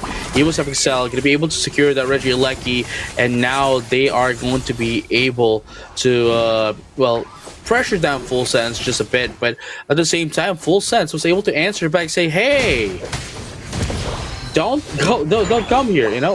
This is our territory, and they were able to repel them away.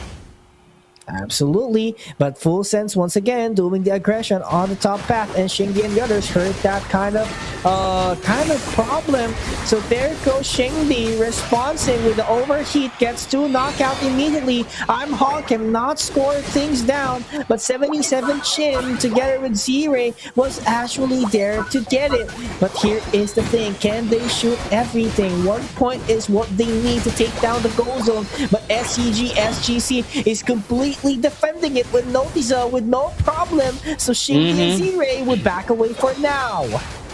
There you go. Only 2v3, no 4. Slash is right here trying to... Oh, wow.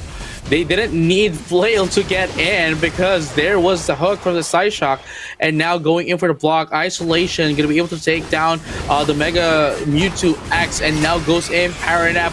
Oh, here comes El Creamy with its Unite move, trying to get its sustained Dragon Current.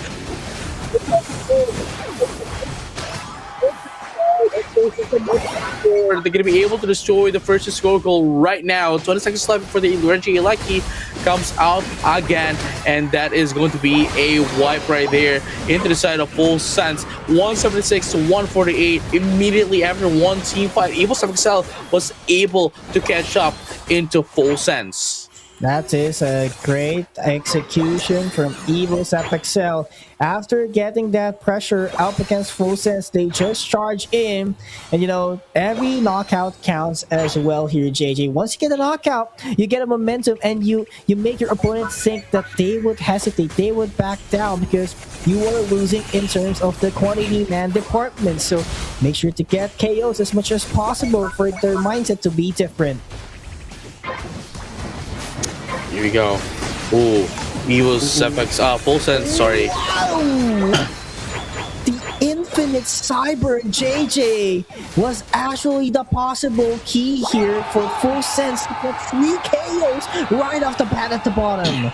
No, at the same time, they were also able to take down the Reggie Lucky up top. So not only were they able to get in some KOs, but they're going to be able to get in some points as well. Especially the Gyarados into the side of Full Sense has been left alone since earlier. Look at that. That is going to be the second points down for the Gyarados up top. Here we go. Evo's FXL still charging in.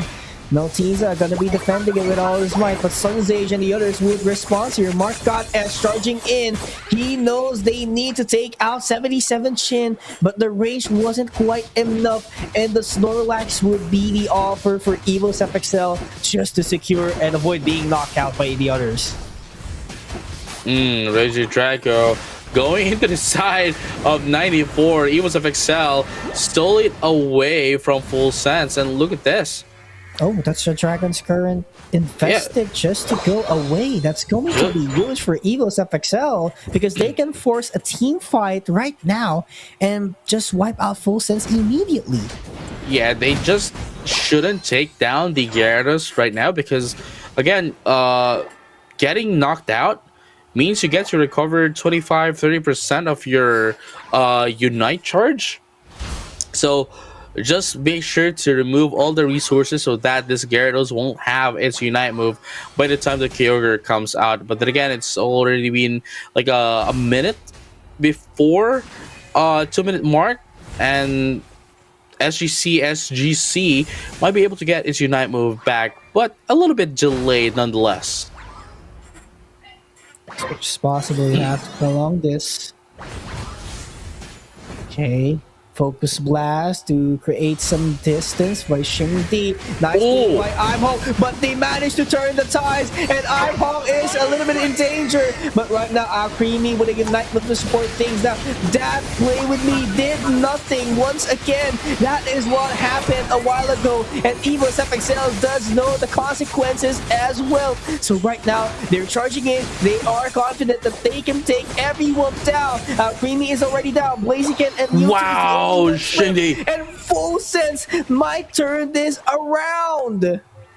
Oh my goodness. They need to back up a little. They need to get instant refreshments to buy some time. Oh, the pull. The hook coming in from Hong. Slash, though. Trying to position themselves right now. Mega Mewtwo Y is in the game.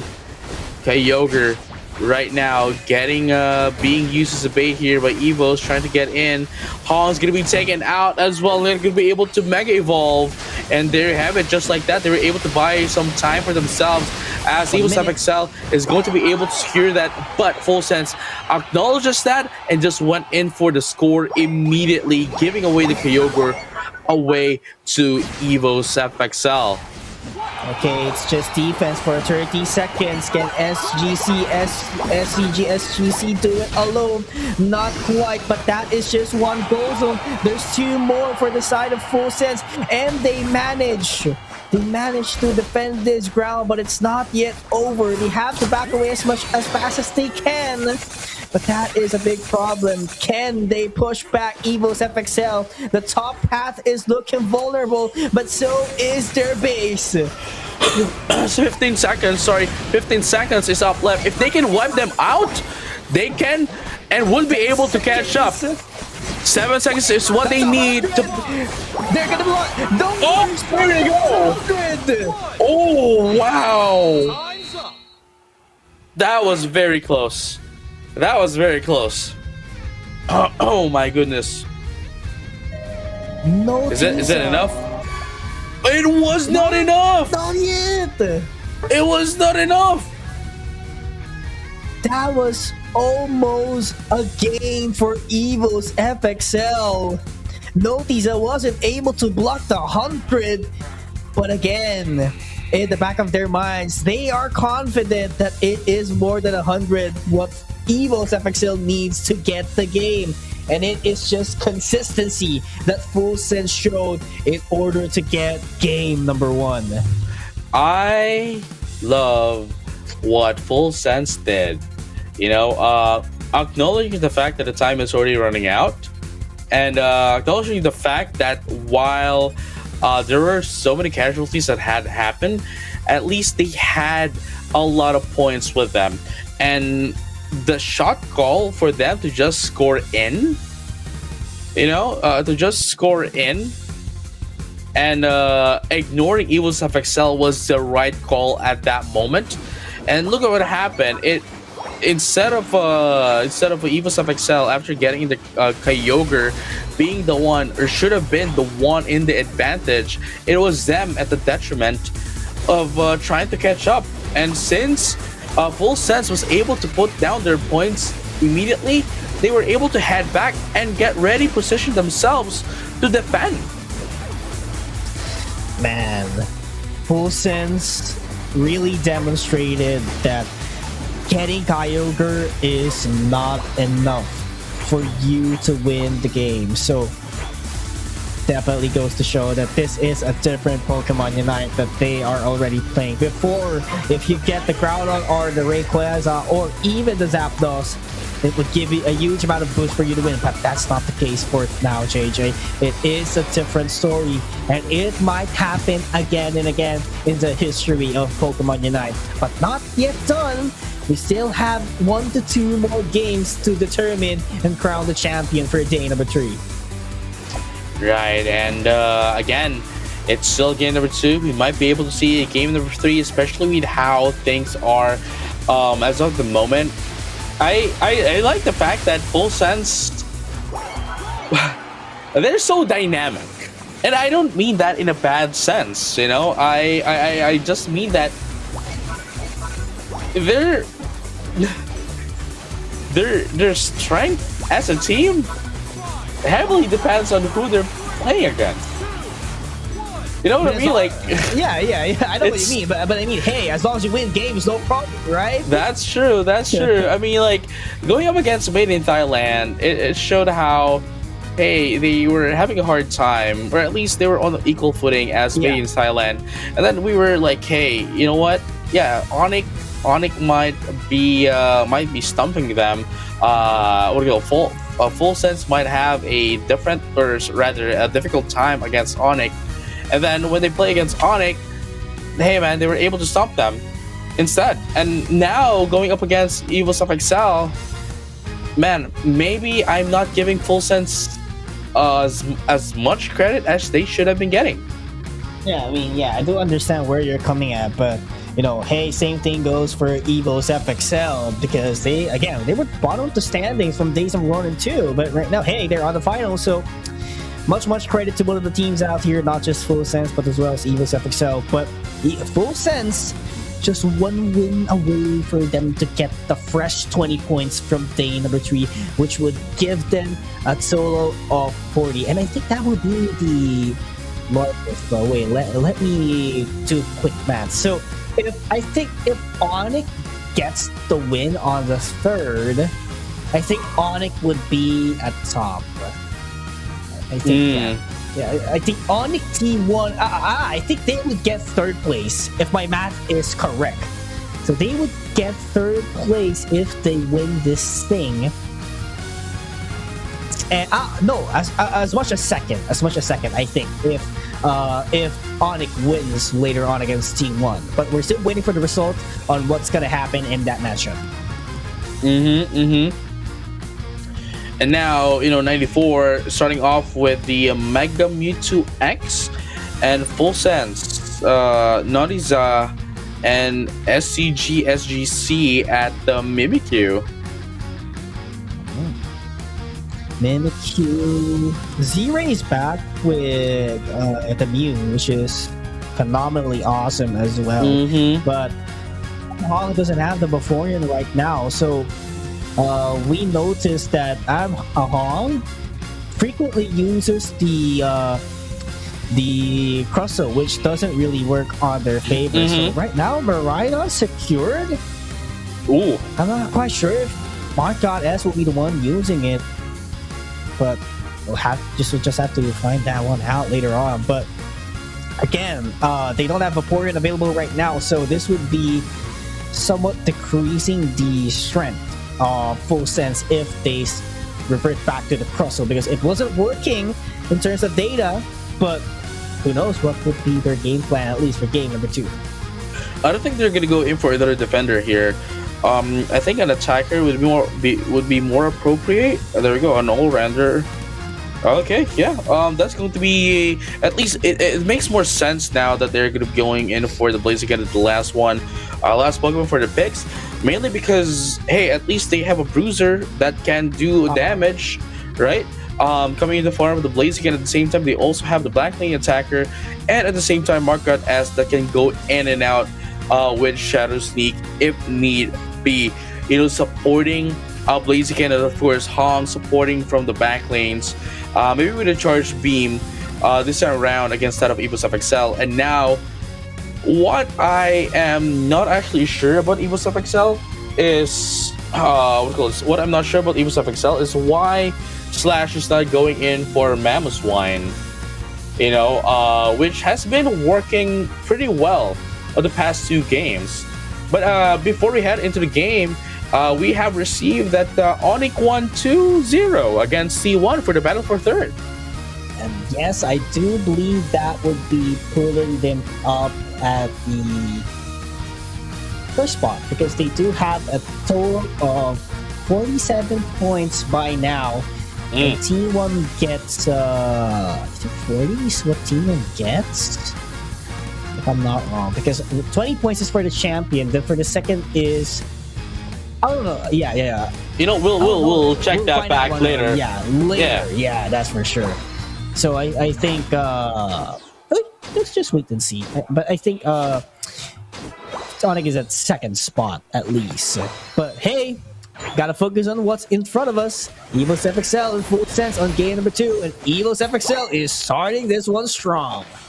Potentially the last match of the day as well, if Full Sense win this one up. And as we can see as well, they were able to secure the first score, which is essentially, in the long run, doesn't really, it means a lot, but as of the moment, obviously not a lot. But putting down the scores, very small scores, means that they are going to be able to get their stacks, their stats, which will help them in the long run later down the line in this match. You know, if they can last longer, if they can get their attack buffs as well, that will be more. There we go. Shingdi going to be taken out here by SGC. There we go. That was a way to stall them out. EvoSef XL gets the burst all the way to the top path. And Naltiza is a little bit in pinch here. Has to sacrifice his lifeline on that one for the Torchic to retreat back into the gold zone and, you know, just be patient and go next and earn more XPs. And here you go, Full Sense, EvoSef XL. Now 24-8. It seems as if EvoSef XL has been getting more of their stacks than that of Full Sense. And again, as I mentioned, EvoSef XL, they're not going to let this happen. They're not going to let what happened in game number 1 happen in game number 2. Once again, Full Sense right now, still trying to find their footing as of the moment. Now 79 points right now, 80 points for EvoSef XL. That's I wouldn't say huge, but it's a great start, at least in terms of quantity for EvoSef XL. But hey, this is Full Sense we're talking about. But nice pull by 94. And Naltiza just knew that even though there was actually a Moonlight, it wouldn't be enough for him to sustain the damage. But there we go. 2 KOs awarded for EvoSef XL. Make that one, not 3 actually, but there was a handshake. Oh yeah, make it 3 rather now. 3-1. That's a huge win for EvoSef XL. And this might be the start, and they just have to maintain it. No, yeah, I mean, there hasn't been any major team fights as of yet. I think we're going to be able to see that very near. Yeah. we're closing Yeah, in on right. it as well. There we go. Regis is gonna go into the side of Evos FXL, but Reggie Lecky is now up, down, bottom as well, where both of the teams are now ready to get them up. Only two into the side of Evos FXL though. Reggie Lecky now closely gonna be going into that of Full Sense. And just like that, giving them a little bit of breathing room. Still no major team fights though.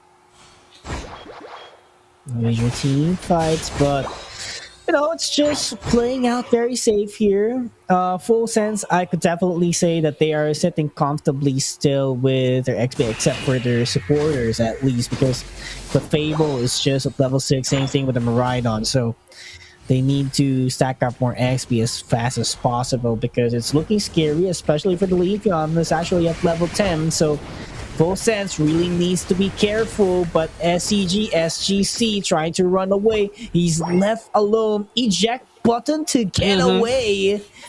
That could actually be enough for him to secure his life. But he will instead respond on the fight and go hand in hand with Mark God S. This is actually dangerous if he gets knocked out in Power this nap situation. And there we go. Oh man. That's gonna be 3 down into the side of Full Sense right now. 166, no, 200. 233 to 66 is gonna be the name of the game here at 5.5 minute mark. Oh man, Full Sense. What has happened to game number 1, Full Sense? This is different.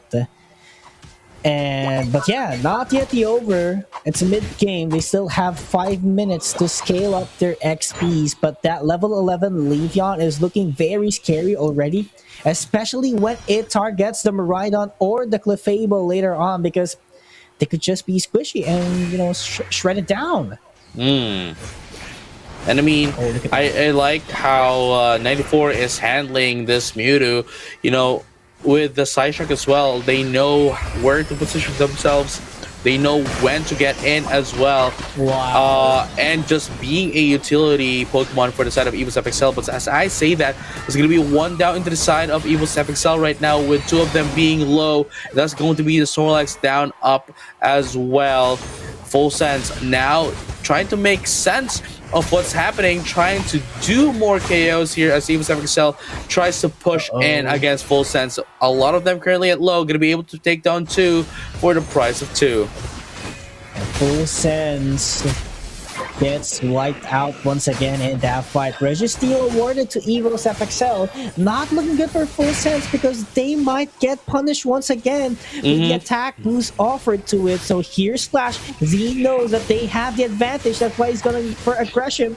But Mark Goddess at level 12 can do a lot of things as well. And there you have it. Hong, wow, gonna be able to survive because of this core gold wall. Here comes Power Nap as well. Wow, just enough. HP. Yeah, full HP, just enough as well because hey, it's 3.5 minutes left, and they would still be able to have ample enough time to recover back that Unite. SCG gets knocked out as well, but the pressure ticks still at the side of Full Sense after that Regieleki putting up a huge pressure on the bottom path, and this is just no breathing room for Full Sense. Yes, they might have get a couple of knockouts, but not to the point that they will be able to sit comfortably and just chill. But here's the thing, JJ, here's what's difficult. 3 minutes left. Maridon at level 9, I mean, yeah, sure, it might be a supporter, but it deals damage as well. And if you're a Maridon who's at level 9, not maxed out attacks, it will be hard for you to be felt later on into the team fight. So they need that Maridon to step in by as much as level 11 before the final stretch. No, I totally agree with you. But now, I guess that's the reason why they're doing what they're doing as of the moment, just to prepare themselves for the upcoming Kyogre fight. And here you have it, 20 more seconds before the Kyogre comes out. Full Sense is now has now been positioned themselves, but Evos FXL, unfortunately for Full Sense, has already positioned themselves, giving their team some information of where Full Sense is as of the moment. And I gotta love this. Leafeon from Evos is ready to do a sneak attack. Just waiting for the perfect opportunity. On the other hand, that relied on Hollis just in the back line, maybe waiting for the perfect opportunity to use a Bright Future Meteor Store. But hey, Mimic you, Mark got S, going for the play with me. Emerald 2-step not going to be hitting someone. Two for one. From Evolutions are just being shredded down. That's 2-man knockout already. Sunsage being the tank of the team, providing the space that they need. But Mariah was picked off immediately by Shingdi. No. By one, and it is just Noltiza that's left, and Evo's FXL will definitely get the last hit in the Kyogre. And there you have it. Evil's FXL going to be able to finally take down everyone inside of Full Sense, and all they need to do now is just put in the score. Oh, nice block to push them away. Slash doing his job. What a way to end game number 2. But we still have 1 minute. But I'm not quite sure if Full Sense still has the capability to bounce back and come back from this deficit, because that is a total of 400 points. Knocking at the base of Full Sense.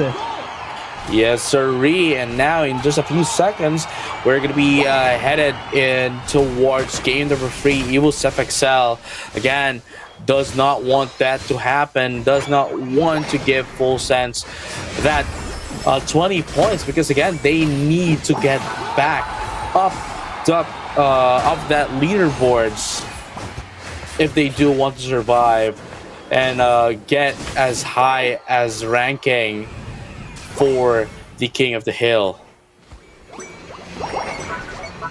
There we have it. A game number 3 will commence, ladies and gentlemen. This is how we end the weekend with a game number 3.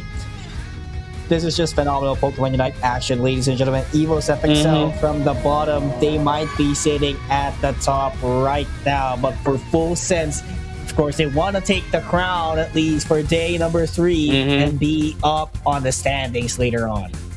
Oh yeah, and now Evo's FXL, Full Sense 1-1 is going to be the score of the game. One more match for today, ladies and gentlemen, all trainers alike, is all that's left to determine the grand champion of the day. But here's the thing, JJ. What do you think was the main setback here for a Full Sense? Because I personally think that I'm Hong as a Miraidon, yeah, it dealt a lot of damage, but was not quite. It wasn't quite enough, I'd say, to the point that they can actually make Evo's FXL suffer in terms of team fights. Yeah, sure, there's damages all over the board, but it wasn't actually enough to do the ideal job of a Miraidon. And so as the other members. So I feel like the moment that the Vaporeon was taken away from their team, it was just a different story, to the point that I think people reverted back to the way they were during their first game for today. I mean, really, I don't think the Vaporeon out is really the problem. I think because, you know, it's them that banned out the Vaporeon. I think the main problem here is Evo's FXL was able to acknowledge the fact that Full Sense might be strong together, but once you take them out one by one, once you take down at least one of them, everything just falls apart like a domino. And that's what it did for the previous game, for game number 2. Excuse me. They ripped them off one by one, and everything else just followed. I'm still thinking, what could be the possibility in order for them to come back? But maybe reverting back to the Mewtwo X from Amhong would be great. And SCG SGC with a Gyarados, I think that's a way to put it. Because this composition, I think, just didn't work on their favor. Not just because, you know, Evo's FXL was playing better, but it was one of a match that we saw during game number 1. So I think it's a matter of comfort Pokemon, because Mark God S was playing commendably with a Mimikyu. There's no issues to that. You gotta admit it. But every other members just collapse when they are not together, just like what you've said. So they have to be together as a team and get the best Pokemon out of them in order for them to be confident, even though a man collapsed on their team in the fight. No, I agree with you as well. I mean, I think they need to go back to what has been working out for them much earlier. We have the Mega Mewtwo X, we have the Blastoise, we do have the Gyarados, the Mimikyu is there as well, and of course, the what do you call this? What's their last Pokemon? That is the Glaceon, which has been working out pretty well for them. And going into this, Full Sense now is on still the what do you call this? Purple. The purple side, yeah, still at the first pick. So if they can bring about their first draft, I think that would be great for them. As long as they do, because I agree, I have to agree with you, right? Like they played better with the previous draft than when they decided to, hey, you know what? Let's change like three things in our composition, especially with the Miraidon, which they played it well. It's just that they weren't able to pilot it as what do you call this? Better than before. Greatest heights. I think that's how I play. Yeah. Makes me wonder what's next here for Full Sense, because they stole away the Mega Gyarados, which is actually great because SCG SGC does use the Gyarados for their team, and getting the Suicune might actually be great. So this is somewhat no room already for the Mewtwo X. At least, no. I'm Hong goes for the Crustle once again. I'm not sure if Crustle is going to do a lot against Evil's FXL. Especially that even though it does have Rock Tomb, Evil's FXL still does have Psyshock from Mega Mewtwo X. There's also the Unite move from the Alcremie, which will then allow them to get their sustains. And honestly, all they're missing right now is possibly could be a second defender, if not. I guess what else is could be maybe a mid-range attacker. Okay. But Blaziken? I think if I'm Hong goes for the Shell Smash, I think that would be a better concept through their playstyle. Since just imagine you have X Scissor and Shell Smash, you're just like a flailed Snorlax archetype, right? Because it's not completely blocked, but you could somehow hinder your opponent with the X Scissor, and you have the mobility with the Shell Smash. So I think that it would be a better option if I'm Hong goes for the Shell Smash and X Scissor instead of the Rock Tomb, simply because the Rock Tomb wasn't really getting a lot of the benefit a while ago during their previous matches. Oh yeah, I mean, this is going to be the final match. Going to be the final match of the day. Full Sense is going to be on the purple side, and Evil's FXL on the orange side. Ladies and gentlemen, all trainers alike, this is our grand finals for day number 3 of Pokemon Unite Asia Champions League 2026 C League. We're almost there. Just one more game to determine the fate of the day and determine the fate of the teams competing. But it's really hard to tell who's going to be winning in this kind of instances, simply because Full Sense did an awesome job in game number 1. So was Evil's FXL in game number 2. So this is somehow a reset best of 1. That's how I look at it.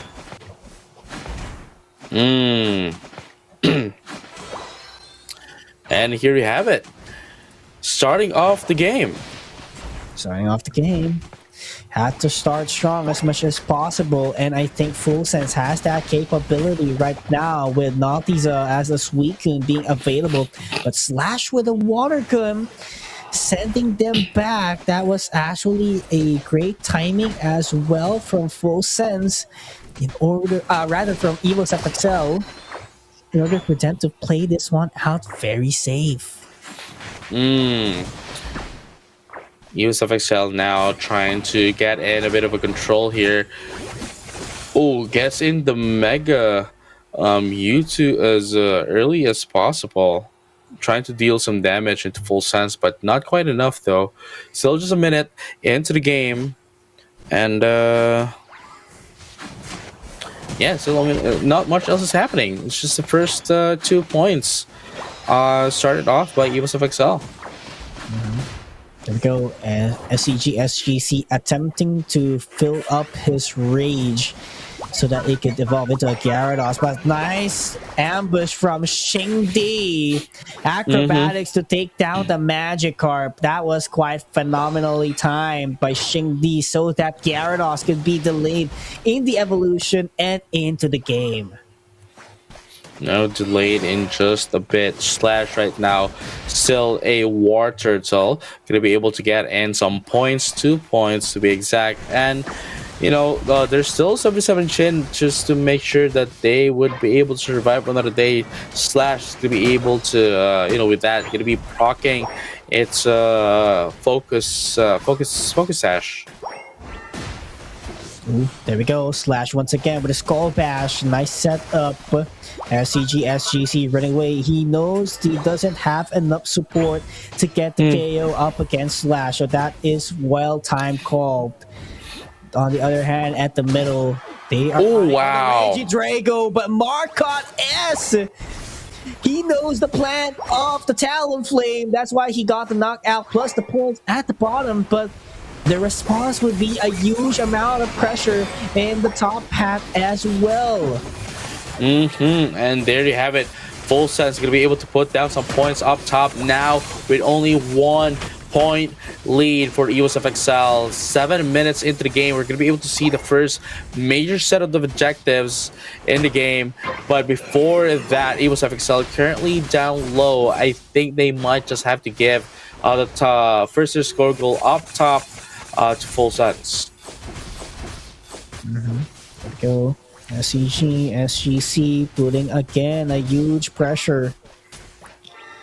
Would this actually be enough? I think they're just bailing down the Regis, but on the other side, that's going to be Marcotte as securing the Regidrago, putting a huge amount of pressure towards EvoSFXL. The Glacial stage was popped off, but Slash gets the last hit on the Regis. So there was a handshake in the objective. There we go. At the same time, Shingdi trying to put out some damage. Are they going to be able to do it? They're still waiting for some of the, what do you call this? Their teammates? Follow-ups right there. There you go. Because if there aren't any follow-ups, then they are just going to sacrifice themselves for their own team for no reason. And look at that right now. Going to be able to jump in. Infinite Cyber is going to be popped out as well, but not going to be enough though. Going to be able to go away, but not enough distance to get away from EvoSFXL. And here it goes. Marcotte S using Play With Me. It's still going to allow it to survive.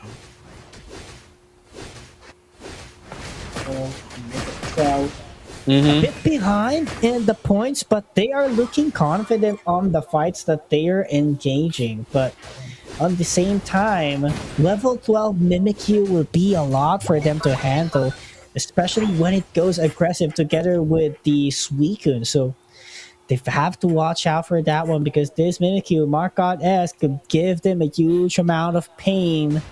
And I think Full Sense must maximize that capability from now on. And now 5-minute mark into the game. Full Sense. There you go. Hydro Type is going to pop up into that of the Flame Sweep. Coming in from that EvoSFXL, that's going to be the Alchemy. We're going to be able to take down the Glaceon, and of course that's going to almost down. There we go. 2 KO. 2 for 2 is going to be the name of the game here for one of the teams here, but no, make that 3 and maybe 4 even if Notice is going to be taken out. There you go. Yes, sir. Reed is going to be 4 down into the side of Full Sense from EvoSFXL, and they're going to be able to come back. And there you go. That's 5 5 KOs instead of Evil's FXL, heading into that of the leading towards that of the 2-minute mark. But we're going to be able to see more of a team fight here. You're going to be able to take down the Talonflame 1-for-1 trade in this specific team fight right now. Hong's going to get pulled in by 94 and going to get KO'd by 94 as well, despite them getting in, those attack buffs. They're still going to be the one getting eaten out here by Evil's FXL, and going to be able to put down some scores as well, perhaps destroying it as well. Yes, they will destroy it. And here comes Shengdi with sorry, not Shengdi, but rather what do you call this, Market S with a play with me. There we go. You have to protect Sun Sage as much as possible, because if they don't have the attacker, it's just SCG, SGC, and Marcotte S that's going to do the damage. So, have to be better at protecting Sun Sage with the Glaceon, because they need that primary attacker in the backline. And it's just Talonflame just keeps on getting him. That's just the job of Shingdi out here, and they know that if this is missing, something would be lacking into Full Sense. But pressure is sent down to Full Sense after claiming the Regilet. Now 3 minutes is up left. Full Sense still does have the lead. I believe this is about like 45 point of a lead. But then again, it's not a lot right now. And whoever's going to be able to get in the positional advantage instead of the Kyogre would definitely be able to get in more chance of winning this game. Again, this is the final match of the day. Whoever's going to be deciding, whoever's going to be winning here would be the crown champion of day number 3. And there's just 30 seconds left. Both teams are just positioned at the pit. Level 13 and 11. That is huge for Evo's FXL. But on the other hand, level 10 Crustle and 11 Suicune. It's not looking good in terms of level department, because they can be taken out pretty quick. So I'm not sure what would be the contribution here, especially for I'm Hong. There goes the Rock Tomb, first setup of the game. Will he do the Rebel Rouser? Not quite yet. 94 is there. We go. Rouser pop of the X-Scissor misses and doesn't get anyone. Infinite Cyburn. Cyburn is actually there as well, putting a crowd control for the team, but no one has been taken out yet. But there goes the first 1-for-1. Crossel taken out. 1 is for 1. Shingdi already down. No one will be flanking Sun Sage, so this might be actually good for Full Sense. 2-for-1. There we go. They took out the Glaceon, and this is the time for Evos to take the game. But here comes the delay tactics. Marcotte S doing the damage, but not quite enough to take everyone out, but can space things up and do a reset. And that's what they're going to do as of the moment. But then they're going to get notified the Full Sense is leading. There you go. Left side team is in the lead, and they that's a signal for them to actually go in, as they are losing time here against that of Full Sense. And there we go. Pressure is sticking to Evo. Shingdi goes away for now, but waiting for the perfect opportunity that he can seize down the attacker. Here we go on the back line. There goes the Fly. He's going to be chasing someone all the way into the back, but Full Sense just have to march forward after taking down the most important KOs. But there goes Slash defending with a Hydro Typhoon. There goes 92 points. They have to take out Slash if they want to win this thing. Oh, Marcotte S. Marcotte S. Sun Sage. No. Oh, wow. Slash. He is defending. Introduction. A world champion. Goodness. Slash oh my does goodness. It again. The Claydol! MVP of the game, Slash, dude. MVP of the game. There has been quite a lot of chances for them to have, lost that win. But the targeting, the marking of Slash was just on point. That they just defend everything away from them, and just like that, they are now the crown winners of day number 3, gaining themselves 20 points, now at 29 points. That was a huge victory for Evo's FXL to climb up in the ranks of Pokemon Unite Asia Champions League Southeast Asia. Man, what a story that we saw. And Slash introduced himself that he can be one of the greatest players as well in Asia. Yeah, the targeting of Slash was just on point, making sure that despite Blastoise being having a slow attack speed, still was able to stop everyone, buying some time, waiting for the teammates to arrive and allow them to help them, defend their score goal. And just like that, Evo's FXL secured that win despite it being very close, but nonetheless jumping into the rankings. What a way to end day number 3. And for sure, this would somehow make the competition even tighter, simply because the points are being distributed really well, JJ. So this is literally no one's guarantee for now in terms of first and second seed, because we always have new finalists at the end of the day. So if that happens as well in day number 4, it's really a critical day number 5 that's going to happen for the teams out here. No, I totally agree. With you. But now it's about time. We are now going to be looking back just a little bit of what happened. Here you go. A bit of the game number 3 changes here. They had to do a regroup, a refresh as well immediately after this.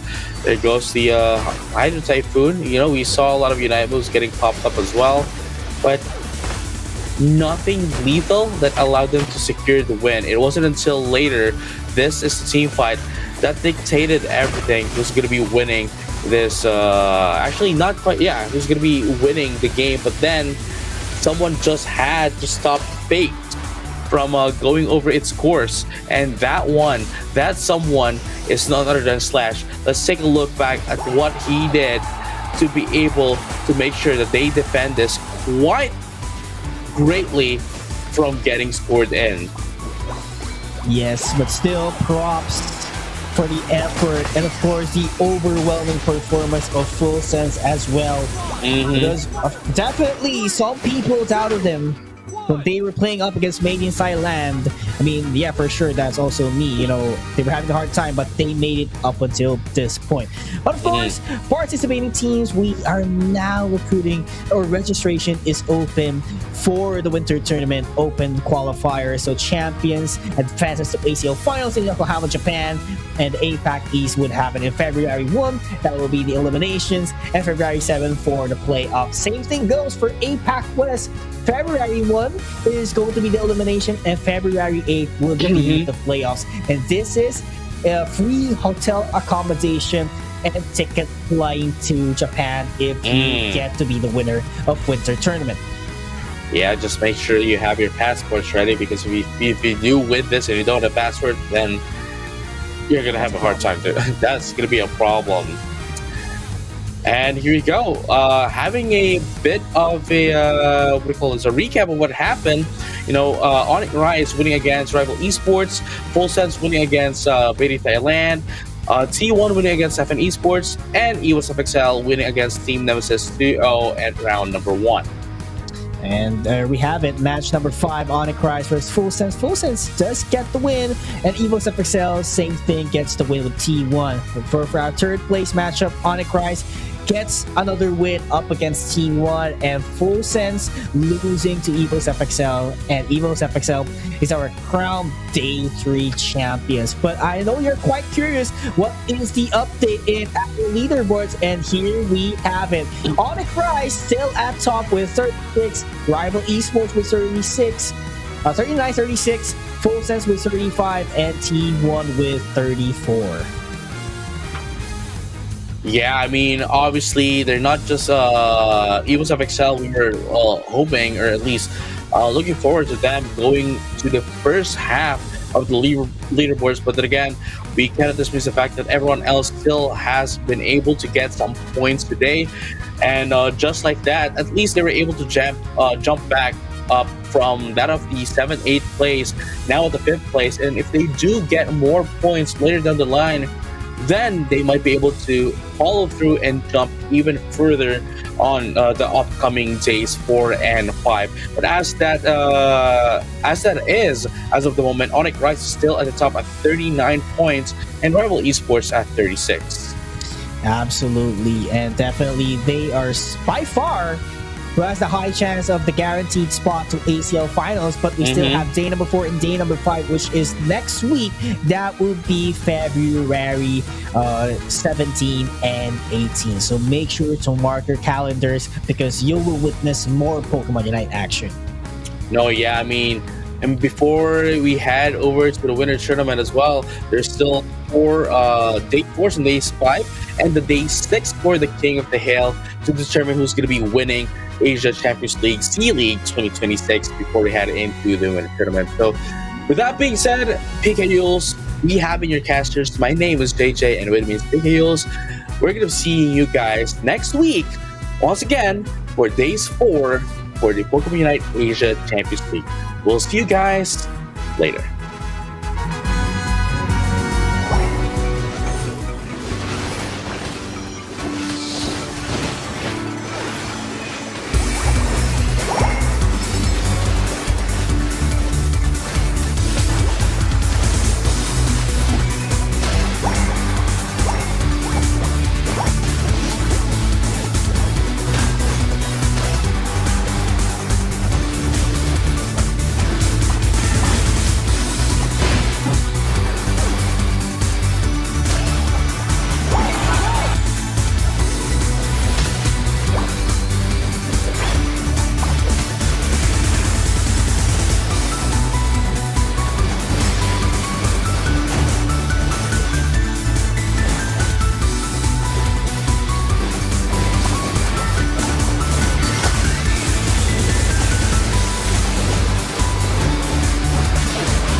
Tencent.